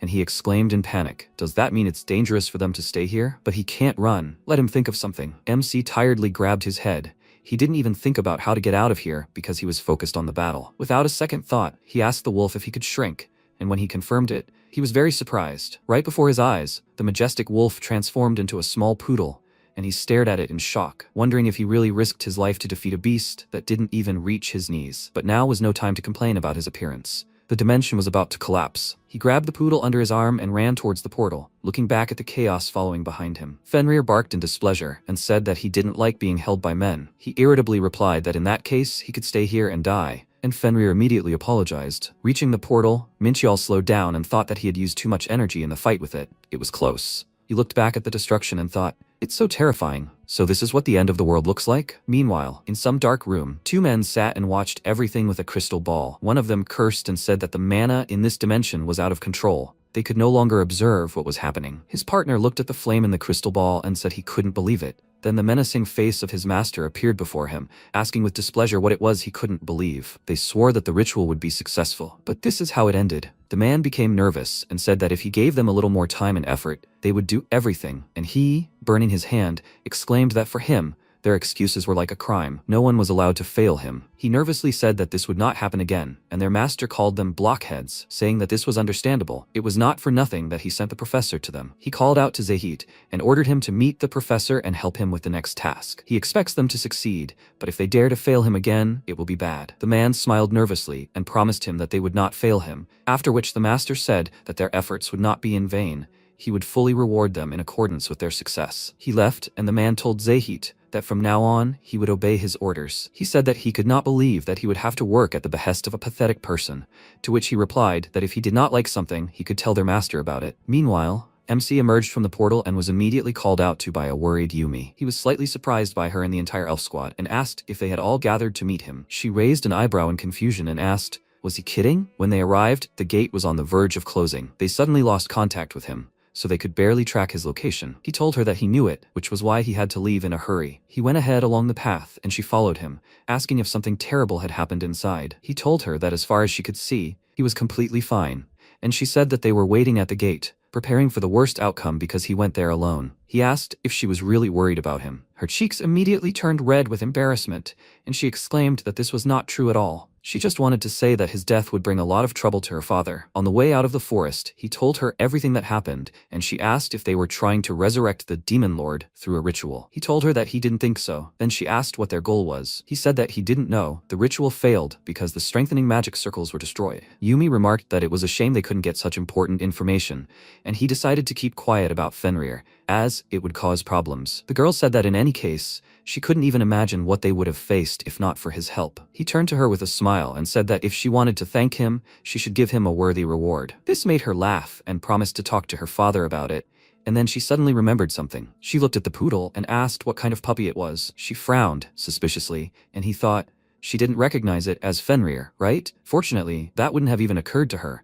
She only asked with displeasure why he brought this puppy with him through the gate. Minchial sighed slightly with relief and told her that he picked it up on the way here, and she exclaimed that it was simply unthinkable. How did he even think of taking such a defenseless cutie to such a dangerous place? He told her that he thought he'd been abandoned by his owners. He couldn't just leave him on the street. Fenrir immediately began barking discontentedly, saying that no one had abandoned him, and he wondered why he cared so much. The girl continued to pester him with questions and scold him, but Fenrir still wouldn't shut up, and it all had already become so tiring for him. After the gates closed, representatives of the Elven Embassy began searching for traces of the Dark Elves, but found nothing. However, they managed to capture several criminals while destroying the amplifying magic circles. The rest fled the battlefield and covered their tracks as if they had never been there. Therefore, Varys Sillen personally asked Minchiel for help. He absorbed the chaos energy of the creatures of the Dark Gates and also found evidence that the Dark Elves do not serve Deimos. And finally, he picked up Fenrir. He doubted they could offer him anything good, so he turned him down. Varys accepted his refusal, saying that they really shouldn't rely on his help all the time, and MC said that he hoped they would reward him properly for all his exploits. He understands that one blank check won't be enough, right? He told him that the reward would definitely not disappoint him. His appearance might not say it, but he is part of the royal family, so he is far from poor. Before leaving, Minchiel asked him to notify him if they learned the identity of the one behind the Dark Elves, and they said goodbye to each other. MC thought that since he had found out that the Dark Elves did not worship him, there was no doubt that someone else was behind them. Besides, as soon as he learned the identity of this demon, he would kill him with his own hands. He smirked, imagining grabbing him by the horns and spinning him around like a propeller, while Fenrir casually said he was hungry. When MC returned home, he sighed heavily and said he'd thought he'd finally be able to rest. Didn't he say he was hungry? Why was he so picky about food? Fenrir, who had already tried several dishes and scattered them all over the floor, exclaimed in displeasure that he couldn't eat this. Minchiel lost his patience and shouted that when he asked him about his preferences, he had said that any food would do, and he had exclaimed in response that he couldn't eat anything sour, spicy, or salty. It was his own fault for giving him inedible food. He irritably asked what he could eat then, and Minchiel replied, confused, that he didn't know. In the past, he had always been full even though he hadn't eaten anything. He sighed heavily and thought that he shouldn't forget that this wasn't an ordinary poodle, but a god-eater. He couldn't believe that his taste preferences were so different from those of an ordinary dog. Maybe he should feed him like a werewolf? He frowned, thinking hard about a solution. And that girl came to mind. She could help him with this. Soon Ellie came. She immediately picked up the poodle and started calling him cutie, and MC thought that he didn't know that she had such a side. She asked the poodle what family he was from, and he told her that he didn't know. He lost his memories, so he can't even take on his true form. She was happy and said that he probably comes from a very ancient family. He smells of power. Even representatives of noble families don't have such a smell. Minxiao smiled nervously, and the girl told him that he really surprised her. When he called her and asked about the werewolf diet, she couldn't even believe her ears. She is also a werewolf dog, but she didn't think that he would call her because she knew about it. He asked, "So she's a werewolf? What a coincidence." She asked him what the name of the poodle was, and Fenrir told her his name, but MC said that his name was Pengu. Because of his memory loss, he developed mythomania, so he tells everyone that he is Fenrir. This made the girl cry and feel sorry for him, and Minshall thought that Fenrir seemed unhappy with what he heard. But he couldn't stop wagging his tail because the woman hugged him. He doesn't look like Jormungandr at all. While they were exchanging pleasantries, MC silently told Ellie not to let him deceive her. He may look like a poodle, but in reality, he is a true monster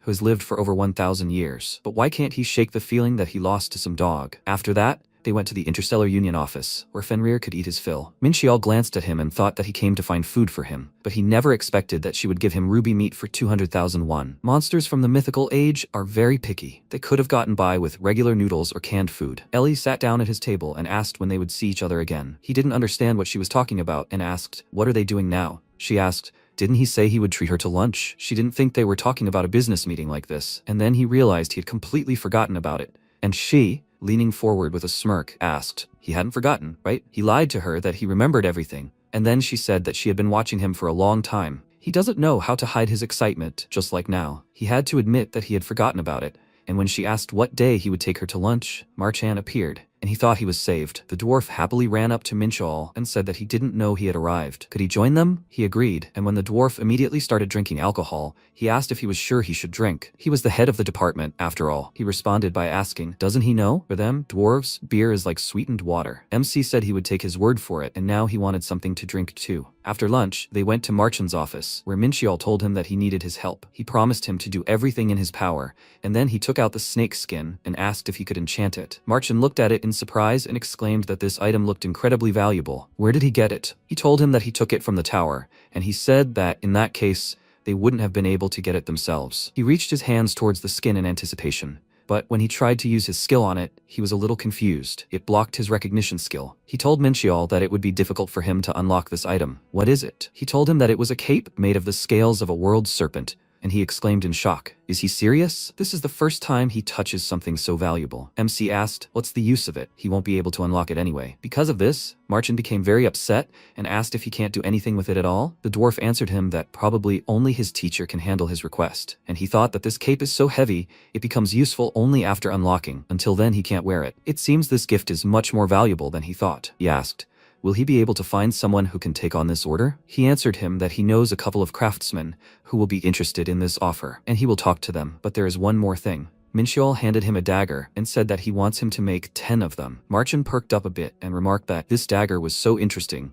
Its shape and center of gravity were simply something else. Was it meant for throwing? MC confirmed this, and he asked if he wanted to use it as a consumable. He replied that he planned to tie strong threads to the dagger's handles so he could pull them to himself, and Marchan examined the blade carefully, saying that in that case, he recommended using Arachne's threads. Minchial thought that the triple hidden blade technique was an art requiring the use of 10 daggers, so it would be better to collect the whole set. At that moment, Marchan received a call from the person building the training ground, and he was distracted from examining the dagger, while MC returned to Ellie and Fenrir. After speaking with the person, Marchan excitedly called out to Minchul and said that he was asked about the magic circle drawn on the training ground. As soon as his business partner saw this, she also became eager to meet him. MC noticed that she had taste. However, why would she need it? He answered that she wanted to buy the formula for this magic circle, and his gaze immediately became interested. Soon, the head of the Linswood construction company arrived here. She happily burst into the office, handed Minchul her business card, and, calling him a giant, told him to hear her name. She is Haran Linswood. MC introduced himself to her in response,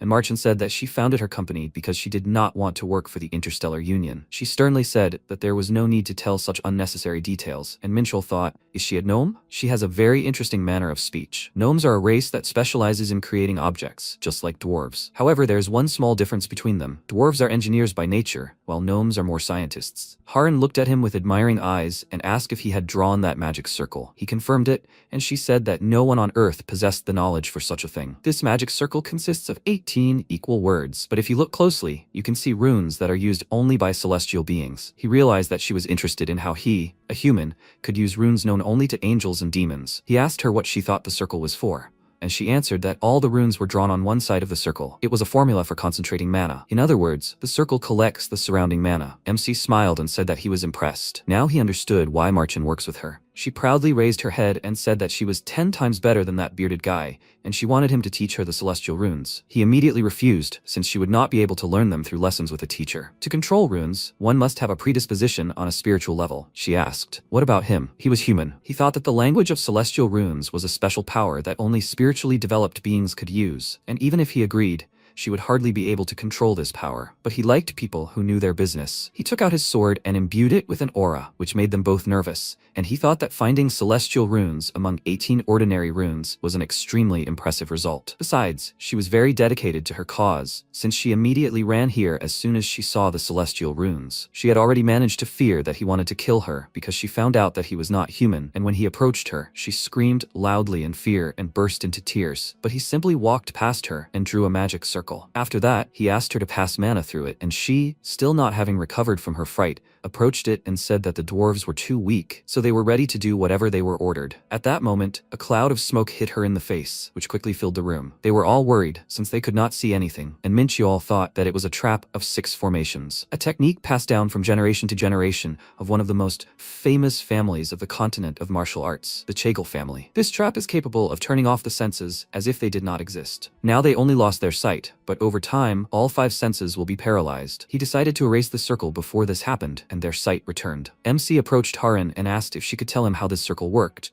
She told him that, unfortunately, she could not do this, and he told her that it was a trap. She asked why he showed her this technique, and he smirked, thinking that she reminded him of his younger self. He used to be willing to do anything to become stronger, so he knows how to handle someone like her, and he will fulfill her wish. If she can't learn the celestial runes he will simply have to teach her something else. He told her that he wants her to help him. Dwarves are a race that lives in peace and harmony, thanks to their exceptional knowledge of magic. In exchange for a peaceful existence, they gave up their ambitions. But Haran Linswood was different. She gravitated toward new knowledge and material wealth, so the other dwarves considered her an eccentric. Life on her home planet could not satisfy her curiosity and thirst for money. Using her exceptional knowledge of magical artifacts, she was able to get a job in the Interstellar Union. There she met Marchan, with whom she successfully completed a major project. Working for the Interstellar Union, she earned a lot of money and achieved recognition, but her ambitions were still unsatisfied. One day, a distant dimension stirred her like the sea during a storm. It was the site of a testing tower built to resolve the conflict between Elysium and Pandemonium, a neutral zone that suited both sides. It saw this as an opportunity, and Earth attracted her. Never one to run from a challenge, she trusted her intuition and left the Interstellar Union. She soon realized that Earth was significantly behind in technological development, so finding herself among humans, she opened her own company with the money she earned during her time working for the Interstellar Union.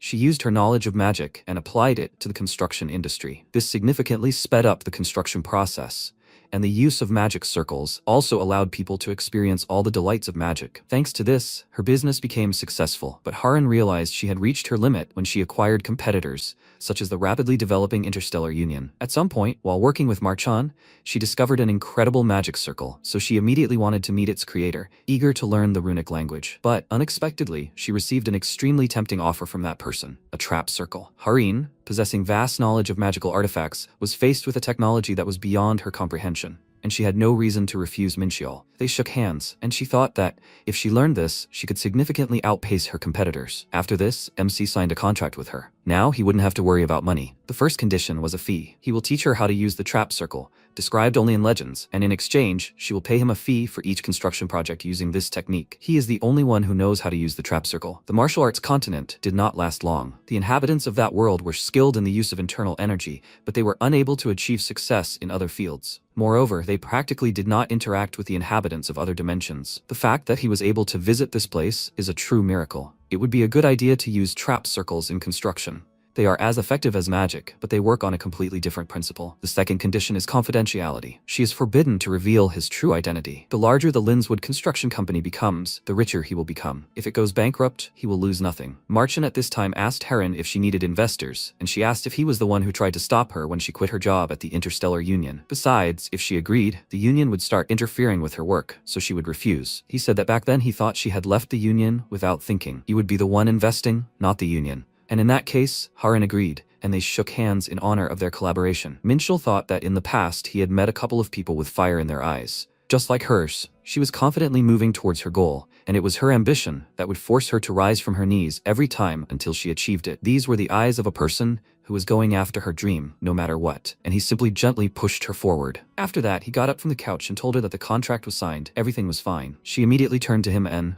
her eyes shining with anticipation, asked him to teach her how to use the trap circle as quickly as possible. She wanted to learn it right now. He told her that they would do it after the auction was over, and she exclaimed indignantly, "Why wait so long?" He took Fenrir and left, saying that he needed to sort out something. He had one more very important matter, namely, training in ancient Celestia's techniques. He came to the training hall, sat in the center of the circle, and got down to business. He spent a lot of money on the training ground, but in fact, he never used it for its intended purpose. Not that it was completely useless. In the end, he found Fenrir. The absorbed energy is only a small part of what he can actually use. If he doesn't pull himself together, he won't be able to know when the stone is empty. There are 10 days left until the auction. If he can process the stone's energy using ancient Celestia's techniques and absorb it, then the microcosm inside his head will approach perfection. 10 days later, his training continued. He opened the status window and saw that his stats had more than doubled compared to last month. Now he could even compete with A-rank hunters. He stood up and immediately stretched, since sitting in the lotus position for 10 whole days was quite tiring. He thought that ancient Celestia's techniques and holy fire used chaos energy,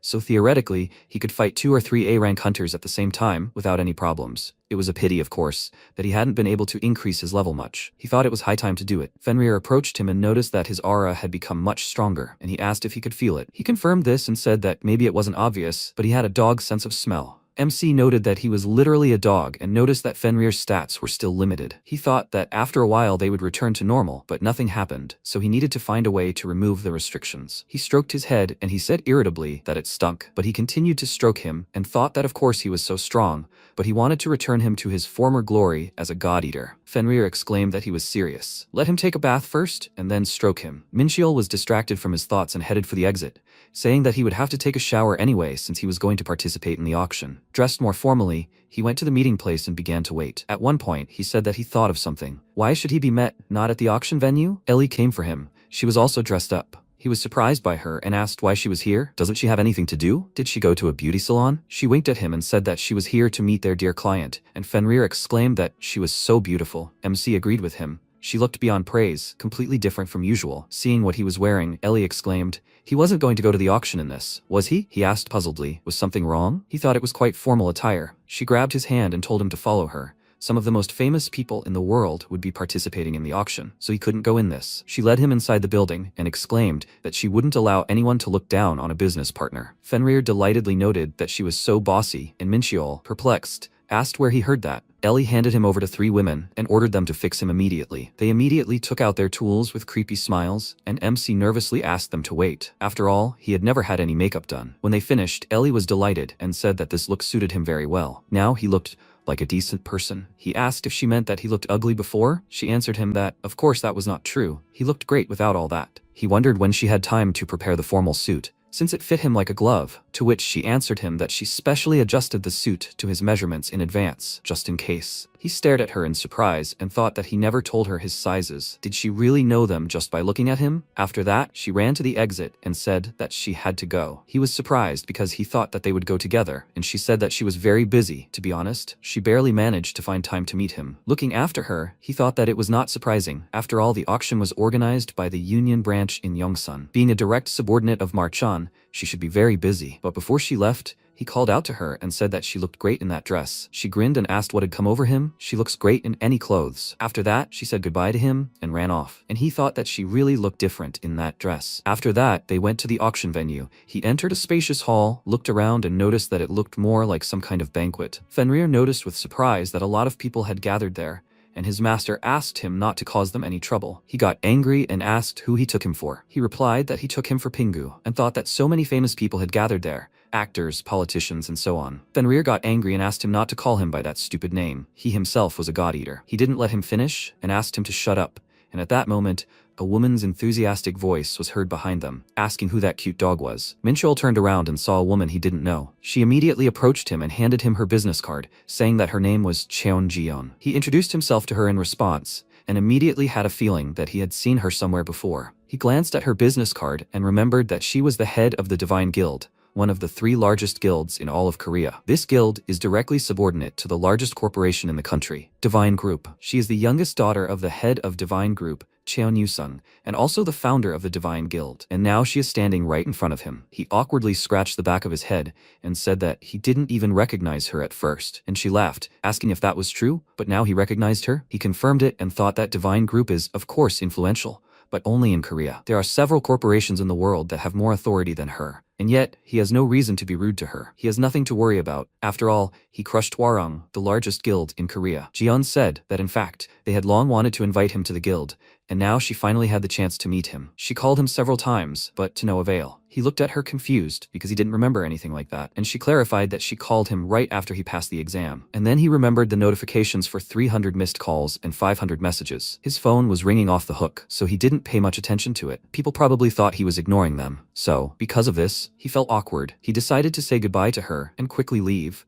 but she said that she thought it would be better for him to stay a little longer. She advised him to look around. He did so and saw that so many people had gathered there, and he didn't even notice. They were all looking at them. He didn't want to attract unnecessary attention. Did they all come to talk to him? Jian said that it seemed like he didn't quite understand what was going on. Right now, he was considered a real storm petrel. He outshone all the other participants with his performance, and he also won first place, despite the fact that members of Korea's largest guilds were participating in the exam. He wreaked havoc on the entire hunter community. He told her he wasn't going to join a guild, and she said she knew it, so she didn't offer him anything like that. But she couldn't vouch for the others. He asked her why she started this conversation then, and she told him that she wanted to build a friendly relationship with him. He wondered if it was all because he won first place in the exam, but that seemed like a weak reason. Jian said that, to be honest, she had seen a video of his fight with the Blue Guard, and as soon as she saw it, she immediately knew he would become the strongest hunter in Korea. He swallowed nervously and thought about how he had been a rookie back then, just starting to learn martial arts. Did she really see his potential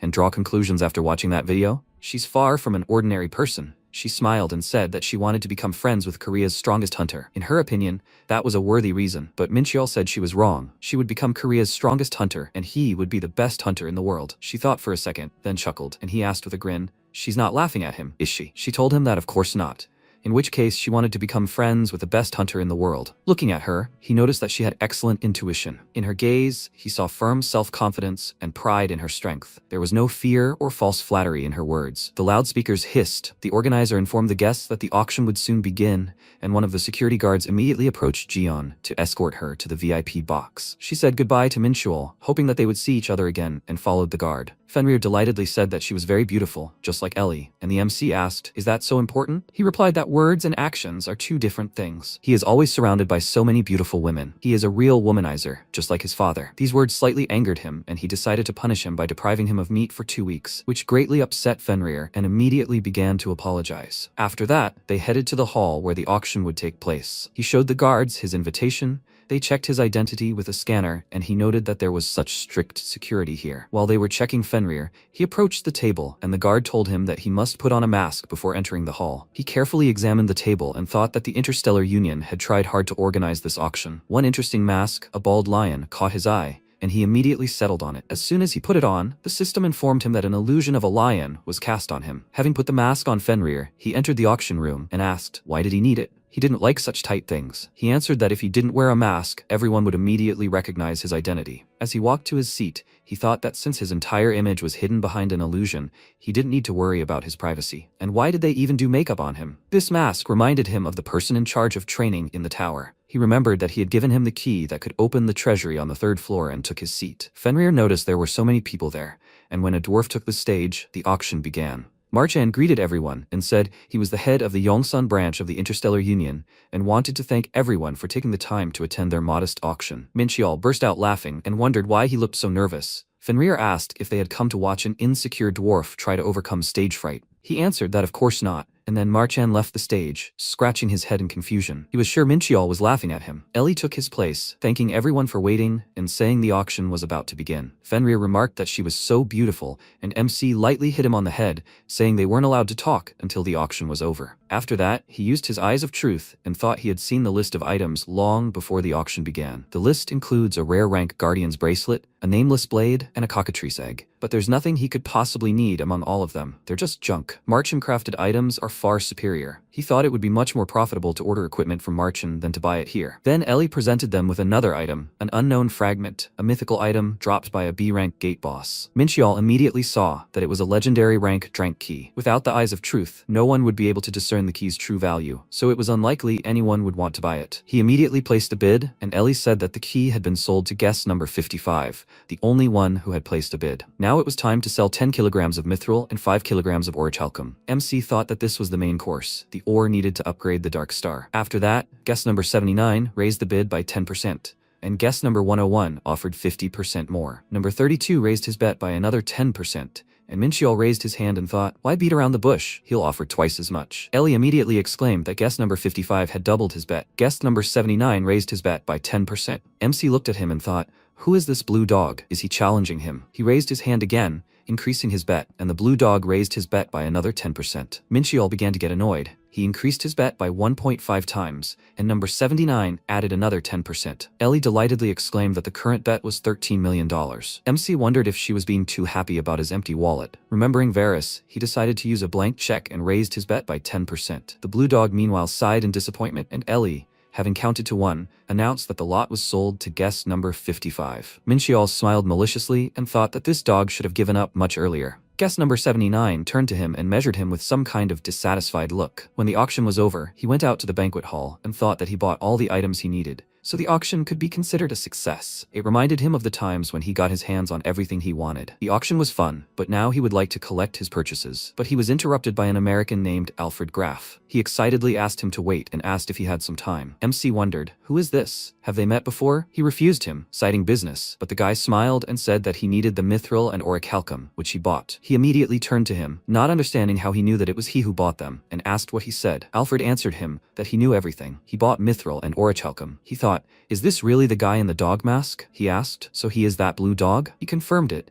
adding that he loves dogs, and he aggressively said that he does not care what he loves. He thought it was still strange. There was illusion magic cast on the mask. Even his eyes of truth could not penetrate it. Who is he? Since he could see his name through the mask. He used the eyes of truth on him and saw that his name was Taniel. He is a 450-year-old angel, and his skills included Black Baptism, S rank. He looked at him in bewilderment and thought, why is he here? After that, they went to a secluded place for conversation, namely the helipad. They talked for a while, and Minchiol asked, so in a month he will have $20 million, so he wants to buy back the mithril and orichalcum with that money? He confirmed it and said that the two of them will get along well. In a month, he will be incredibly rich. MC thought about it. His main goal is to get mithril and orichalcum. But why did he need these metals so urgently? And where did he get the Black Baptism? He feels the same energy from it as from Verde, but does not see the mark of the fallen. Most likely, he is still an angel. He is sure of one thing, someone is behind him. First, he decided to try to find out his motives and, since he was speaking in a mixture of English and Korean all this time, he asked if he could use translation magic. This manner of speech is starting to irritate him. He smiled awkwardly and told him that he does not know how to use it, and he asked, is this true? Isn't this a basic spell for angels? Alfred immediately froze in place, his entire body blazing with divine light, and when he completed his transformation into an angel, he cautiously asked how he knew his true identity. Fenrir looked at him and asked his master, will they fight? He answered that this was not the case. He had many questions, so he needed him alive. In his thoughts, he irritably called the angel an arrogant idiot with chicken wings. In the past, he would have already cut off his head, but after reincarnation, he became much kinder. That's why he forgives his arrogance. He called him a fool and told him to look at him more closely, after which he used 100 units of divine energy and thought that holy fire gives life and drives away all ailments. If he really is an angel, he should acknowledge its authority. As soon as the holy fire activated, Minchiol called him a young child and asked, didn't he recognize him? Alfred, sensing his majestic aura, trembled in awe before such a supreme being. He immediately bowed his head before him as much as possible, and called him Michael, saying that he was glad to welcome him, one of the 7 most powerful angels. MC snapped his fingers, calming the holy fire, and thought that he didn't even have time to say anything to him. He asked him to first calm his energy and raise his head, but he refused to do the latter, since he had no right to talk to him face to face. Minchiol remained silent and thought that this is why he hated angels. No adaptability. He called out to him and asked, perhaps he was wondering wondering how he ended up in this world. Alfred knelt before him, and still not daring to look at him, exclaimed that this was not true at all. How could he, a lower being, dare to be interested in this? MC ordered him to shut up and listen to him. The truth is that infidels have infiltrated Elysium. He immediately looked up at him in surprise and continued, saying that the proof of this was his Baptist energy. This made Alfred very nervous. He bowed his head to him again and asked for his forgiveness. He followed the instructions of his superiors, so he doesn't know anything about baptism. He asked who gave him the black baptism and sent him to Earth. He answered that it was one of the pillars, Adel, and Minchiol thought that he had never heard of him. No wonder, he is an insignificant 6th rank. He asked why he came here, and he told him that he heard that a ritual would be held in America. That's why he needed mithril and orichalcum. MC touched his chin in confusion and thought, dark elves and angels perform some kind of rituals? That's suspicious. This is too much work for a 6th rank angel. The one behind all this must be at least a monarch in Pandemonium. However, this guy knows nothing. Like Verde, Teniel is just a pawn. The puppeteer commands him from the shadows, and to draw him out, he needs to lure Taniel to his side. Minchiol touched his head and said that he was still innocent, after which he blessed him with holy fire, and said that when trouble comes, people appear who try to corner the lamb. Feeling the warmth, Taniel burst into tears and thought that he was forgiving his sins. He looked up at him in awe, and MC patted him on the back, saying that he had a task for him. He promised him to do everything in his power, and he said that he would be his undercover agent. We'll get out. Until now, he had acted alone, but today, he had met someone he could finally trust. That's how Taniel became his undercover agent. Before leaving, Taniel waved happily and exclaimed that even if his body was covered in fire, he would follow his orders. He would do everything to justify his trust. Minchiol thought that thanks to Taniel's trust, he was able to roughly understand the situation, which is why he had tasked him with finding out the details of the ritual, and he thought he could handle it. Whoever was behind this, they wouldn't allow them to run wild on Earth. He didn't care if such agents existed in Elysium, but acting like an angel was a shame. He smiled maliciously as he told Fenrir that they were going to pick up the groceries, and he silently noted that he was definitely not an angel. When Minchiol came to Marchin, he handed him all the purchased items, and noted with a smile that it seemed like he got everything he wanted. He responded by telling him that he was probably only helping him to fill his wallet, and he said that he was offending him. Looking at what he paid with, he asked what kind of blank check was this. Where did he get it? He told him that it was a secret, and he asked if this was really Varasilin's signature. He thought this would cover all his debts. He asked irritably, was he eager to go to the next world? The dwarf said that he was just joking, and MC asked, he received the money, so this medal is now his, right? He confirmed it, and Minchiol, touching the black star of these medals with his glove, thought that he had been waiting for this moment for a long time. He commanded the gauntlet to absorb everything, and all the energy from the metal immediately began to flow out. Marchin, who didn't understand what he was doing, became very agitated. MC smirked and told him to just watch it and he would understand everything. He thought that the black star seemed very hungry. It was so greedily absorbing metals. Fenrir was also quite the